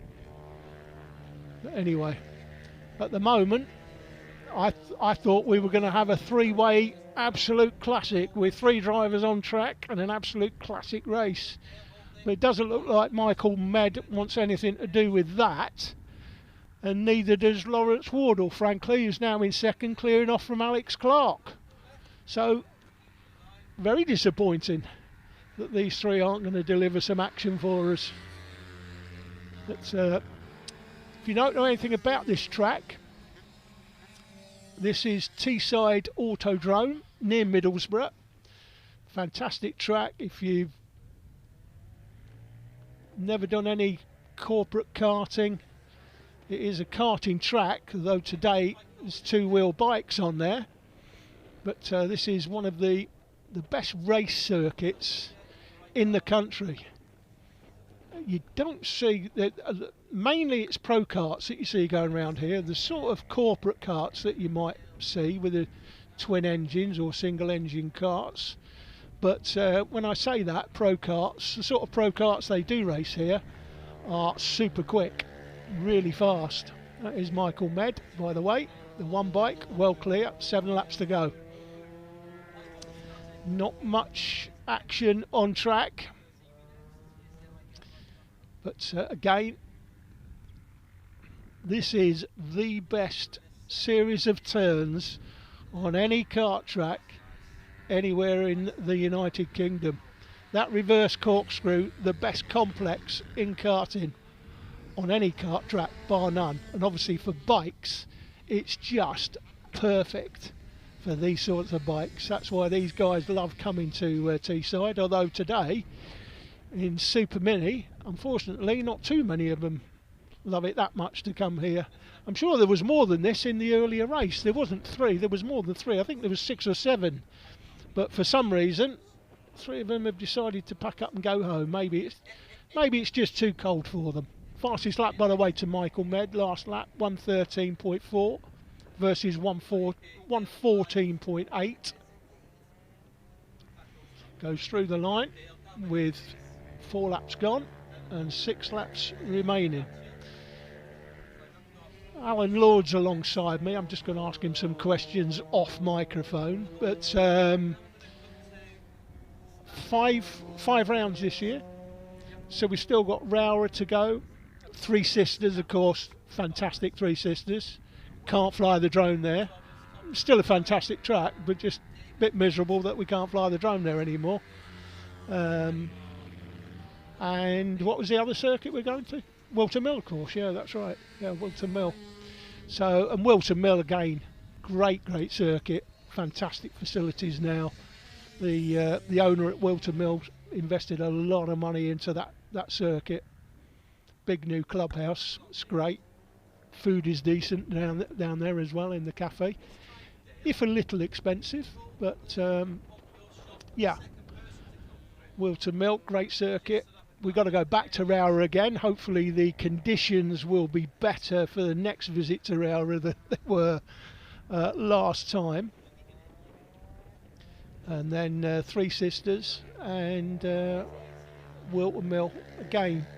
Just 5 rounds and real good fun. If you ride bikes at all, you're watching this for the first time and you want to have some fun with your pals, you can pick one of these bikes up, Alan, for how much do you think? One of these bikes? About 3,500. And you can come and race on proper circuits, come with your pals, and obviously we've got ambulance, paramedics, everything on hand, rather than go and take your road bike out on the road and do 100 mile an hour, get stopped by the police and thrown in prison these days for doing those sorts of speeds. Get yourself one of these bikes and come and race in the British Minibikes Championship. It's real good fun. So, first round was Rowra. That's in Cumbria. We've got another round at Rowra in Cumbria. This is in Teesside at near Middlesbrough. And then the other rounds are 3 Sisters in Wigan. And then Wilton Mill in Northamptonshire. So, a bit up and down the country, obviously. Good spread.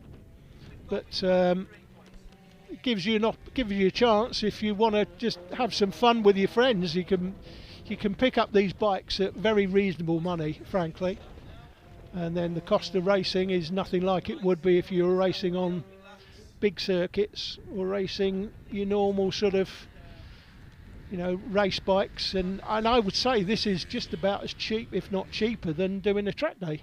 Wouldn't you say that? I would say that.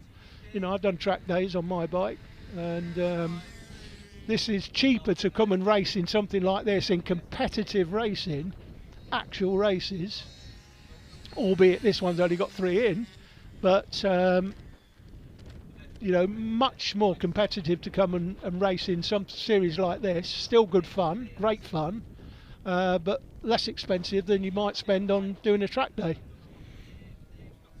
So where are we in this one? We're 6 laps in, we've got 4 to go. I'm struggling for something to say because Michael Med has decided he doesn't want to play with anybody. Lawrence Wardle doesn't want to play with Alex Clark, and Alex Clark at the moment, in the first race he was a lot more competitive, Alex Clark, but for some reason in this one not quite as quick. Again, this is the shot from the reverse corkscrew up the hill. This is Lawrence Wardle coming towards us now. That's Michael Med on the one bike. Come through the right hand here, there's the wiggles, so left, right, left, through into hairpin number 1. That leads to the creatively named hairpin number 2, which goes through South Bank to the even more creatively named hairpin 3, which leads into hairpin 4. So this is South Bank, the on-camber corner.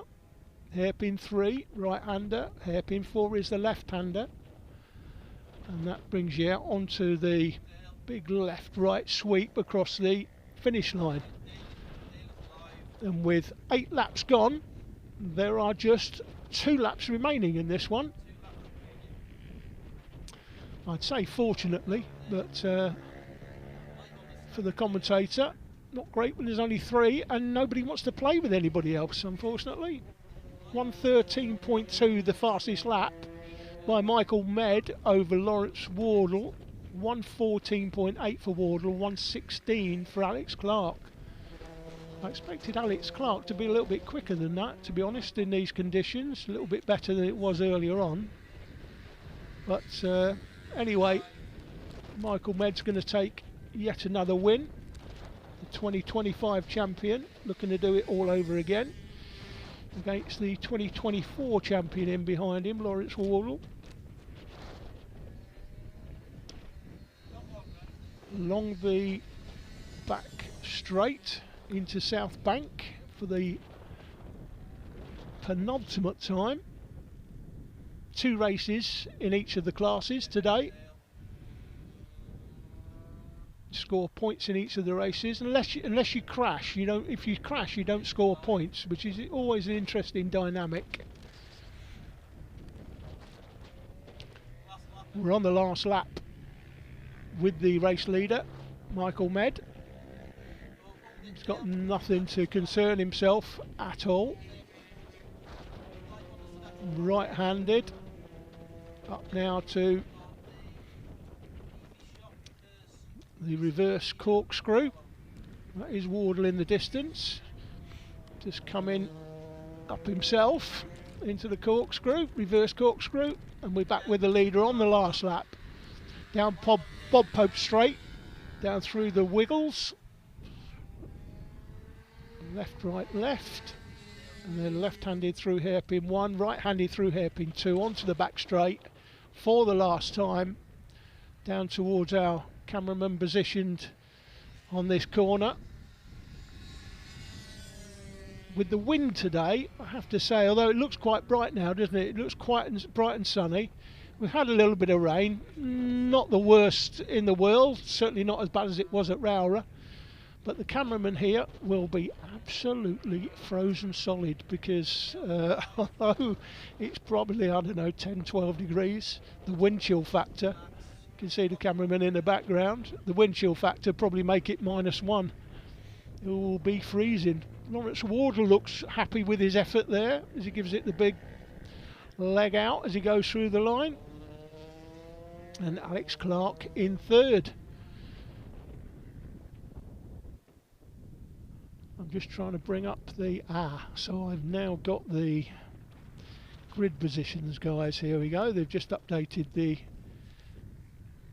championship race and the grid positions. So we've got the Ohvale 110 class, B&B 110 and Ohvale 110 Cup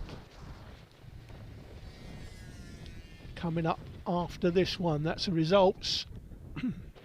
So coming up will be the 110, and just to give you the grid positions for this one. So Cody Brennan will go off pole, the Junior Supermoto 90 champion from 2025. Seth Hayward will go off P2. Nelly Newth, interesting, Nelly Newth has some big following online, certainly on the TDI Media channel anyway. She'll go off P3, and she's made the transition from Minimoto to these very quick 110 bikes, and she's done it amazingly well, I have to say. Third place last time. Right, we didn't see much of her, to be honest, but she is clearly very talented to come out of Minimoto onto these 6-speed gear bikes. You change gear just like you would your road bike. If you ride a road bike, you're watching this for the first time, thinking, what are these bikes like? They just twist and goes. They're not twist and goes. So for her to come off what was a twist and go in the Minimoto into these bikes, I'm not sure how much practice she's had, but obviously she's done really well. She's on P3. Anyway, Louis Craig is on P4. Jake Todd had a miserable start in the last race. I never paid much attention to it, to be honest. He was down in 10th place at one time, went off pole. He's going off P5 in this one, so expect Jake Todd to be quite quick here. If he gets a good start, you might see him challenging for the win. Finley Styles goes off P6. George Manel goes off P7. Joey Billam off P8. Then Daisy Grayson off P9. Again, Daisy's made that transition from Minimoto as well, and done it very well indeed. Off P10 is Charlie Forrester as they come through South Bank to line up on the starting grid. Hugh McDowell goes off P11. Oliver Med off P12. CJ Maguire off P13. Off P14 it's Ryan Merrin, and Austin Dilks, another rider that's made that transition from the Minimoto class, goes off P15. And he, of course, when we talk about Minimoto, is last year's champion. So here we go. I mean, look at, I mean, if you want to know how severe the wind is and why we're not putting the drone up, look at how that red flag in the marshal's hand is shaking around. Here we go. So who's in the middle? So we've got the 15 bike in the middle. That's Seth Hayward. Off to the left is Cody Brennan on the 79. Then you've got Nelly Newth on the 44. Nelly's on that blue and pink machine. Here she goes. Looks like Cody's bagged himself the lead. He has. So that's Cody Brennan that's bagged himself the lead. Red and black colours, but not for long. Oh, looking up the inside was Seth Hayward, but couldn't get it done. They come out of rib bend towards the reverse corkscrew one more time. So it is as you were. So it's Brennan, Hayward and Nelly Newth, the top three. So you Nelly Newth fans, she's in third place there as you're looking at her. Pale blue and pink colours. But the battle here should be between Brennan and Seth Hayward for the win. It was a right battle royal they had last time, earlier on in race one.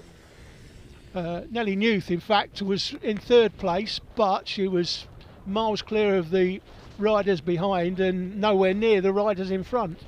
So let's see what Brennan and Hayward can do this time. into hairpin 3. That leads to hairpin 4. Out of hairpin 4, left-handed, and then they'll sweep right-handed over the finish line with 9 laps to go of the 10. Oh, and the race leader pulls out. Is he pulled out, or is he? No, he's just run wide. He's gone over the grass.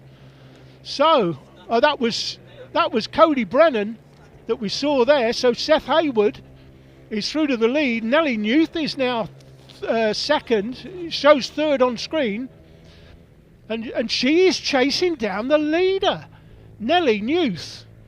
Well, what's going to happen there? I'm not sure what happened. Looks like he outbraked himself. Cody Brennan, I beg your pardon. Looks like Cody outbraked himself. He's got it all together now, and I tell you what, watch Cody Brennan now. He is going to be travelling. Looks like him in third place there. So he's still close enough, if good enough, and we know that he is. Is that Nellie Newth taking the lead? Just out a shot of the camera there. I'm not sure whether Nellie Newth was through to the lead. Louis Craig and Jake Todd. Now Jake Todd is going to be quick in this one, because don't forget he had pole in the earlier race, had a really bad start, dropped down to 10th, ended up through to, I think it was something like 5th place in the end. Now, who's going to go through? We're not seeing who's leading. I thought Nellie Newth might have bagged the lead there. Has she bagged the lead? She has bagged the lead. Nellie Newth leads. Coming through and out of the chicane, but I'm not sure she's going to lead for long, because Cody Brennan has got the red mist down. That is Nellie Newth that leads this one. Incredible performance by the young lady. I think she'll only be 10 years of age now. And I think this class is for 8 to 12-year-olds, I think this is, believe it or not, on these 6-speed bikes. But that's Nellie Newth that leads it. She's having a look behind. Now, I don't like to see that, frankly, at this stage. Don't bother looking behind. Look in front. Concentrate on what you're doing. Because this is what happens. You look behind. It's an invitation to the man in second, Seth Hayward, to say, thank you very much. I'm coming up your inside. Because you've had a look. You obviously don't fancy the job out front. You're thinking that you're worried because, I'm leading, but I'm worried about those behind. And Seth Hayward says, OK, well, if you're that worried, I'll take the lead back off you then. Thank you very much. But she's not going to give this up. Neither is the man in third place. So we could be on for a battle royal here. And Nellie Newth trying to get the lead back, and gets the lead back and takes the lead back across the line. So Newth leads it from Seth Hayward, Cody Brennan. Jake Todd gets closer. Jake Tad would be a better name, obviously. And then Louis Craig. Austin Dilks has just gone through from the back of the grid to 6th. So Austin Dilks started last, and he's through to 6th place. So another fantastic performance by Austin Dilks, coming out of the mini moto class, a bit like Nellie has, onto these geared bikes, and doing really well. So Newton leads it, with Seth Hayward in behind. I must say, last time at Rowrah, I wasn't at Rowrah, of course.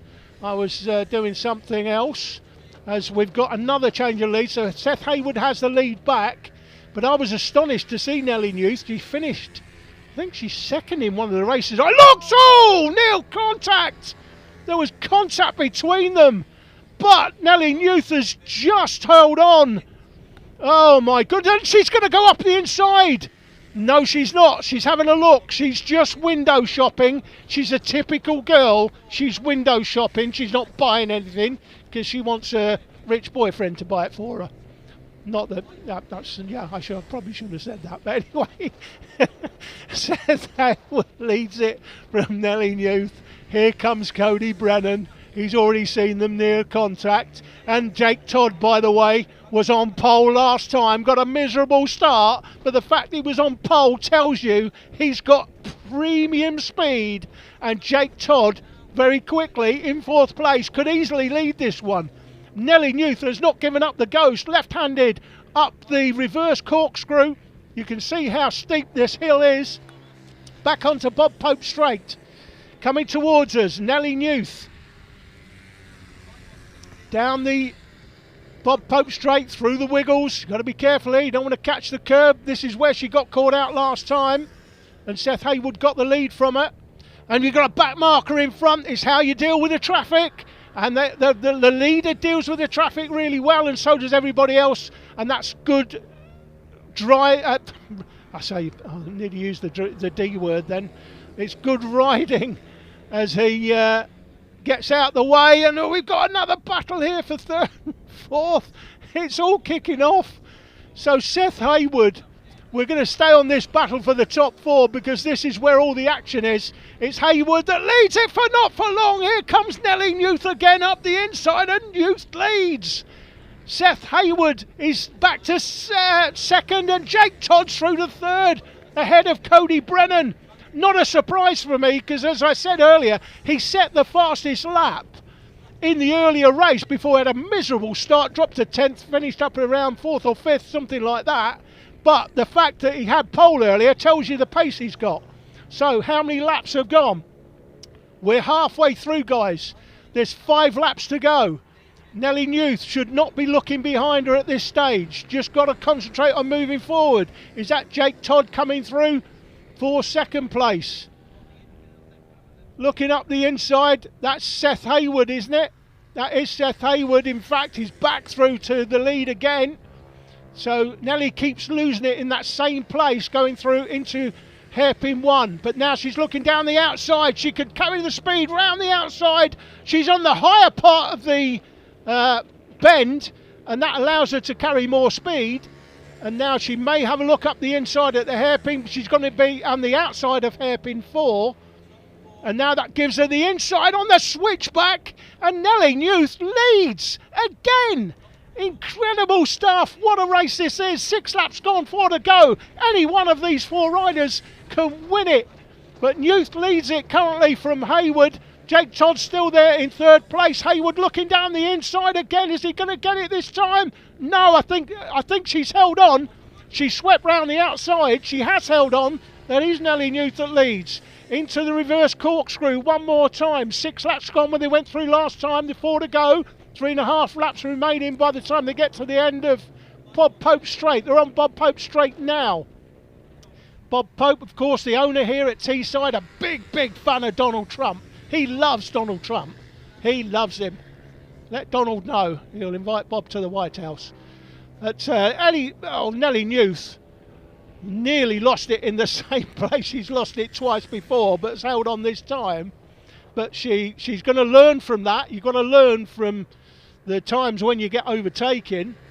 So she was ready for it there and reacted to it. And here comes Jake Todd for second. Jake Todd takes second. Now, for me, Jake Todd is the winner in this race all day long, because we know he's got the pace to put it on pole. We had a bad start, bad race last time, but one bad race does not make you a bad rider, and it doesn't scrub your speed off. He's got immense speed, and he's showing it right here. And I expect him to be sweeping past Nellie at some point. But what a performance this is by the young lady. I think she's, 10 years of age now? I think she is 10 years of age as she's come to this round. But she still leads it, but I don't think she's going to lead it for long. But that doesn't matter. What matters is the performance level. She's racing with lads here a lot more experienced than her. She comes and cuts the nose off of Jake Todd. No, you don't, my friend. I'm going to cut your nose off there if you think you're coming up the inside. Now, Todd will go up the inside now, will he? Well, he's looked up the inside.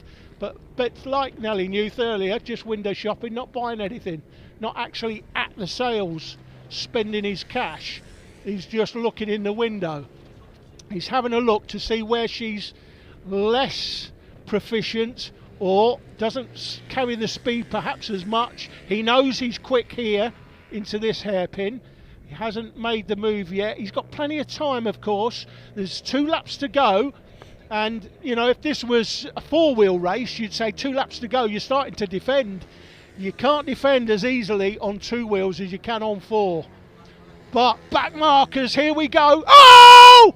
Oh! Nellie Newth loses it and she keeps it together. That is incredible. That is a Peter Schmeichel-like save. It nearly went down. But has she held on to the lead? That's the question. I can't quite see from here. It looks like she has. She has held on to the lead. So Nelly Newth, how on earth has she held on to the lead there? That is crazy.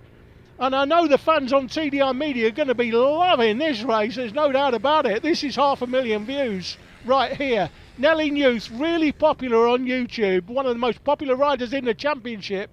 And she's made the transition from Minimoto to these 6-speed gear bikes. The back marker's in the way. This is going to cause her a bit of a problem, but it could help her out, frankly.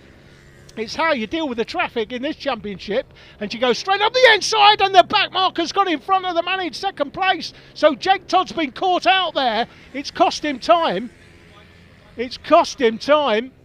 And there's going to be one lap to go. Can Nelly Newth hold on? This would be an incredible first victory in the class for Nelly Newth. She's got a reasonable lead as she goes across the line, but expect Jake Todd to close her down. So Todd second, Haywood, Brennan, they're still there. But with a lap to go, we're on the last lap. Nelly Newth leads it, the 10-year-old from Jake Todd. Seth Haywood right there, Cody Brennan. They've not given up the ghost either. They come into the reverse corkscrew, left-handed uphill. I think she might have done enough, you know. Or has she? No, I don't think she has. I'm saying that, but I don't think she has. She's still got it all to do. Now, she's got to defend into the first hairpin. She cannot, but if she defends, she'll go narrow in and wide out, and that could cost her. And here comes Jake Todd looking to line her up for the hairpin. Does line her up, doesn't get through. And you've got another back marker in the way. She's got to go narrow here. She's got to go up the inside of this back marker. She can't allow to go outside. She's on the right side. This is a great performance. What a performance. Even if she doesn't win this race now with a few corners left, it's still an amazing performance. Here comes Todd up the inside. She's going to cut his nose off, and she does. She cuts his nose right off, and she's held on to the lead through hairpin 4. She's going to lose it in the last hairpin. Oh my goodness, Todd's going to take it. Or is he? Is he? Yes, Todd takes it on the line. Nelly Newth just gets pipped. But what a race that was. And I need to go and have a big lie down, because that was absolutely... we've seen some great racing today, guys. We've seen some great racing, but nothing like that. 4 riders absolutely on it. And Nelly Newth nearly took her first win in the class in a 6-speed geared motorcycle as a, 10-year-old I think she is now. But that, I'm telling you what, that is going to be a popular race on our YouTube channel, no doubt about it. Nelly Newth second, but Jake Todd, let's give credit to Jake Todd. Had a bad start earlier on, was on pole, bad start, down to 10th, ended up coming through for, I think it was 4th or 5th, I think it was 5th in the end. Started 5th in this one. Fell behind a little way at the start, but kept himself competitive, and then got in the mix for the top 4. And that was just an incredible race, frankly. Let's look at the others. So Louis Craig, we didn't see much of anybody else because we were concentrating on that incredible. When you've got a battle like that for the win, you've got to stay with it, because anything can happen. So Louis Craig's come through in 5th from CJ Maguire. And then you see it's Austin Dilks. That's a good performance by Austin as well. He's come from the back of the grid to finish halfway up. That's a good performance by Austin. Finley Styles, Charlie Forrester, Hugh McDowell round out the top 10. Daisy Grayson there, who we saw racing in Minimoto last year as well. Again, popular on YouTube. Joey Billam in 12th. Daisy was 11th. Joey 12th. George Manel in 13th. And Ryan Merrin 14th. What a race. I'm just going to take a very short break, like 60 seconds, and I'll be back with you very shortly.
Hi guys, I've had a lie down. I've taken some tablets. I've taken some heart pills. Not that I've got a heart condition, I just thought I'd take some heart pills because I nearly had a heart attack in that last race. And we're back with you for the Mini 140 race, Minibike 140, with Michael Med on the 777 bike on pole, and he'll have Ben Johnson and Tommy Almond on the front row with him. Ben Lord, of course, we saw crash out dramatically with the short period in the last race to go, looking for the win. He's going off P4. Then comes Cottenham, Walker, McLean, Patterson, Merrin, Hilton, Simpson, Brunning and Johnson Clerihew. Now I've just been told, unfortunately, Ben Lord will not take up his position on the grid. So Ben Lord's been injured, he's hurt his elbow, so won't be taking part in this one, unfortunately, after the crash coming out of hairpin 4 towards the end of the race. I think it was just over a lap to go when he went out. Here we go, we're off and running though. Off and running, and that looks, if I'm right in thinking, that could be Finley Cottenham, I think, that took the lead there, but then it looks like he's in second place going through Rib Bend. I think that is Cottenham. That's the bike there. He's got a white plate, Cottenham, so I think that's Cottenham there in second place. Michael Med on the 777. This is him coming towards us. That looks like Cottenham in behind. Sure it is. Ben Johnson then will be in the mix. Tommy Almond's on the 21. He's in fourth place. Just about make him out. That bright yellow plate. 21. Yeah, going up the inside. That was close. Well, in fact, he's made it work. So just going through to third there is Tommy Almond on the 21 bike coming towards us. Cottenham is second, that's Tommy Almond. And then behind you've got Aidan Walker in the mix, Ben Johnson's in there as well. That's Cottenham in second, but for how long, that's the question. Not very is the answer. Not very. It looks like the 21 bike, Tommy Almond's through to second place. So Michael Med leads. In fact, Ben Johnson is in second place, Cottenham's third, Aidan Walker. Tommy Almond seems to have dropped back to fifth place. There he is. Oh, I'm mixing up the plates. I'm looking at one yellow plate and thinking it was somebody else. So, okay, so we've got Med, Johnson, Cottenham, Walker and Almond. But Michael Med is clearing off in front yet again, like he did a couple of races ago in a different class. And when I say different class, he's in a different class. So let's look at this. This is incredible. This is early doors in this one. We're on lap 2. And Michael Med, again, like earlier in the previous class, he's just clearing off. That's a change for second place. And that, I'm assuming that is... it's not Cottenham, that's Cottenham on the white plate. That must be Ben Johnson. So there's the 21. That's making a place up, going in there. So that's the 21 of Tommy Almond going from 5th to 4th and looking for 3rd sometime soon. Coming through the final hairpin. Med's away and clear. He's gone. So 2nd, 3rd and 4th. So it's now Ben Johnson from Tommy Almond, Cottenham, Walker and Dan Merrin. Tim Patterson's just gone through the line in 7th, but he's well back. 2nd, 3rd, 4th, 5th, 6th. That's the battle we're looking at here through Rib Bend. 2nd to 6th we're looking at. They go right-handed, left-handed through the reverse corkscrew, up the hill. What a track this is, by the way. I know I've said it about 10 times today already, but it is. This is one of the best karting tracks and the best karting tracks that mini bikes race on in the country. I frankly don't think it gets any better than that. I don't think it gets any better than this track here. It really doesn't. And that reverse corkscrew, the best corner complex on any karting circuit in the country bar none. Don't even debate me. Michael Med leads it on the 777. He's well clear. He's clearing off. There he is. I'm saying there he is. That's not him. That's the second place man. So yeah. So looks like in second place Ben Johnson's decided he doesn't want to play with anybody, or Tommy Allman rather doesn't want to play with anybody. It was Tommy Allman that gone into second. So Allman was down in 5th place, wasn't he? And then Tommy Allman's got through to second, and now he's showing his true pace now that he's got clean track to work with. So Med well clear, just gone through the picture. This is Allman, well clear, going through the picture. The white plate is Cottenham. He's easy to spot, so it looks like he's got past Ben Johnson, who went through the line in 3rd. Looks like Cottenham is now. Is that Cottenham? Just trying to see if it is. I can't quite make out that. I'm sure he's got a white plate on his bike, so I think that is Cottenham now. Has come through to 3rd. Ben Johnson was 3rd. He's now further back. So this is the battle for 3rd, 4th, 5th and 6th, and they come through hairpin number 2 out onto the back straight.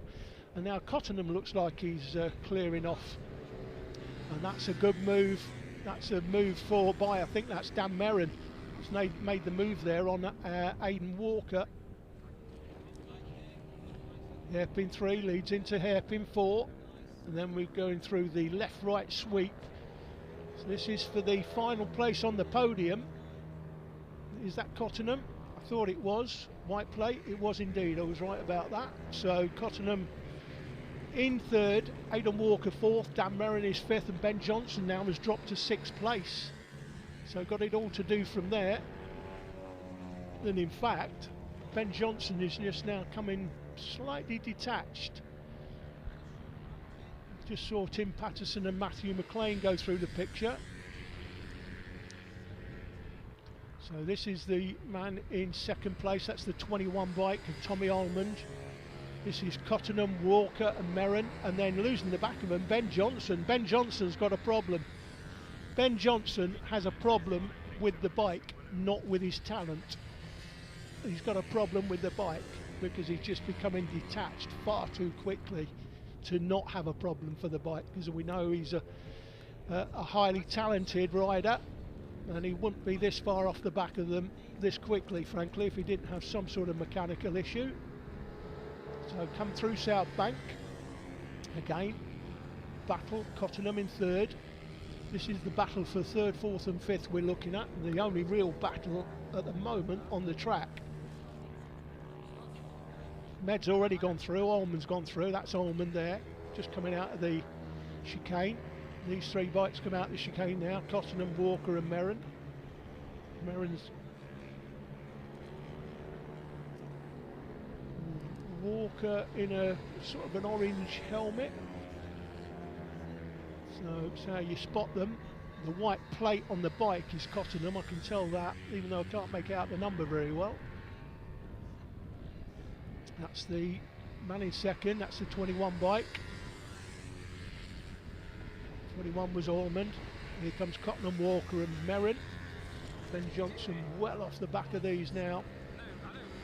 He's like running around on the children's fairground ride at the moment. His bike's giving him nothing.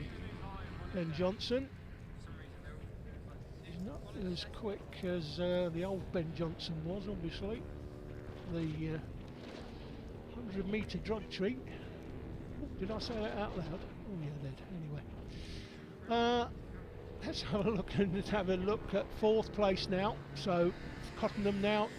Dan Merrin's made his way through to 4th, past Aidan Walker. He's trying to go 3rd, can't get it done. But Cottenham in 3rd place, Merrin there in 4th. You can see the official timing gets updated. 6 laps gone by the way, 4 laps to go.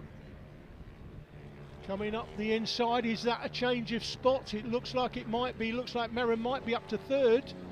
I think he is. Yes, he is. And it looks to me like Cottenham's gone from 3rd to 5th. He has.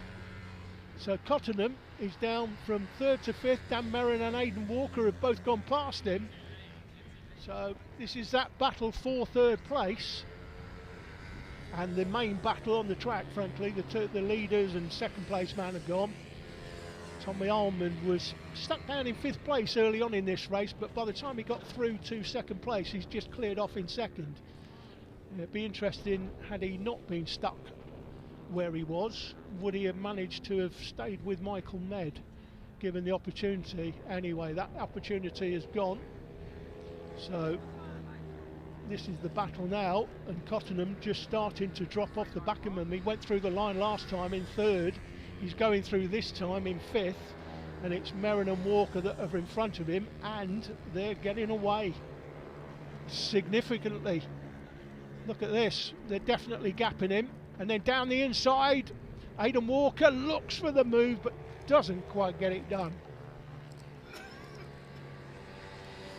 Into the corkscrew, reverse corkscrew, one more time.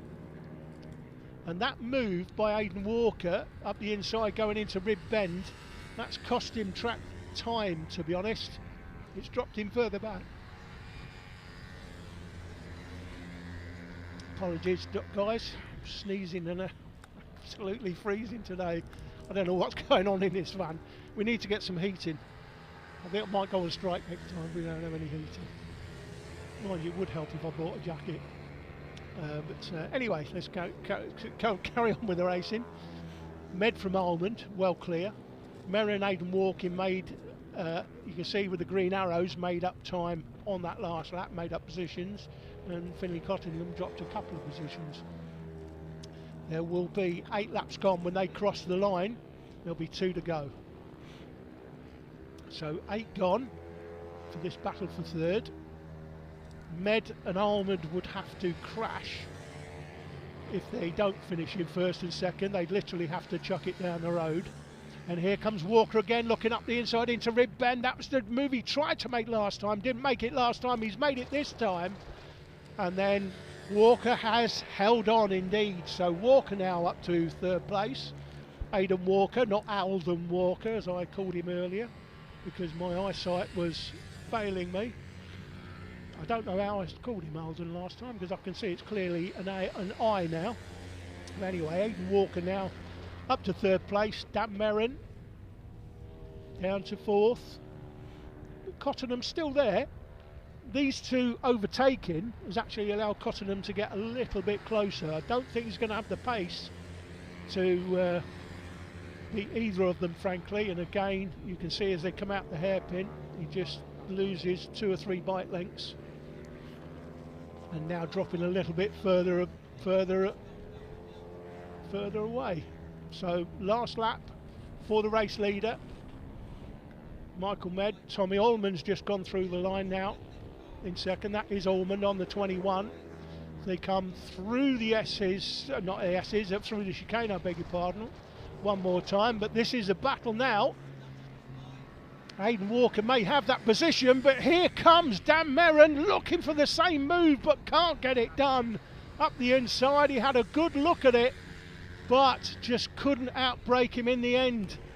So it's still Walker in the orange helmet as they go up the hill into the right-hander. We'll catch them on the back straight, down back Bob Pope straight. Here we go. Aidan Walker still there, the orange helmet. You can tell that's Aidan Walker, with Dan Merrin right behind. Finley Cottenham's now lost the back of these 2. With these 2 battling, you thought Cottenham might be back in it, but he's not. But it looks like Walker is going to be 3rd place here. Michael Mayer's going to take the win, by the way, from Tommy Oldman. You may see the names light up. Here comes the race winner. It is Michael Med. We see him go across the line. Nice catch by the cameraman, thank you. And then Tommy Almond is next on the 21 bike. And then here comes Aidan Walker. Is he held on to that? Looked like Merrin was having a look up the inside. No, Walker's held on and Merrin's come 4th. So Finley Cottenham in 5th from Ben Johnson, who I think had some sort of mechanical gremlins during that, because he's quicker than that, Ben Johnson. He was right in the mix at the beginning, but it all went pear-shaped for him. And then came, look at this little battle going through. Patterson, McLean and Johnson In fact, Johnson's been passed, not surprisingly because of the problems he's got with the bike, on the last lap by Tim Patterson, Matthew McLean, who've come from a mile back to catch him, to be honest. So not Ben Johnson's day with mechanical problems. That is your result on screen, pretty much as quoted. Don't forget, they've got to go through scrutineering yet, and when they do, it will be an official result, but not until then. Be back with you in the next 60 seconds, guys.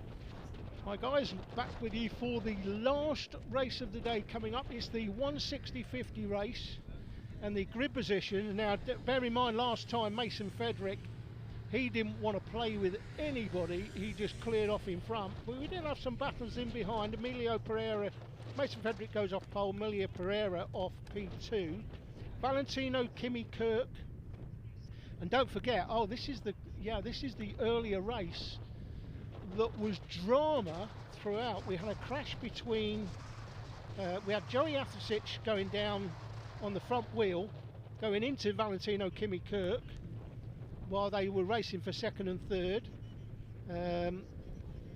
Who was it that went, let me just work out who went down earlier. Jensen Ansel went down while he was running in second. Or was it Jensen? No, Jensen Ansel went down. Jensen Knowles, by the way, is going off P14 in this one, so that's going to be interesting. We've got JJ Manchester going off P4, Valentino Kimi Kirk off 3, JJ Manchester off 4, Joey Athasic off 5, then Josh Perkins, Claudia Dudman, Jensen Ansel goes off 8, look out for him, he'll be a player.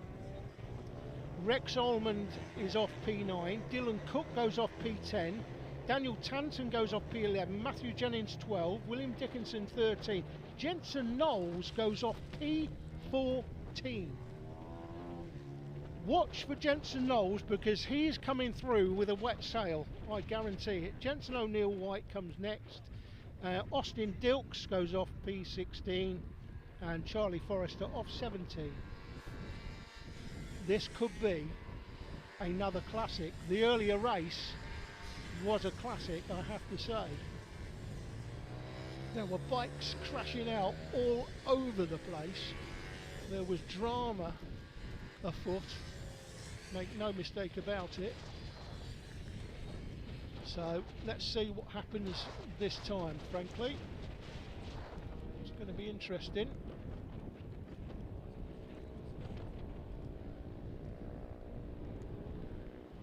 So Mason Frederick, don't expect Mason Frederick to be playing with anybody. Mason Frederick will be looking to clear off in the distance and not have any fun with anyone else, not have any racing with anyone else at all. He was just so dominant last race. I expect, with the conditions being basically the same, that he will do the same again. However, those riders in behind, Emilio Pereira, by the way, good mention for Emilio, not long out of Mini Moto, and again made a great transition, a bit like Nelly News did in that earlier 110 race. Valentino Kimi Kirk back in the UK after his time out in Spain, I think it was. JJ Manchester can compete, Joey Athasic is quick as well. So I'm expecting to see the man on the left of your screen here scream through turn 1 and clear off. But then the 31 bike, you can easily spot the numbers, the blue numbers, is Emilio Pereira. And then on the right hand side you've got Valentino Kimi Kirk. In behind Kirk you've got Manchester and Joey Athasic. So let's see of the front three who gets through turn one. It will be the man from the left. He's got an absolute flyer. Mason Frederick is gone. He's through turn one in the lead. Valentino has followed him through. I nearly said Valentino Rossi there, but Valentino there in second place going through Rib Bend. So it's a better start for Valentino than he had last time. And now they come up to the reverse corkscrew. Mason Frederick leads, and he leads by 3 or 4 bike lengths, but he's not cleared off completely at this stage. I'm still expecting him to, but Valentino Kimi Kirk much closer. Emilio Pereira's in the mix. JJ Manchester's there. Joey Athasic. Claudia Dutman's in 6th place. She went through the line in 6th. Where is she? Got places being made up in the midfield there. But Claudia Dudman is amongst that group, and they come out onto the back straight and through the south bank here. This on camber turn, look at that nice move up the inside for a place. Another place made up as well, nearly contact. That's Pereira on the 31, and is he going to get done? Oh, he's going to go up the inside here. Is he up the inside? Not quite. Not quite. So Valentino's cleared, third. Third is Emilio Pereira. Jensen Ansel comes next, and I said Jensen Ansel will be on the move. He started 8th, he's up to 4th. JJ Manchester in 5th place now. Joey Athasic 6th, and Claudia Dudman 7th. Josh Perkins, Dylan Cook, Rex Ullman round out the top 10. The race leader is gone. He's checked out. Well, he's not even in another postcode, he's just in another county. That's Valentino Kimi Kirk. To the right, to the left was Emilio Pereira. In fact, that is Pereira up the inside. Oh, he's done 2! He's done himself a brace, 2 in 1 into the same hairpin. That is a fantastic move by Emilio Pereira. You can see him there on the 31 bike, the big bold blue numbers. Went up the inside of Valentino Kimi Kirk and got the job done, and is now starting to gap those behind him as well. So we know Emilio's come out of Mini Moto not that long ago and doing particularly well. So Frederick's gone across the line in front. There's Frederick. Emilio Pereira, there he is. Then Valentino. Then comes Jensen Ansel. Well, he was. Jensen Ansel has now gone through in 6th place. So Athasic has made his way past Ansel, as has JJ Manchester. Ansel now down to 6th. I think you'd be disappointed with that. Had that problem last time he was racing. So Frederick, Emilio Pereira, that's the gap between 1st and 2nd, 2nd and 3rd. Valentino in behind, trying to get that place back, desperately trying to get the place back. Joey Athasic there with a little bit of work to do, but up to 4th as they come through South Bank. 2nd and 3rd. 2nd and 3rd is tight. And we've got other battle. Look at this. Oh my goodness, look at this battle. Look at this battle. This looks like Perkins, Dubman, Cook, Almond, Dickinson, Jasper O'Neill, White, Daniel Tanton in the mix. Places being made up into the hairpin. 1, 2, 3, 4, 5, 6, 7. There's 8 riders in this. So it must be those riders from 13th up to 7th. So this has got to be 7th place. It is. It's Claudia Dudman at the front of this lot, by the way, in the yellow helmet. I think that is Claudia.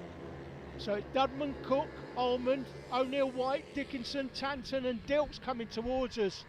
Austin Dilks on the 85 bike, brother of Wilson Dilks, of course. We've seen Wilson have a big win earlier in the day. Didn't take part in the second, well, he did take part in the second race he was in, but he didn't start until it was 5 laps in. I think he was trying to give himself a challenge. but here they come towards us again. That looks like a change of position. That looks like Dylan Cook, I think. Might be Dylan Cook, can't quite make out the number, but I think that's Dylan Cook who's gone through. We'll see as they go across the line, of course. Claudia's in behind, so she's definitely been deposed there. So we'll see who it is that's gone past. I think it is Dylan Cook that's gone past. Emilio Pereira's just gone through the line in second. Mason Frederick yet again, as I said before, he's not playing with anybody. He's off and gone. Valentino Kirk has dropped back from the back of Emilio Pereira as well, by the way. So he's lost some time on that lap. Josh Perkins just gone through in 6. Here they come. So this should be Dylan Cook, I think, that's gone through. It is. It's Dylan Cook that's in 7th. So Dylan Cook, Dubman, O'Neill White, Almond, Dickinson, Tanton and Dilks. Great little battle. I've always said, wherever you are, whatever your experience level, you will have somebody to play with who's on or around about your level. And don't forget, you know, it takes a while to get up to pace. Who is that? Somebody's down. That's got to be one of the race leaders. Can't quite make out the number. Now, who is that? We'll see when they go through the line. Somebody's going to drop down the field. Wasn't the race leader, was it? Can't be the race leader. I don't think it was Emilio Pereira. No, Frederick's gone through. I don't think it was Pereira because it didn't look like the 31 number. No, Pereira's gone through. So it must be Valentino then. It must be Valentino, surely. We're waiting for them to go through the line. No, Valentino's gone through. So who is it? It's Joey Athertich, JJ Manchester. It's not Joey Athertich, so it's JJ or Josh Perkins then, it must be. It's JJ. JJ's just dropped down a position. Josh Perkins has popped up one, so I'm expecting to see Dylan Cook here go up and watch JJ Manchester's name on the left of the side of the screen, and JJ Manchester's name, just like that, drops right out of contention. In fact, he's dropped so far down, he's dropped off the bottom of the screen. So, unfortunately for JJ, so we just review then. So Frederick from Pereira, Valentino, Kirk, they're the top 3. Then comes Athertich, Perkins, Cook, O'Neill White, Ullman, Dudman. Dudman's dropped a couple of places now. She was in 7th, of course. Then Dickinson, Tanton, Dilks and Jennings, but Dudman's still in this mix. And that'll be important. She's 4th in that group. You can see the yellow helmet, Claudia Dudman. So he comes through hairpin 1. This has been a great day's racing, by the way, guys. Conditions have been tricky for the camera crew, to say the least. We've had a little bit of rain in the middle of races, which has caused some dramas. But look how nice it is now. The weather's still very cold. It's freezing cold because the wind is biting. It feels like -1 degrees in the wind chill. But look at this battle here. Look at this battle. But this is I think this is 7th. Was it 6 onwards? 6 onwards now. This is. So this will be Cook, O'Neill White, Ullman, Dudman, Dickinson, Tanton, Dilks and Jennings. What a battle. What a battle. 8 bikes in this. 8 bikes. And you might say, well, yeah, but it's only for 6. It doesn't matter. You've got to come out on top of your battle. If you're in a battle for 17th, 18th and 19th, you want to come 17th, not 19th. So this battle is important because today, this is for 6th place. In a year's time, this could be for the lead. And this is where you learn your racecraft. You learn your trade. How to race, how to compete, how to stick one up the inside when you really need to. That's what this battle is all about. It's a midfield battle, but this is where you learn your racecraft moving forward. And this will stand all of these riders in good stead. They might be battling for 6 today, but in a year's time, believe me, this could be a battle for the win. And when you win that battle, you get the winner's trophy. Today they won't get a trophy, but they'll have a pride of place, knowing that they're on film, they're on camera, and if you're at the front of this group, as Dylan Cook is right now, then that's where you want to finish, at the front of this group. Let's just make sure it is still Dylan Cook. It is. So still no changes. Cook, O'Neill, White, Allman, Dubman, Dickinson, Tanton, Dilkson, Jennings, still as you were on the last lap. How many laps gone? It's 7, they've got 3 to go. Just lost that camera for a second. And here we go, looking from the camera in the reverse corkscrew. Up the hill. Look at the elevation change. You've never been to this track. You can just get the sense looking at that camera what the elevation is from the turn in left-handed up the hill into the right-hander onto the Bob Pope straight here. They come off Bob Pope straight through the wiggles and into the hairpin. Nobody giving anything away here. Mason Frederick, he's gone. 8 laps gone for the leaders, so there'll be 2 laps to go when these riders go through the line. This is the battle at the moment we're concentrating on. Frederick, Pereira, Kimmy Kirk, all of them well clear. Joey Athersett's clear, Josh Perkins clear. So this is the battle on the track, frankly, and that's why we're concentrating on this. And they go through the line again. No change from 6th to 13th. Look how close they are. So can't tell you how important this particular race is for their futures. You want to finish at the head of this group in 6th place. All right, 6 is the only good enough today. The performance is only good enough for 6 today. But as I say, I've said this numerous times, in a year's time, this may be for the lead. You come out on top then, you've won the race. This is where you learn how to race. This is how you learn your racecraft. We're on the last lap.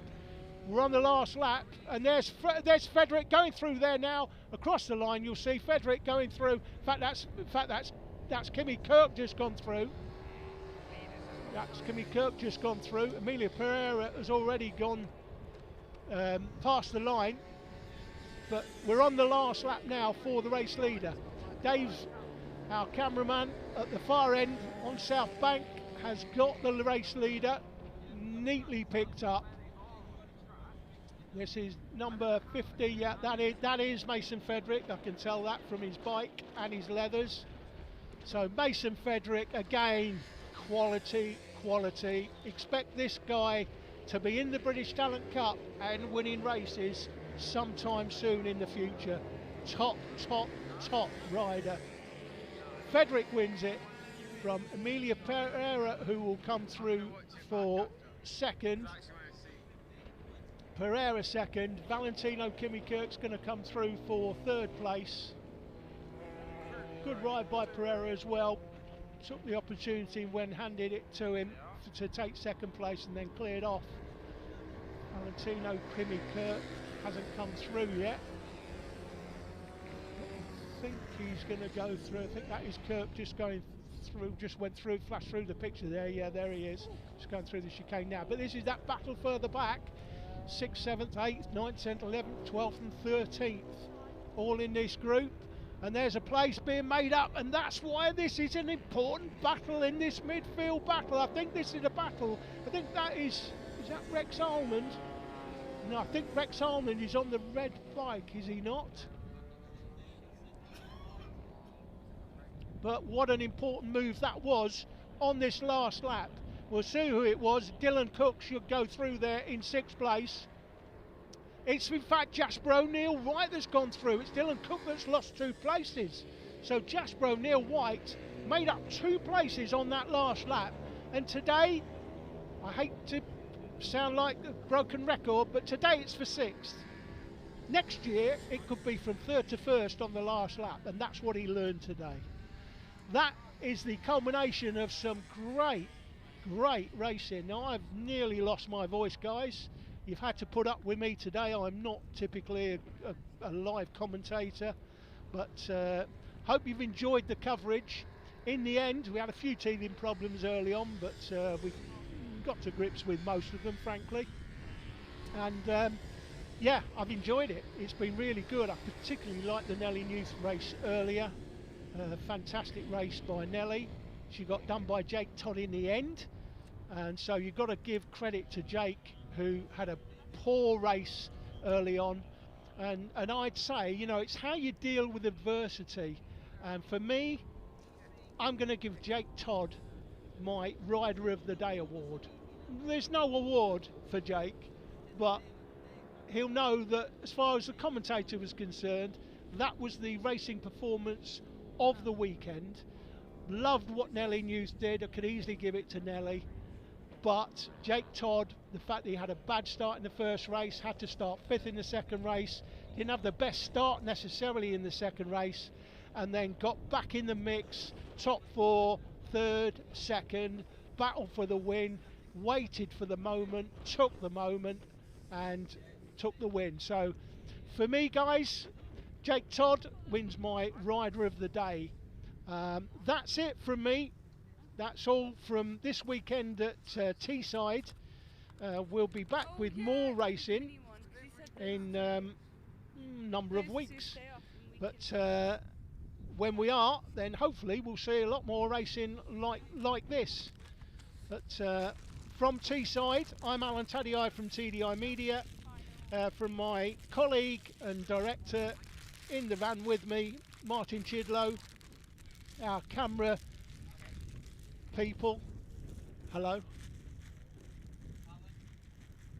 Alan Lord? No, I'm not mentioning Alan. Our camera crew have stood out in. I've had to endure a little bit of rain today, but a lot of wind and freezing cold conditions. So thanks to them. Hope you've enjoyed the coverage, and we'll see you again soon.